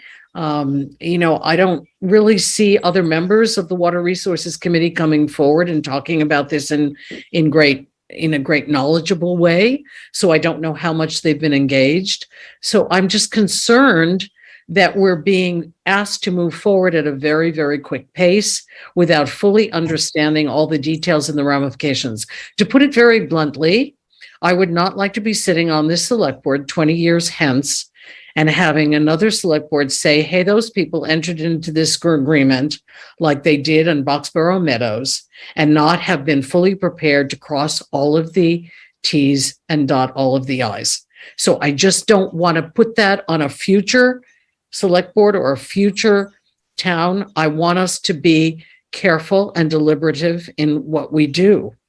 So I'm not adverse to giving Mike the authority to go forward and have discussions, but I think we as a board need to think seriously about how we're going to proceed in this issue to get the proper kind of input and I will say buy-in from our population for this kind of a major step. And this is a significant step.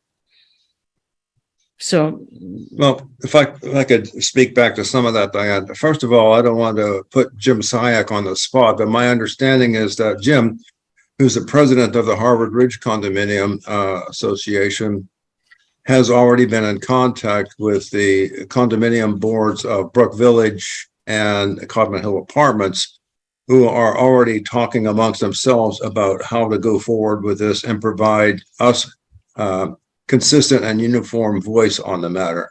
One or two private entities along that route have also spoken to me about it and are very supportive. In fact, they want to know when they're going to get it. A lot of people over there want to be out of the water business. There are many, many issues with the quality of water, not just for human health, but the corrosive effects on their plumbing systems and so forth. And there are many problems that this will hopefully solve. All the details that you're referring to, yes, they need to be sorted out. Remember, the risk really here is on Littleton. They're the ones borrowing the money. They will, if the IMA goes the way I suggested, they'll be responsible for digging up and repairing the road. It'll be their infrastructure. We'll need to give them access and the right of way to actually do that.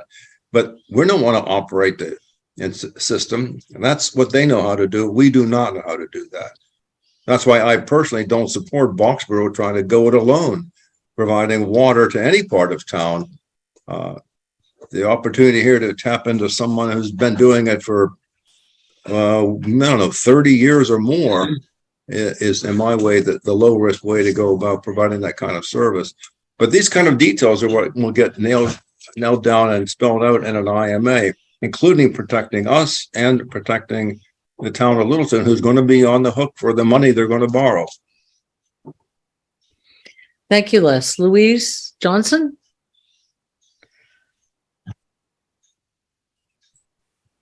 Louise? Have we unmuted her? Louise has gone to bed. This is her husband, Robert Johnson. Okay, thank you. Okay. I said her or him. We're an owner at Leverett House where the fire was. But I just want to mention that back in 2007, they had mentioned during the annual meeting about the blasting chemicals, and this was way back in 2007, and apparently it's still a concern, and there hadn't been any blasting since. So I just wanted to say I think there's definitely a health issue that maybe hasn't really diminished as time has gone on. Thank you. And Okay, thank you for considering it. Thank you. Jim?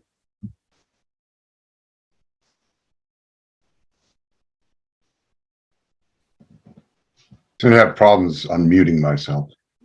You hear me now? Yes, we can. Okay, good. I guess I'll go on TV again too. There I am. Yeah. So just some brief reaction to some of the comments. Yeah, I'm glad Bob brought up the incident at Leverett House because one of the real advantages of this, should it actually go through, would be fire hydrants on the street.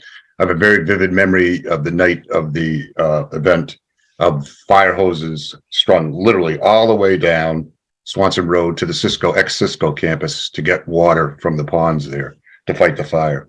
So that's just an aside. That has nothing to do with the intermunicipal agreement. But in response to Les and John's comments, yes, we met with Brook Village, Codman Hill, just the three condominium homeowners associations. And I believe that both ourselves and Brook Village have sent the select board letters of support. And we're working on Codman Hill. They do have some financial concerns. I mean, to me, it's really a dual. They're talking about the water now. Excuse me, Bob, could you mute yourself at this point? Oh, I'm sorry. That's okay. Go ahead, Jim. To me, there's two very significant advantages. It's not just economic. I mean, we don't know what the numbers will be, but I think in comparison to what it will cost us to go it, and probably the other associations as well, to go it on our own over the long term, this will probably be the lesser of the two. But more importantly, perhaps is a health and safety issue in terms of increasing the probability of having safe and healthful and treated water for each of our communities. And so, again, we're working with the associations, and if anyone can get me contact information for the other 8 entities that have been identified to start off with, I'll be glad to speak with them. In fact, I'm trying to get those numbers so that we can talk as well. Because to John's point, yes, we need as much participation as possible. And Diana, I think, I certainly agree with your viewpoint, being a deliberative body myself, that you don't want to do anything in haste. I think, and you've been on the meeting, so I think you know this, not telling anything you don't know, but I think the reason for trying to expedite this is because of the availability of the state, the state drinking water revolving fund, low interest loans, some of which supposedly have already been or will be forgiven. So to me, for us, it's like a once in a lifetime opportunity. Regardless of, all the difficulties that it may entail, and maybe it doesn't happen, and then we're left in the situation that we are now, which is, again, to treat our water in perpetuity, I guess, on our own, which will be unfortunate, but a lot of it is out of our control. But that's how I feel about everything. Thank you, Jim. Just let me just say, in response to what you just said, even when we heard the presentation from DEP, it was said, well, we don't know, there's chance these loans may come back around as well. And I have some information that is a distinct possibility, that this is not a one-off. That having been said, there's no guarantee of anything in the future.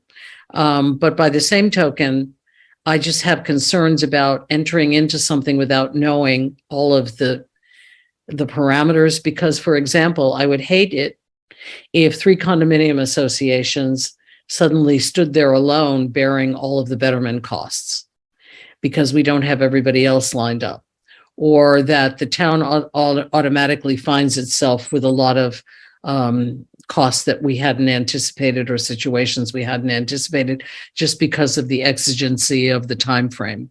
And so what I'm kind of proposing to the board is, and this is just quite off the top of my head at this moment, this is not something I've really formulated, as much as giving Mike the opportunity to, negotiate this, perhaps we might consider an advisory committee to work with Mike and give him some input, perhaps a member of the planning board, a member of one of the homeowners associations, a member of the water resources board, to give some input so that we're not sitting here going in the dark looking at a draft of an IMA without some additional input, because it's a very complicated issue. And if we could solve this in the next 2 months, which is what we're talking about, barely 2 months, that would be great. But I'm just saying, I just don't want to see this go on in a direction that isn't fully informed. Sure, that makes sense. I just say that in terms of the timeline, again, the other issue is that even though the state revolving funds may come around again in the future, the DEP is waiting on whether this develops into a really probable possibility before they start coming down on us for enforcement, which the worst possible case for us would be to spend a couple of $1 million on enforcement now, and then down the future, okay, this becomes a possibility or an actually eventuality. So Right. that's the other issue. I'm just speaking so I'd be certainly glad to help with any kind of advisory committee, but simply from a resident's perspective and a member of the association board, I can't really I have no municipal experience, so the details of that I wouldn't be able to help with. But again, I'll help in any way that I can. Thank you, Jim. Janet, you had your hand up. Janet? I needed permission to be unmuted.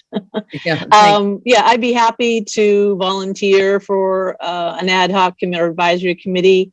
Some of the things that I think we need to talk about are related to construction costs, handling of soil, hazardous materials, who's liable for what. You're digging up soil on our streets, but we want Littleton to be responsible for the costs and the management of that construction. So there are some details there that are definitely points worth negotiating around. And they have just run a lot of pipe through their own town. So they have plenty of experience with how they execute on these projects and can give us really good cost information. And so we also need to think about how we reach out to Littleton to leverage the knowledge that they have to save us a little bit of time and effort. Like you said, because this is a short fuse on this particular thing. So I'm happy to volunteer for something within the context of, my experience, which again is not municipal government. It's more hazardous materials management during construction. Thank you, Janet. Les? Well, the Water Resources Committee, represented tonight here by myself and Janet, have been involved in providing comments along the way here. And I've actually been talking about elements of this problem since at least 2018, before there was even PFAS, when the issue was salt, which still is there, but PFAS is now the most recent issue that is urgently pressing. Jim raised a good point. The public water systems along that part of town have no choice. They must treat for PFAS. They must meet the state drinking water standards. Doing that on their own will be very, very expensive, in particular for the denser condominium developments, because they don't really have enough land to sink new wells and or move their septic systems around. They're under enforcement orders that are in abeyance while the DEP waits to see what happens.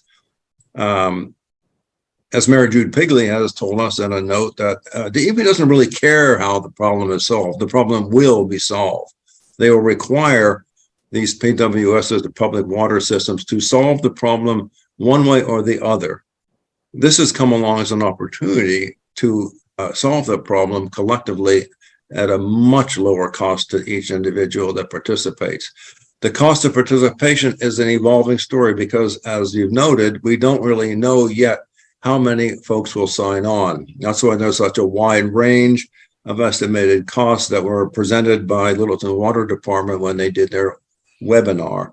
We're going to get better information on that as time goes on, and we get more and more commitments from the entities that have the opportunity to sign on.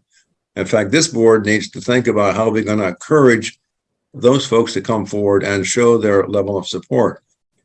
But remember, we're not talking about what might cost the town and the taxpayers of Boxborough. That number is insignificant. It's a cost of maybe operations at the administrative level. The serious money, the construction and operating costs for the water infrastructure and systems, will be on Littleton. They'll be the developer. They'll be the operator. They'll be putting in the pipes. We're not doing that. We're going to let them do it, and then we'll enjoy the benefit. That's the plan. And it, I think, will work out. And we've been thinking about this for a long time. We've had a lot of people in Littleton thinking about it. And Mike is just now starting the first serious step and hammering out the details. In terms of the future, how to do it and keep the institutional knowledge going, that's a very good question. We had at one point kicked around the idea of maybe the town should have elected water commissioners who would then be responsible for a number of things that would be outside the control of the select board, in order to ensure there's continuity in the thinking and the operation of a public water system. That has some drawbacks, but it's something that the board could think about. It doesn't need to be done right away, but it's something we need to think about. As you all know, with turnover in personnel, whether they are select people or administrative people, institutional knowledge is something that needs to be nurtured and preserved. Having another body whose job it is to keep an eye on this and keep doing the right thing as in the future. We're talking something that's going to be around for a long time. I mean, the bonding for this will be at least a 30-year bond, and the pipes will be in the ground for 100 years before they need to be replaced, hopefully a very long time. So yeah, it's a long-term big project. It's a big deal, but there's big money in the system to address this problem now, and that doesn't come around very often. In fact, it's never been seen to this level before, which is why we think this is the opportune time to take advantage of it, along with the willingness of Mass DOT, who declares that they are responsible for more than 50% of the salt in the groundwater. They're contributing significant money already and are hinting that more may come depending on how things go. So yeah, there's some moving parts of this story, but they're moving, in my view, in the right direction, and we know how to keep it moving that way. Okay, thank you, Les. Wes? Just very simply, I don't want to close off any avenues to state funding for remediation and other things. And at the end of the day, I feel as strong of an obligation to provide water to these communities as we do to not holding the residents of the Boxborough Meadows responsible for the developer's follies. And so it's very hard for me to differentiate between the two. And that's just where I'm at currently. And I can't really describe it any better. And I'm going to think about it and how to postulate that better. But I equate these on equal grounds. The water quality as well as the acceptance of the roads, because these are people who have been taken advantage of, at least in my opinion. And at the betterment of, not betterment, because that's a different term and I shouldn't be using that. For the non-technical people, a betterment is something different, but it's just hard for me to fathom requesting other people to pay for stuff for me where I would not pay equally for them is the best, I guess, the best way that I can phrase this right now. Okay, Mike? Yeah, I want to come back to the point Janet first raised at the very beginning of this, and that was about what an IMA is and what it might cover. And I would say that it would cover all of the things that Janet mentioned and more. So she talked about, she posed, would it be, during construction or would it be over the lifetime? And I would say that an intermunicipal agreement is kind of setting forth the ground rules of how all the different participants would interact, and what are the rules and what are the let's say violations for going outside the bounds of the agreement between, in this case, the three parties. And what this agreement would cover, in my opinion, would be from borrowing through pre-construction, all the way through construction, through the lifetime of the participating parties. So I would anticipate that Littleton Electric Light and Water Department and the town of Boxborough and the town of Littleton would be co-participants in this project for, possibly that 100 years. However long this would operate, and that would be what I would anticipate that this agreement would cover, all the different kind of liabilities and parameters that the three parties were interested in protecting and making sure were covered during that time. Some of the things that were, just a few of the things that were narrated to me were, that Boxborough was interested in making sure that opening up a water source coming from Littleton wasn't an open gateway to a free-for-all in development. So that, in other words, we would have to have some language in there that would speak to what our development or non-development interests were moving forward. What would need to be the easements. Clearly we're coming across Beaverbrook Road in some fashion, and what would that mean, and who the responsibilities would be, and put upon what would be the volume that each of the communities would be expected or limited to, in other words, gallons per day. And how would the initial parties, how would they sign on? How would the betterments be handled? Who would be handling those? And then what would happen with future interested parties? Would they be able to join later, and how would that happen? And also, hookups, how would all that interact? So those are some of the things that I think would be involved in the intermunicipal agreement. But I hope that kind of answers Janet's question that she first posed. Thank you, Mike. Okay, so we have the motion. It's been made and seconded. I don't seem to hear any expression from the board about my idea about an advisory committee.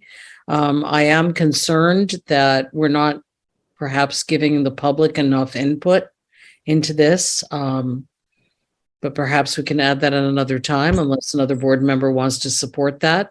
I don't want to, hamstrung, whatever the past, present, or future of that word, Mike, in his ability to operate. But by the same token, I just feel like this is a very complicated issue that perhaps needs a little bit of input and some additional, thought processes behind it, which is why I was proposing what I was proposing.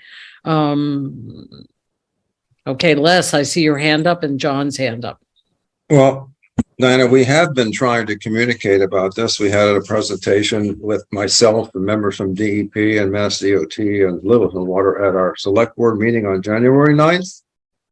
It was pretty well attended by folks in town. And on January 19th, we had a webinar explaining a lot of this in greater detail, and that had over 100 people attending that. And we've gotten letters of support sent to the select board, which you can all get from Kelly. She's actually collating them, and they will be probably responded to in the near future. A lot of people interested in understanding what the timeline is. Some people are advocating for the Western water problem to be solved because they believe the town's going to need to turn its attention to the eastern side of 495. That's not part of this plan, but that thought is out there. And I think that shows there's a wide awareness that the future of the water supply situation is important to many, many things for the health of the town. I think that the time is very opportune. The risk for Boxborough is extremely low. You might ask, why isn't Boxborough just funding this and putting it onto the tax roll and asking the Boxborough taxpayers to solve this? After all, this is Boxborough land. These properties are in Boxborough. Well, we know that the experience of the original Water Resources Committee that explored for and found water in various parts of town brought forward to the town meeting a proposal to further study the problem and hinted what the cost of a modest municipal water system might be.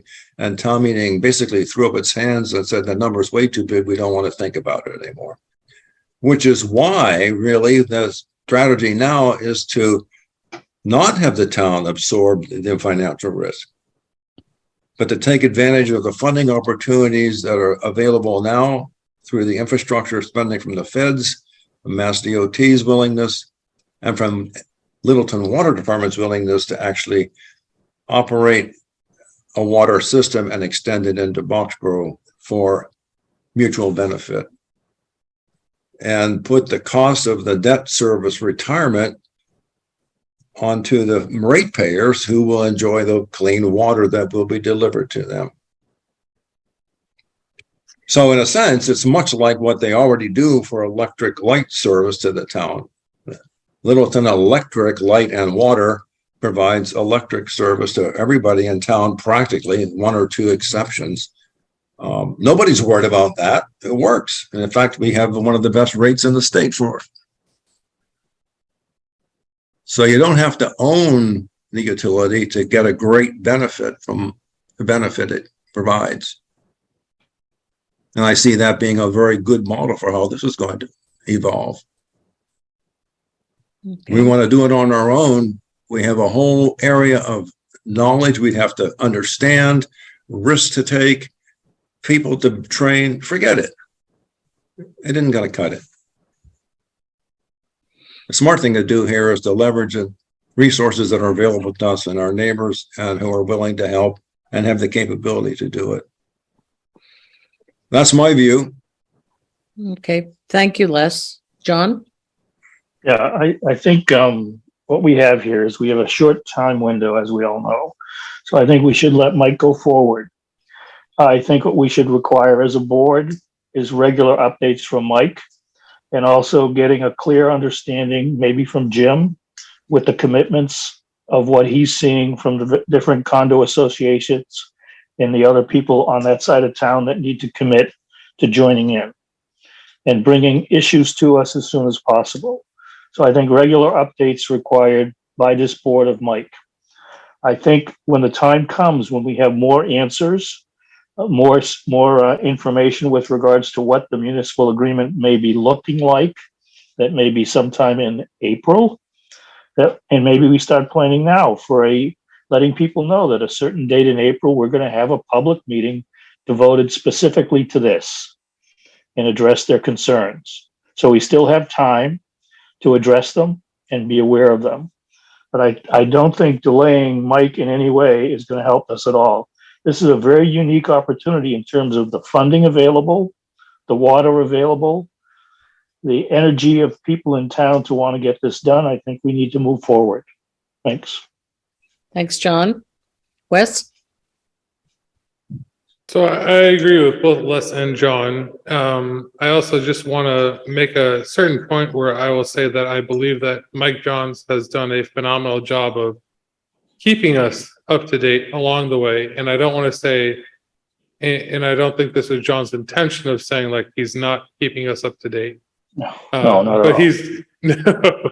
he's done a great job of keeping us up to date. And I want to continue to see that.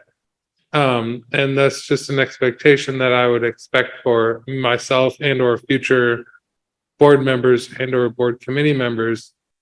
But I do agree with Les and John that we have an opportunity right now that is too precious to waste.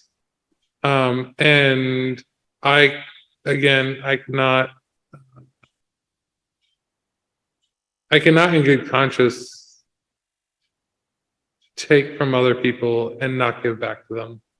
And so that's just my thinking. Okay, do we have any further comments? Okay, so we have a motion. Do I need to read it again for you? Or are you all clear? Which is, We're authorizing Mike to enter Right. into an IMA agreement. right. And bring it back to this board. Yep. Okay, let's take a vote. Les, Fox eye. John, Markowitz, aye. Wes, Folks, I. and Lepari, aye. Okay, go forward, Mike. Negotiate. Okay, so we're moving on to the warrant article discussion. So glad we started at 6 o'clock. Hey, guys? Yep. I just request 2 minutes. I would just like to say that this is a easy meeting. This is not ending at midnight yet. So, so are you asking for a brief recess, John? I'm just in asking for favor. a 2-minute break. I'm in favor of a 5-minute recess. Okay. Okay. Okay, All right. 5 minutes. 5 Thank you, minutes. everybody. 10:40. Oh, yeah.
A piece of cheese goes a long way.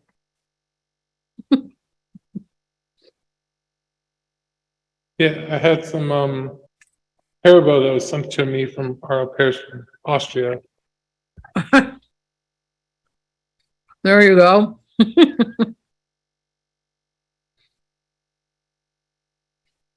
It's not even English. Like, I don't even know what these things are. They're like lassos. I don't know. Okay, so we're back. Looks like everyone's here. We're eating pieces of cheese and whatever. Okay, so we're moving on to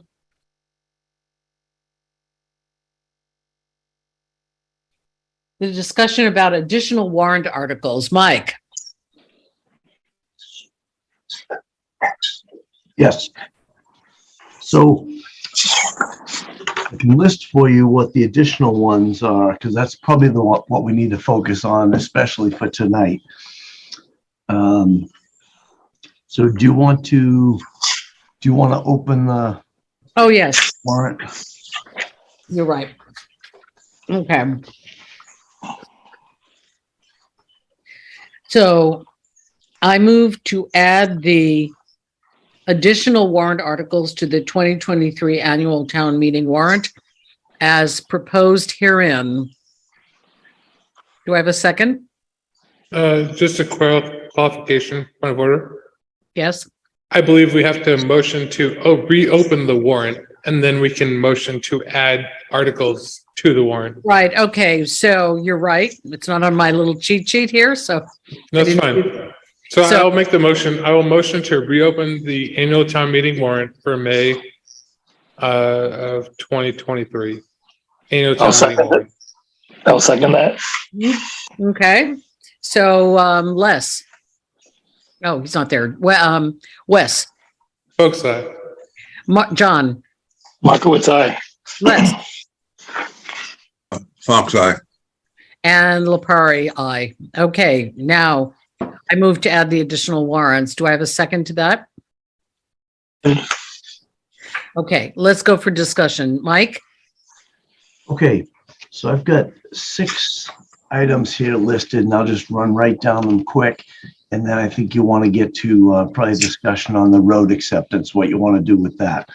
So first additional item is library fire alarm system, repairs needed of 17,500. Second one, an article for revolving funds, which is the typical article every year of setting the maximum limits for all of the different revolving funds. Third one, an article for cable services, basically taking the money received by the town and appropriating it back into cable services.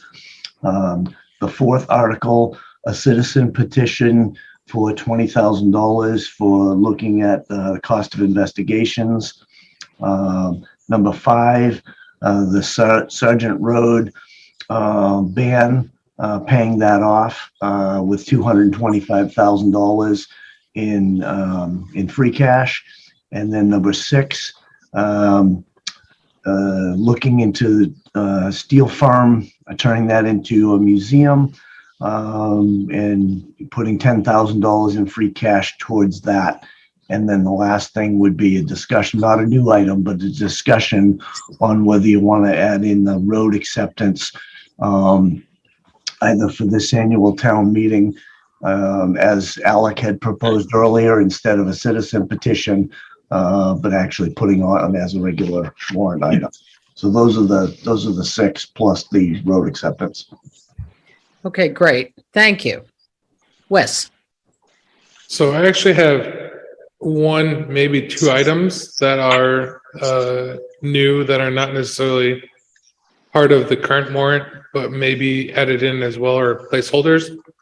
It's come to my attention that there's more than one plan for the public safety building. And so if they've already taken this off of the agenda, this may, from the town's perspective,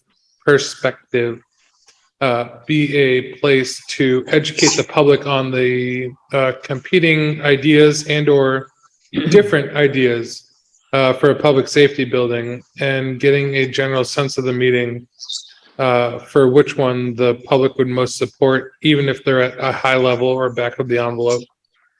And why I'm proposing this now is because it's a free education for the public. And a lot of these decisions have already been made, not mostly just in committees and all that stuff, but not necessarily being brought back, because the majority of these ideas are going to require significant investment from the community ahead of time. And so it's my belief that it may be worthwhile to bring the public along. And so that's just my additional warrant and or sense of the meeting articles, but I'd like to open this up to a larger discussion. Yeah, so Wes, can you explain what you're trying to, I mean, is this to talk about the different alternatives that are being considered? So it's to talk about all alternatives that are being proposed, right? It's not necessarily a reset, and it's not necessarily anything else, but we've gone a certain route as a town and the building committee, and they've done a lot of work, and I want to respect that as well. But I also want to give some air and or light to some of the other proposals. But I think that it's going to be imperative that the public sees, because this is going to be, regardless of whichever option we go with, is going to be a large ask from the public for taxation, right? So we have a lot of the Boxborough public schools taxation is coming off. And so we're going to be looking to replace that with the public safety building and or fire station or whatever comes forward. But one of these things, and when we have this meeting, it's an education point and an education piece. So worst case, we just say, hey, we're not looking to do anything else with this, but we just wanted to put this on your radar for coming forward. Like, that's something that we can do as a select board, and it's not necessarily, hasn't been done in the past, but I'd like to just start raising these points, like start bringing people in earlier and earlier in the process, if that makes sense. Does that answer your question, John, or did I? Yeah, no, it actually helps answer some questions, because I think a number of us were at the housing board meeting the other day, and there seems to be some discussion from them as to what they would like to do with the property. And there also seems to be some discussion that's being held by, I think Chief Tresick has looked at head count numbers, and they may not be the same numbers that I remember seeing in the original HTK study. And I think the public hasn't heard anything. I mean, there have been meetings held by the building committee, but there hasn't been a large public meeting for where you have a large group, like you have a town meeting, to get an update as to where we are and what's being considered. So I think that's what you're trying to accomplish here, right? And I'm fine with that. 1,000%. That's effectively what we're trying to do, is either bring people along and or get preliminary feedback of saying, hey, I'm spitballing these few ideas. What kind of feedback are we going to get?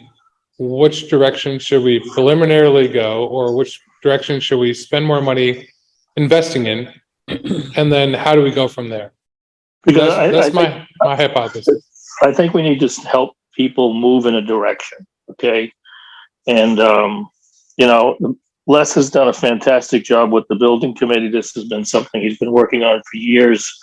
And I just think the challenge is getting people to understand what we really need, okay? And then what do we want to do with the properties that we have, what can be done. And I think it's important for some of the other boards to hear what the public has to say as well. And I think that will help us move forward. So I just want to push back just slightly. I'm not looking to push forward one agenda or another. What I am hoping to do is prepare a succinct, if at best words, elevator pitch for each of the proposed ideas, and see which the town and or residents may be inclined to support in the future, because we're going to be asking them at the next town meetings for money to do the building. And so what I don't want to happen is for them to say, okay, so you asked for this money for planning and it wasn't for this other planning. I didn't realize that was an option. And so I'm really trying to take it back to square one and say, hey, look, we have these 3 proposals. As a sense of the meeting, which one would you like to see? Then, okay, then the fall town meeting, we say, okay, we'd like to have some funding for doing some design and artwork of these buildings.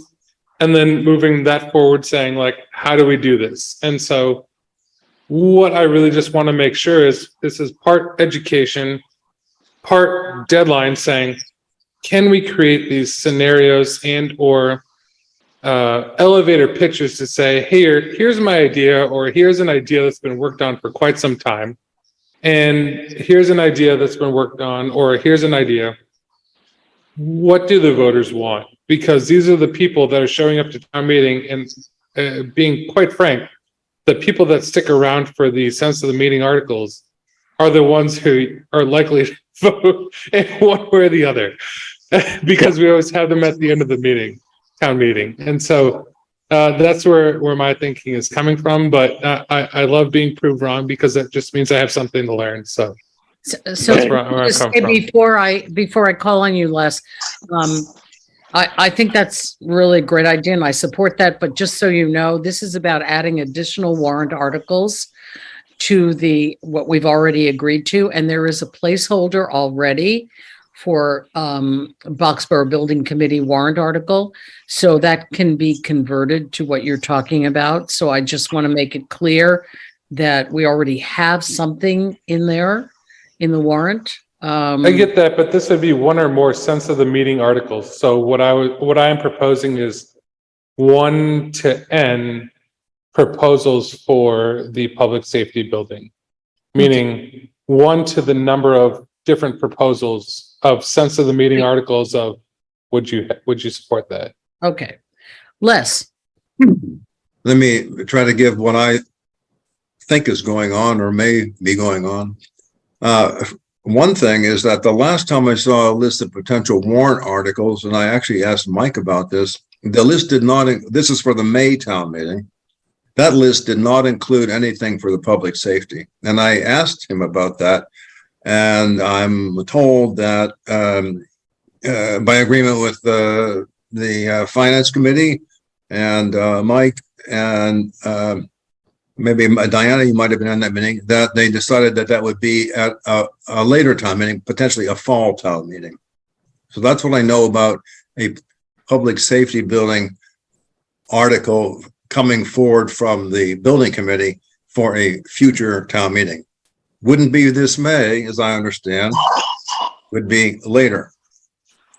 I thought we had discussed, we had gone through this and Gary was in that meeting and we talked about the fact that that article was a placeholder. I haven't looked at the current list, so it wasn't on the list that I saw.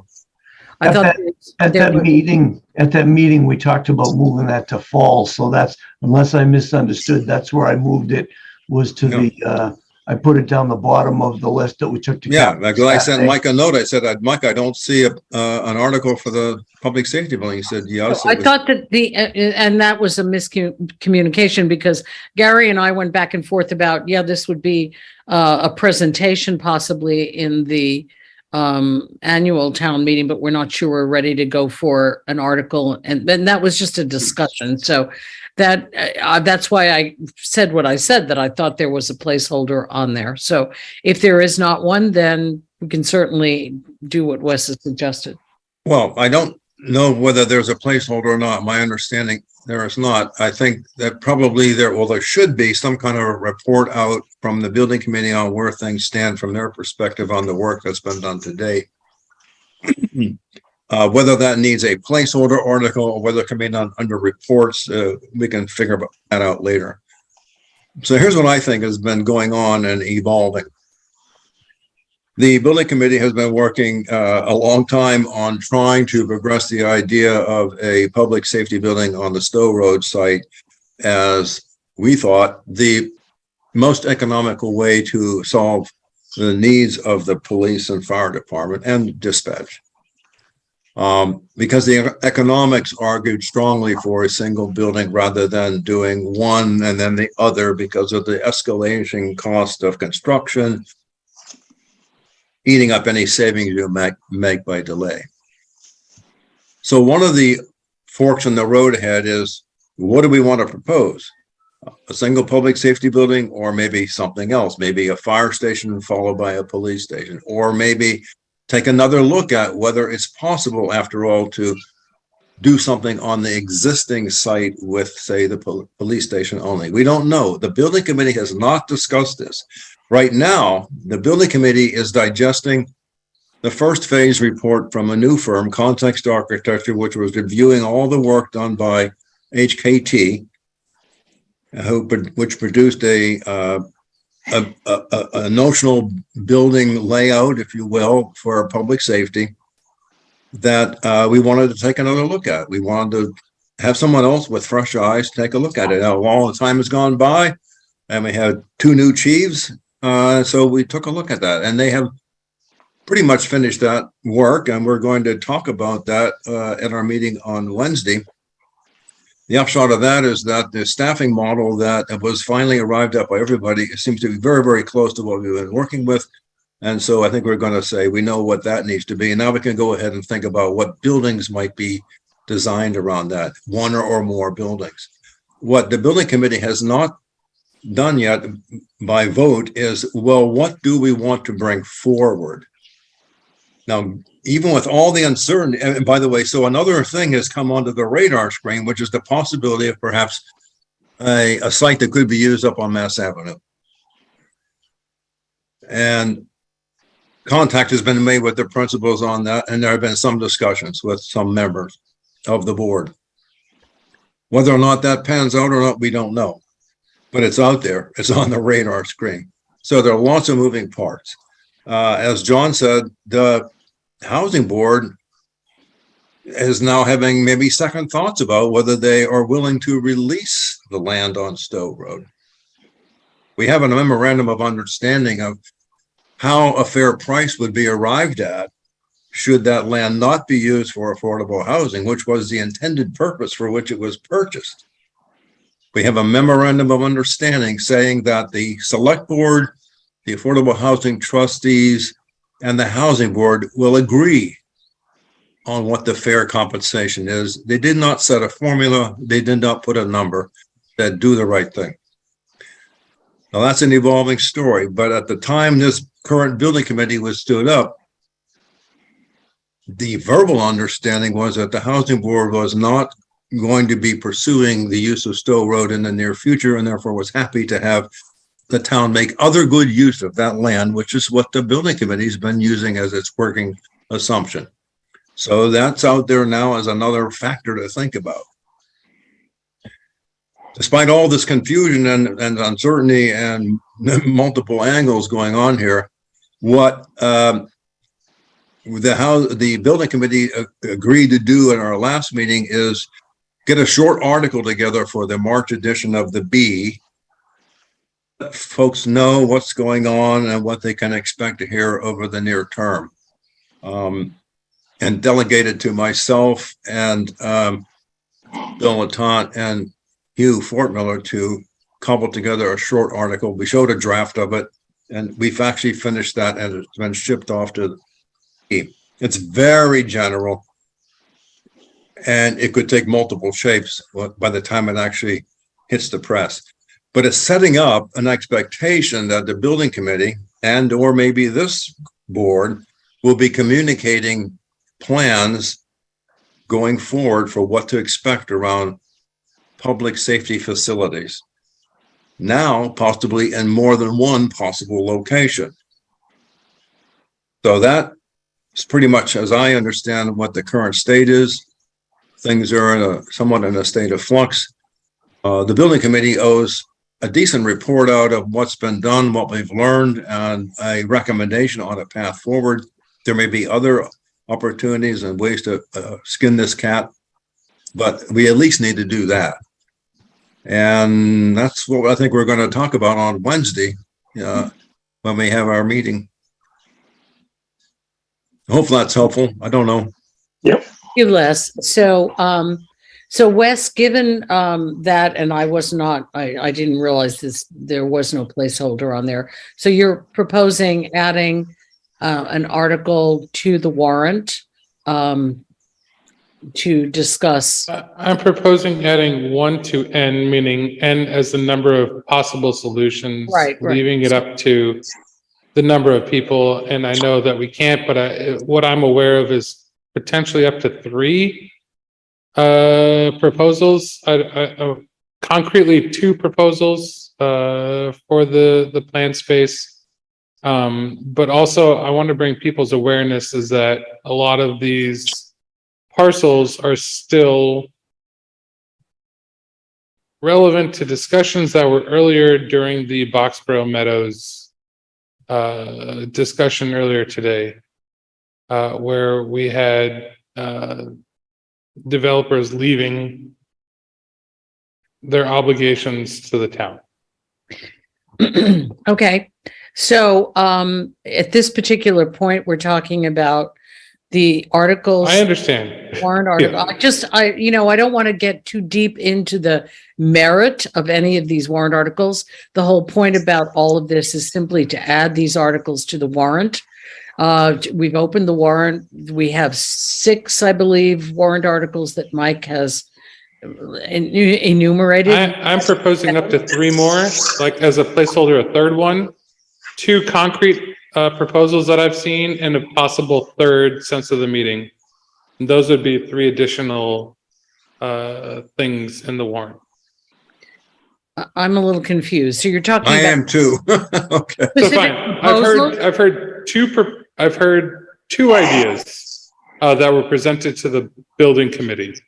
Okay. So one was the original thing, and then one was a newer one, and what Les kind of talked to today. And so I wanted to leave a 3rd one where we can say, we can either put in print, this was empty space open for any additional proposals. So this looks like we are open to suggestions, or we can just say nothing happened here. And so what you're doing is you want to give us 3 spaces for this. I mean, why would we not want to just talk about a presentation and a general sense of the meeting? Because there are no specific proposals here. Well, because what kind of sense of the meeting do you have is like, what I would suggest is you have a sense of the meeting of, here's proposal 1. Do you support it? Yes or no? Here's proposal 2. Do you support it? Yes or no? Because otherwise you get into the thing of, do you support proposal 1 or 2? Well, and I really want to avoid that kind of situation. And so that's what I was trying to go for. Yeah, I understand. I'm not sure. I mean, we can certainly put that in the warrant and then discuss the composition of this later. Just like we do part A and part B. So we can certainly do 3 placeholders. And I'm not opposed. I just didn't want to create like a juxtaposition of ideas and or a fallacy of it's my idea or your idea type of thing. Right. I understand what you're saying. I'm not sure that's the most efficient way to go about it because we have people voting, but we don't have to make that decision right now. We can do 3 placeholders for this particular issue. I mean, we're opening the warrant and we're closing the warrant, so we don't have any problem. We can always change those and combine them or do whatever. Does anybody else have any other input on this?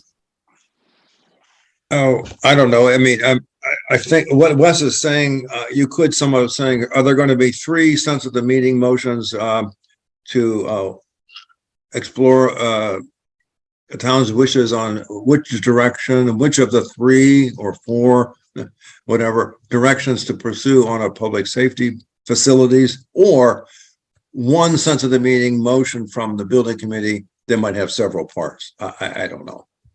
But the whole point is to get a strong signal from town meeting on what their wishes are.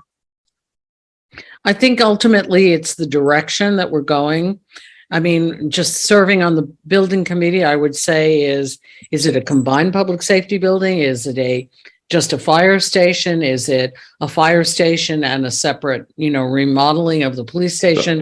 So maybe that's the three that we use then. So we say like, which scenario do you want to go with is since the meeting 1, since the meeting 2 is which parcels do we want to use? And Well, since the meeting parcels, 3 is. I don't know that, I'm not sure that parcels are really germane to the issue. I think really quite honestly, this is just my personal opinion. Parcels really aren't the issue. I think the building is really the important part. It does limit the scope of what you can do on each of the parcels though. And so in terms of the space and the zoning, et cetera, I maybe I'm too late to the game, but I want to separate the two issues of what do we want to see and then how do we implement it? And Okay, so that's kind of like we're getting into the weeds on this article because we don't even have anything drawn up. I know, I mean, yeah, this is a great discussion, but at this point, it's just about opening and closing. So if you want to do 3 placeholders for this, does anybody on the board have any objection to that or thoughts, positive or negative, or you want to put 3 placeholders for the building committee issues? I mean, I'm just wondering if you want to just say, do you want to do a sense of the meeting in terms of, do you want A, a combined public safety building, which is police and fire, B, fire only, and C, I don't know what C is. C is maybe what? Fire and some renovation or addition? Fire and renovation. Okay, so you have those 3, right? And then the second question might be, okay, would you prefer to see this on Stowe Road or some other property? Maybe it's that simple, because we're not going to have a lot of detailed answers for the public because they're going to ask for dollar amounts. We're not going to have that. They're going to ask for citing. We're not going to have that. We're just asking for general direction. Well, we can provide pretty good amount of detail if you just focus on the Stowe Road site. We've actually done a lot of studying there, a site constraint study. Right. We have conceptual sketches. What we haven't got is anything to illustrate the other options at this point. Right. So I think just at a high level, that just to gives us a direction as to where should we put our energy, right? If the town says we want you to focus on fire, we focus on fire. And they say we want it on Stowe Road, we put it on Stowe Road. We move forward. So you're talking about adding 2 placeholders, John? That's what I'm talking about. Okay, so. Well, hang on. What There's another person to talk to. It's what are the 2 again? You had 3 originally, John. I'm just proposing having 3 placeholders. That's all I'm proposing to have. Worst case is we just say canceled or withdrawn before it goes to print. So let's just say. All right. So why don't you put in 3 placeholders? We'll do 3 placeholders for public safety options. So Right. we're opening the warrant for an additional 9 articles. Sense of the meeting. Okay, whatever they may be, the 6 that Mike represented and 3 additional, and then we work out the details at a later meeting relatively soon, I might add. Okay, so are we all in agreement? Okay, Yes. shall we take a vote on that? Okay, Wes, Folks, Les, Fox eye. John, Markowitz, aye. and Lapari, aye. Okay, last issue. Administrator and Before that, Madam Chair, The road. Oh, you want to take a vote on the, to close the warrant. oh, yes. Oh, no. we have to close the Before warrant. that, the. Wait a minute. What about Acceptance. the roads The piece? road. I'm sorry, what? Boxborough Meadows. Yeah, the Boxborough Meadows. I think you want to take a vote on whether you're. Oh, gonna yeah, have that whether to put at- that in there. At annual Thank you town for, meeting. Yeah, thank you for reminding me, Mike. Okay, so, I feel strongly that this is an issue that should be deferred to fall town meeting because I think it's a very complicated issue. I think it's going to take a lot more, details to be worked out. I think it's an issue that's going to cause a lot of debate, and that's the point. And I just don't want to squeeze it in to an annual town meeting with a lot of warrant articles. And so I would be in favor of moving this to the fall town meeting. So we get all our ducks lined up. We get it all, set up, all the legal questions, all the other questions, and that we give it a really fair hearing. Wes? I would respectfully disagree. If they have a large hurdle to get all their ducks in order. So if they're able to get that in order for the May town meeting, I would support it then. But if they can't, I would support it at a fall town meeting in agreement with you. And so I just don't want to preclude them from being able to get everything in order in the annual town meeting where they might be able to. And that's my only concern. Yeah. I guess where I come from is I would like to put it into the annual town meeting so that we can keep the momentum moving forward with maybe getting acceptance, understanding that there's a lot of hurdles to go through. But we're keeping the momentum there so that if we find that when we get closer to the annual town meeting, we don't have everything, we can pull it, but they'll be even more ready for the fall town meeting. I agree. I think that's the best way forward. Yeah, we owe those folks some good faith effort that we're pushing this along. Yeah. And if they can get everything in order for an actual vote in May, we'll do it. If not, we'll pull it. Yeah. I just think keep the momentum. And do you also want to have this as a town-sponsored article as opposed to? I would like to have this as a select board sponsored article. If they can have it ready for town meeting in May. Otherwise, I would defer it to fall. And then if they can't get it by fall, it would be a petition article, would be my vote. Unless outstanding circumstances. I didn't put my hand down, so I'll continue to speak on the one that's still up. Alec is still here. Alec, you had suggested earlier about the difference between a literal petition article versus being a select board article based on a petition that we chose to take under our own wing. Can you discuss pros and cons of those two approaches? The majority of the pros and cons come at the front end. We have done a lot of the development of this article and helping them develop their application already. The key element here is that if it's by petition article, it cannot be withdrawn in advance of town meeting. So you can't do any of the legwork, have the talk with them or anything like that. It more needs to be done on town meeting floor if it's by petition article versus if you put it on the warrant, then we have greater flexibility as we're getting closer. In other words, if it's a petition article, we could not pull it. Right. Correct. Right. Yes, Wes? So by working with them, do you think that they would be in support of that thing where the select board takes it on, and if we can't get through all the hurdles from your work with them, Alec, do you think that they would be open to, and my hypothesis is yes, that we move it to the fall town meeting and or a subsequent town meeting, but with full support and us taking this up? Because I think that's what I heard them saying, is that they haven't really seen much support from the town to this date. Yeah, I'd hate to speak on all of their behalves, but I will say that I think there's more momentum going this time, and I think they have been happy to see that momentum. I think it's reasonable and understandable if there are hurdles that are getting in the way, and now that we have a certain level of transparency going with this, I think we can better predict if that's occurring. And so we would just do our best to work with them on that. They've been nothing but a pleasure to work with so far.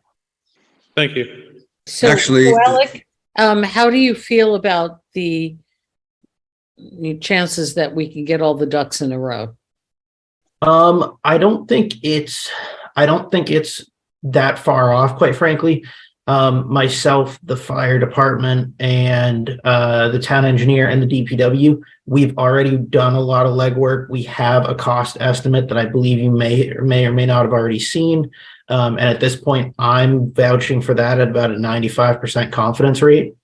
So I can anticipate the cost. We have the stormwater report, which tells us that there is no drains that need to be replaced. So the costs are very transparent at this point. Legal counsel in 2005 did determine a way that this could be done so that the town absorbs the least level of liability, given the size restrictions of the roads and the sidewalks. So we're not starting from square one. We have a little historic things to work off of. I think it's just getting everybody back to a sense of comfortability like we were in 2005. I guess I'm more concerned about the legal issues and the title issues than anything else, because the details of all of the things that go around it in terms of the, costs and so forth, that's relatively easy. It's all the other stuff that makes me somewhat concerned. Yeah, I agree, Alec. If you can run to ground the question of whether or not the road is laid out in a parcel that's standalone that just isn't that they aren't paying taxes on, or whether there is no separate parcel and there would have to be actually a taking from each of the abutting properties, which is a much more complicated process. Yeah. Which I think is similar to what had to happen on Reed Farm Road, John, if I remember. No, that's exactly right. Yeah. So that's one question. So you can help us get an answer on that. The other thing is, I saw in some summary a number, $175,000, something like that. I can't remember. Yes, correct. What was that for, and where did it come from, and when? It sounded like it was a number that was actually quite old, but I may be wrong. What was that for exactly? That's Alec's recent estimation. To do what exactly? To bring the road up to town standards, basically? Yes. So if any of the board members take a drive out there, you'll note pretty early on that some sections of the roadway do need replacing. Best practice is that we do it all in one go, so we have a fresh palette. Additionally, the sidewalk in some places and some minor things need to be additionally worked on. So the cost estimate that I developed is using average prices across construction projects done here in Boxborough, adjusted for the reduced width of the roadways and sidewalks, and then accounting for any additional items like line painting that would need to be done. And then I slapped a 10% contingency and a 3% mobilization to protect the town. Okay, so that's bringing the road up to current town standards. I just want to point out that, is that right? It's bringing the road up to current town standards for condition, but unless we want to take 50% of these people's front lawns, we're never going to be able to extend the width of the sidewalks and the roadways. But legal counsel didn't find that a hurdle in 2005. So I think we can work with them to determine the best method to reduce liability. Okay. I just want to point out that there's no requirement that the road be brought up to snuff before we take it, or, accept it, I should say, right? But we know, eyes wide open, we know that's the cost of making it right once we own it. Correct. Thanks. Thanks, Les. Davidson?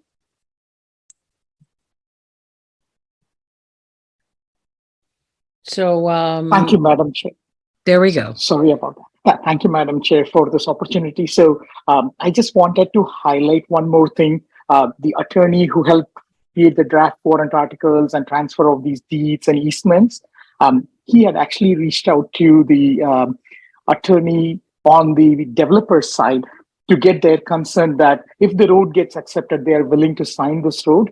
And based on the GIS map, Zero Joyce Lane, which is the complete, covers all the three roadways in Boxborough Meadows, Madam Chair. So basically it covers the McLeod Way, Joyce Lane, and the Loring Avenue. So it's just one parcel of land, Zero Joyce Lane, which covers all three. And on a verbal consent, I believe, our attorney had reached out to their attorney, and this is on a verbal thing that I had from our attorney during the discussion, and they were willing to sign the road because they are the current owners of this property, 0 Joyce Lane, based on the GIS information, Madam Chair. I just wanted to bring that up. Great. Thank you very much, Davidson. Thank you, ma'am. So, sorry, are you saying 0 Joyce Lane is actually the parcel address of the roadway?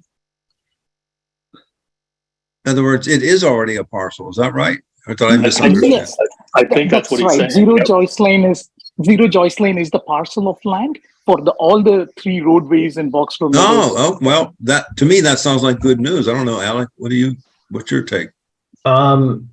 Just to clarify, so we don't know for certain that is its own separate parcel by the Registry of Deed standards. Kelly and her predecessors had to assign a parcel in our GIS system in order to tax it. So whether that's its own standalone, we don't actually know. We don't know what's at the registry, right? Okay. Right. But I also want to bring up the point of we don't want to let people that are delinquent in their taxes off the hook just because, you have a lot of good people asking to have a road accepted.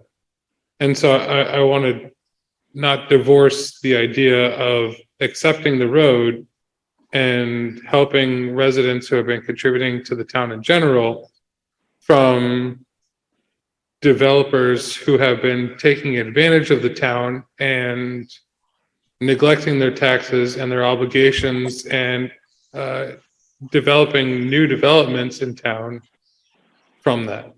So I just want to separate those two things. Yeah. Okay, Davidson, did you want to say something else?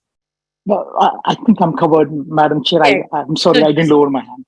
Just lower your hand. There you go. Sure, sorry. Okay. Thank you. So do we have any other discussion about the warrant articles? No? So it sounds, well, I think we want to put it on ourselves so that if we have to, we can pull it. If we let it go as a petition article, we cannot do that. And that makes proponents do a lot of extra work for not.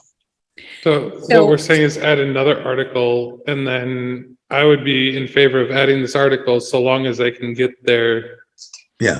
dot their I's and cross their T's.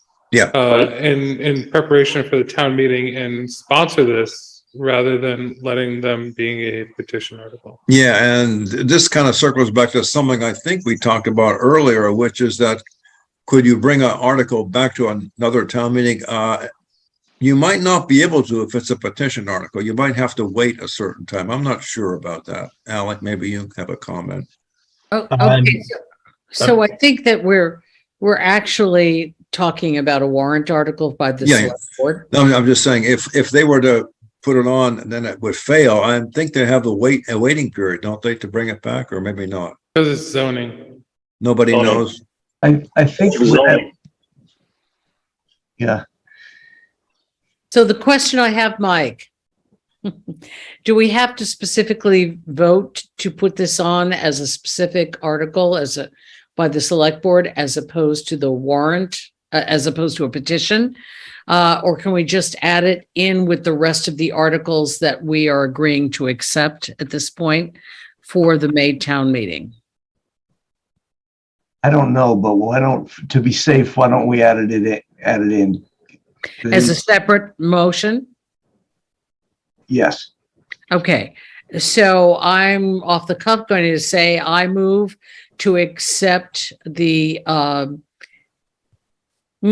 acceptance. Would you like me to make this? Oh, so I'll say. Yeah, go I ahead. move to accept or I move to take under the select board's purview the petition from Boxborough Meadows to accept the roadways so long as they are able to get the necessary requirements completed within 2 weeks of annual town meeting. Otherwise, this would be on fall town meeting. Okay, Well, be more specific than we need at this point. Right. Well, let me just say, if we're going to do that and take it and make it our own, I think then it becomes our council's job to make it right. It's going to be our article going on the warrant. I just think that if we're going to move to accept it, we need to accept the warrant article at this point, and then we either deny it or we pass over it or whatever we do. But I think we just Okay, accept the then I'll petition. let you make the motion. So I will draw Well- my former motion and let somebody else make a motion because I'm not perfect. Well, I'm just saying, I would move to place a warrant article on the annual town meeting for potential acceptance of the 3 roads in Boxborough Meadows. And we should name what the. Let it go at that, and then construct it around what's all the work that's been done and turn it over to town council. Okay, is that sufficient, Mike, do you think? Yeah, just name the 3 roads, Joyce Lane. Yeah, Joyce Lane, McLeod, and Loring. Thank you, Loring. Okay, great. So let's have a vote on that first. Les? Fox eye. Wes? Folks, aye. John? Markowitz, aye. And Lepari, aye. Okay, so now we have 9 articles to add to the warrant, correct? Just a clarification, we have a voter's petition. Is that included? I just want to make sure. The what, I'm sorry? Because the Yes, voter's petition. It is. Okay. It's included. That's one of the 6, right? Yeah. I just want to make sure because there are some people that would believe otherwise, but okay. Yes, yes, it was of the 6 articles that Mike listed, so Right. yes. And then you've got, Thank you. and then you've got 3 for options on public safety building. And then this one, which is the town acceptance. So a total of That's 10. 10. 10, exactly. Yep. Town meeting is going to be exciting. I guess the one loose end I'm thinking out loud here is that we're going to put our own article on for the road acceptance. We're not necessarily denying the petition that we've received. And I don't want them to Correct. go away feeling miffed about that. I think we've given them a lot of support and Yeah, saying yeah, like, you know, this is, we're working with you to get this done. Yeah. Alec? Alec? Yeah, just to put the board's mind at ease as well, you have not actually received the paperwork for a petition article. We don't have the signatures in hand. So at this point, this is your only avenue unless you'd like us to go out and get those signatures. No, let's just do it where let's keep going in the direction we're going. Okay, great. All right, so let me just say this motion again. I move to add 10 warrant articles to the 2023 annual town meeting warrant as specified therein. As Second. stated therein. Great. Second. So do we have any further discussion? Wes, Folks, aye. Les, Fox eye. John, Markowitz, aye. and Lepari, aye. So now we're at the final. No, you got to close the warrant. Oh, darn. Okay, before All you righty, close- thank you. Before you close the Okay, warrant, I move. No, John goes before he closes the warrant. before They you don't give close it You to the me. warrant- couldn't have brought up your concerns before, John. God. No. I It's just- 11:30 at night. If they don't give it to me on my cheat sheet, well, Hey, okay. look, I don't go to bed for another hour. So I you're not move- leaving. I Look, move to no, I'm close the, No, I'm serious. I am serious, okay? Because I got a message today that I owned one of the articles. So I just want to make sure that you got my information for the article for the police cruiser. I want to make sure that that's in there. It's been up, it can be updated. I don't want that to be skipped over. Mike, I did receive that. Do we not already have that in there? yes, we I do. was, yes, but I was told I needed to provide verbiage. No, so is it a dissent argument or are we talking about an actual article? Because from my understanding, this is an article where they broke it out into the capital budget and it's a warrant article. However, John, what I believe that you provided was verbiage in terms of a approval or disapproval. And so I just want to clarify. I actually provide verbiage for the article Okay, because I was told that I was the one that was proposing the article, so that's what I provided. The article is in the Right. warrant. Okay, so John, we are good. The cruiser is out. I have one question on that though. On the narrative you provided, John, it was 57,000, but it specified a Ford hybrid cruiser. I'm not sure if 57,000 will get us a hybrid. I don't know that it won't, but I'm not sure that it will. I just used the estimate I thought I saw from Chief Shipchick. Okay, I sent an email as soon as I got that to the chief and asked him to take a look at it. He's going to investigate it, but I think we should up that by a little bit to make sure that if we're specifically looking for a hybrid, that we can actually buy one. Okay, well, because worst case, we over budget by $2,000 and it gets returned to free cash.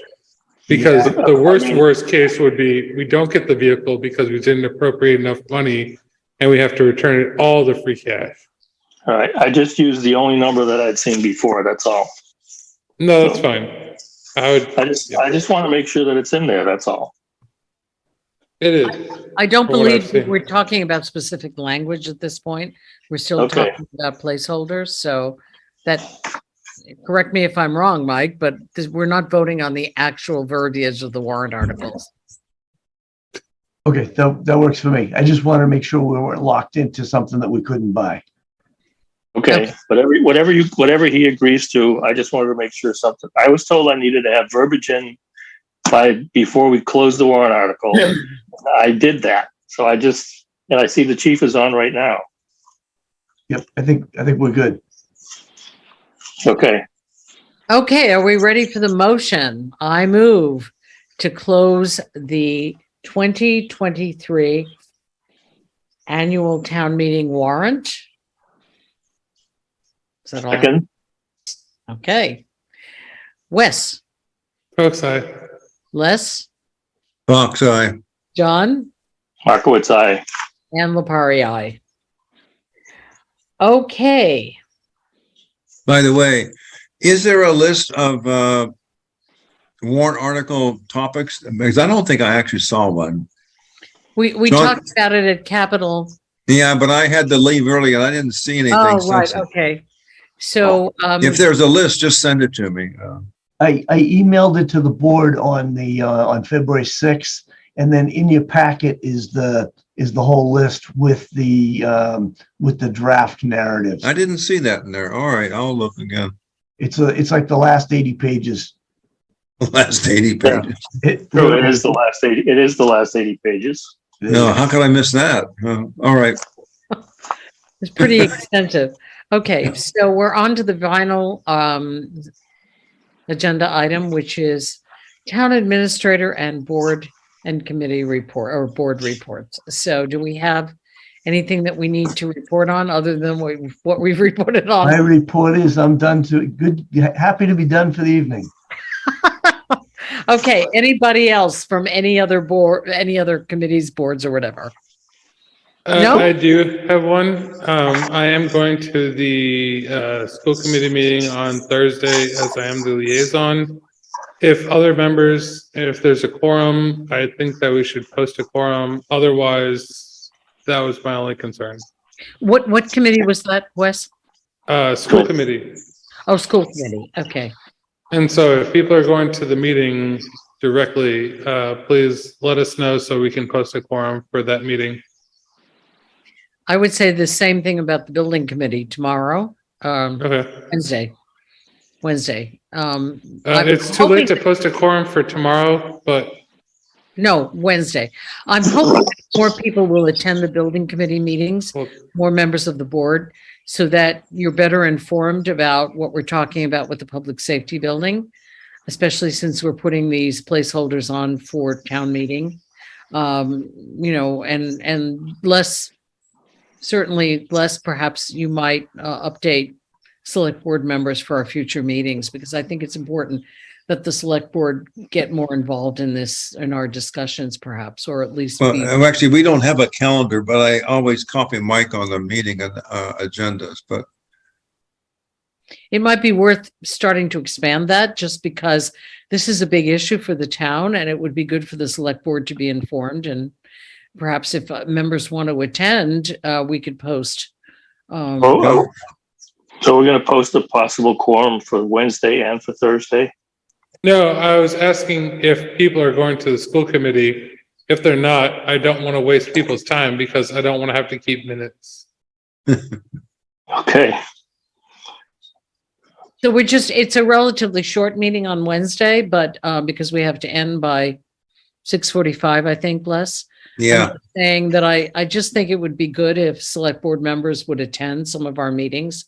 Because it is kind of crucial. You see what's happening with Becky Neville's camera? It was the same thing that mine was doing a few weeks ago. Yeah. I thought it was just. Whatever you did worked.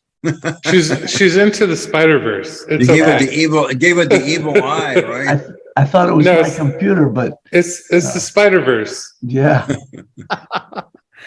Okay, so can given we that we post- don't have any further reports, unless somebody else wants to say something, do I have a motion to adjourn? So I moved. just want to add, are we going to post a quorum for Wednesday? Yes. I'm not going. I may go. Okay. I have other things to do. We'll post picking it up for dog you. poop. Okay, great. Thanks. Sure. Okay, great. So we have a motion to adjourn. Wes, do we have a second? Second. Okay, Wes, Aye. Les, Fox eye. John, Markowitz, aye. and Lapari, aye. Okay. Thank you, everyone, for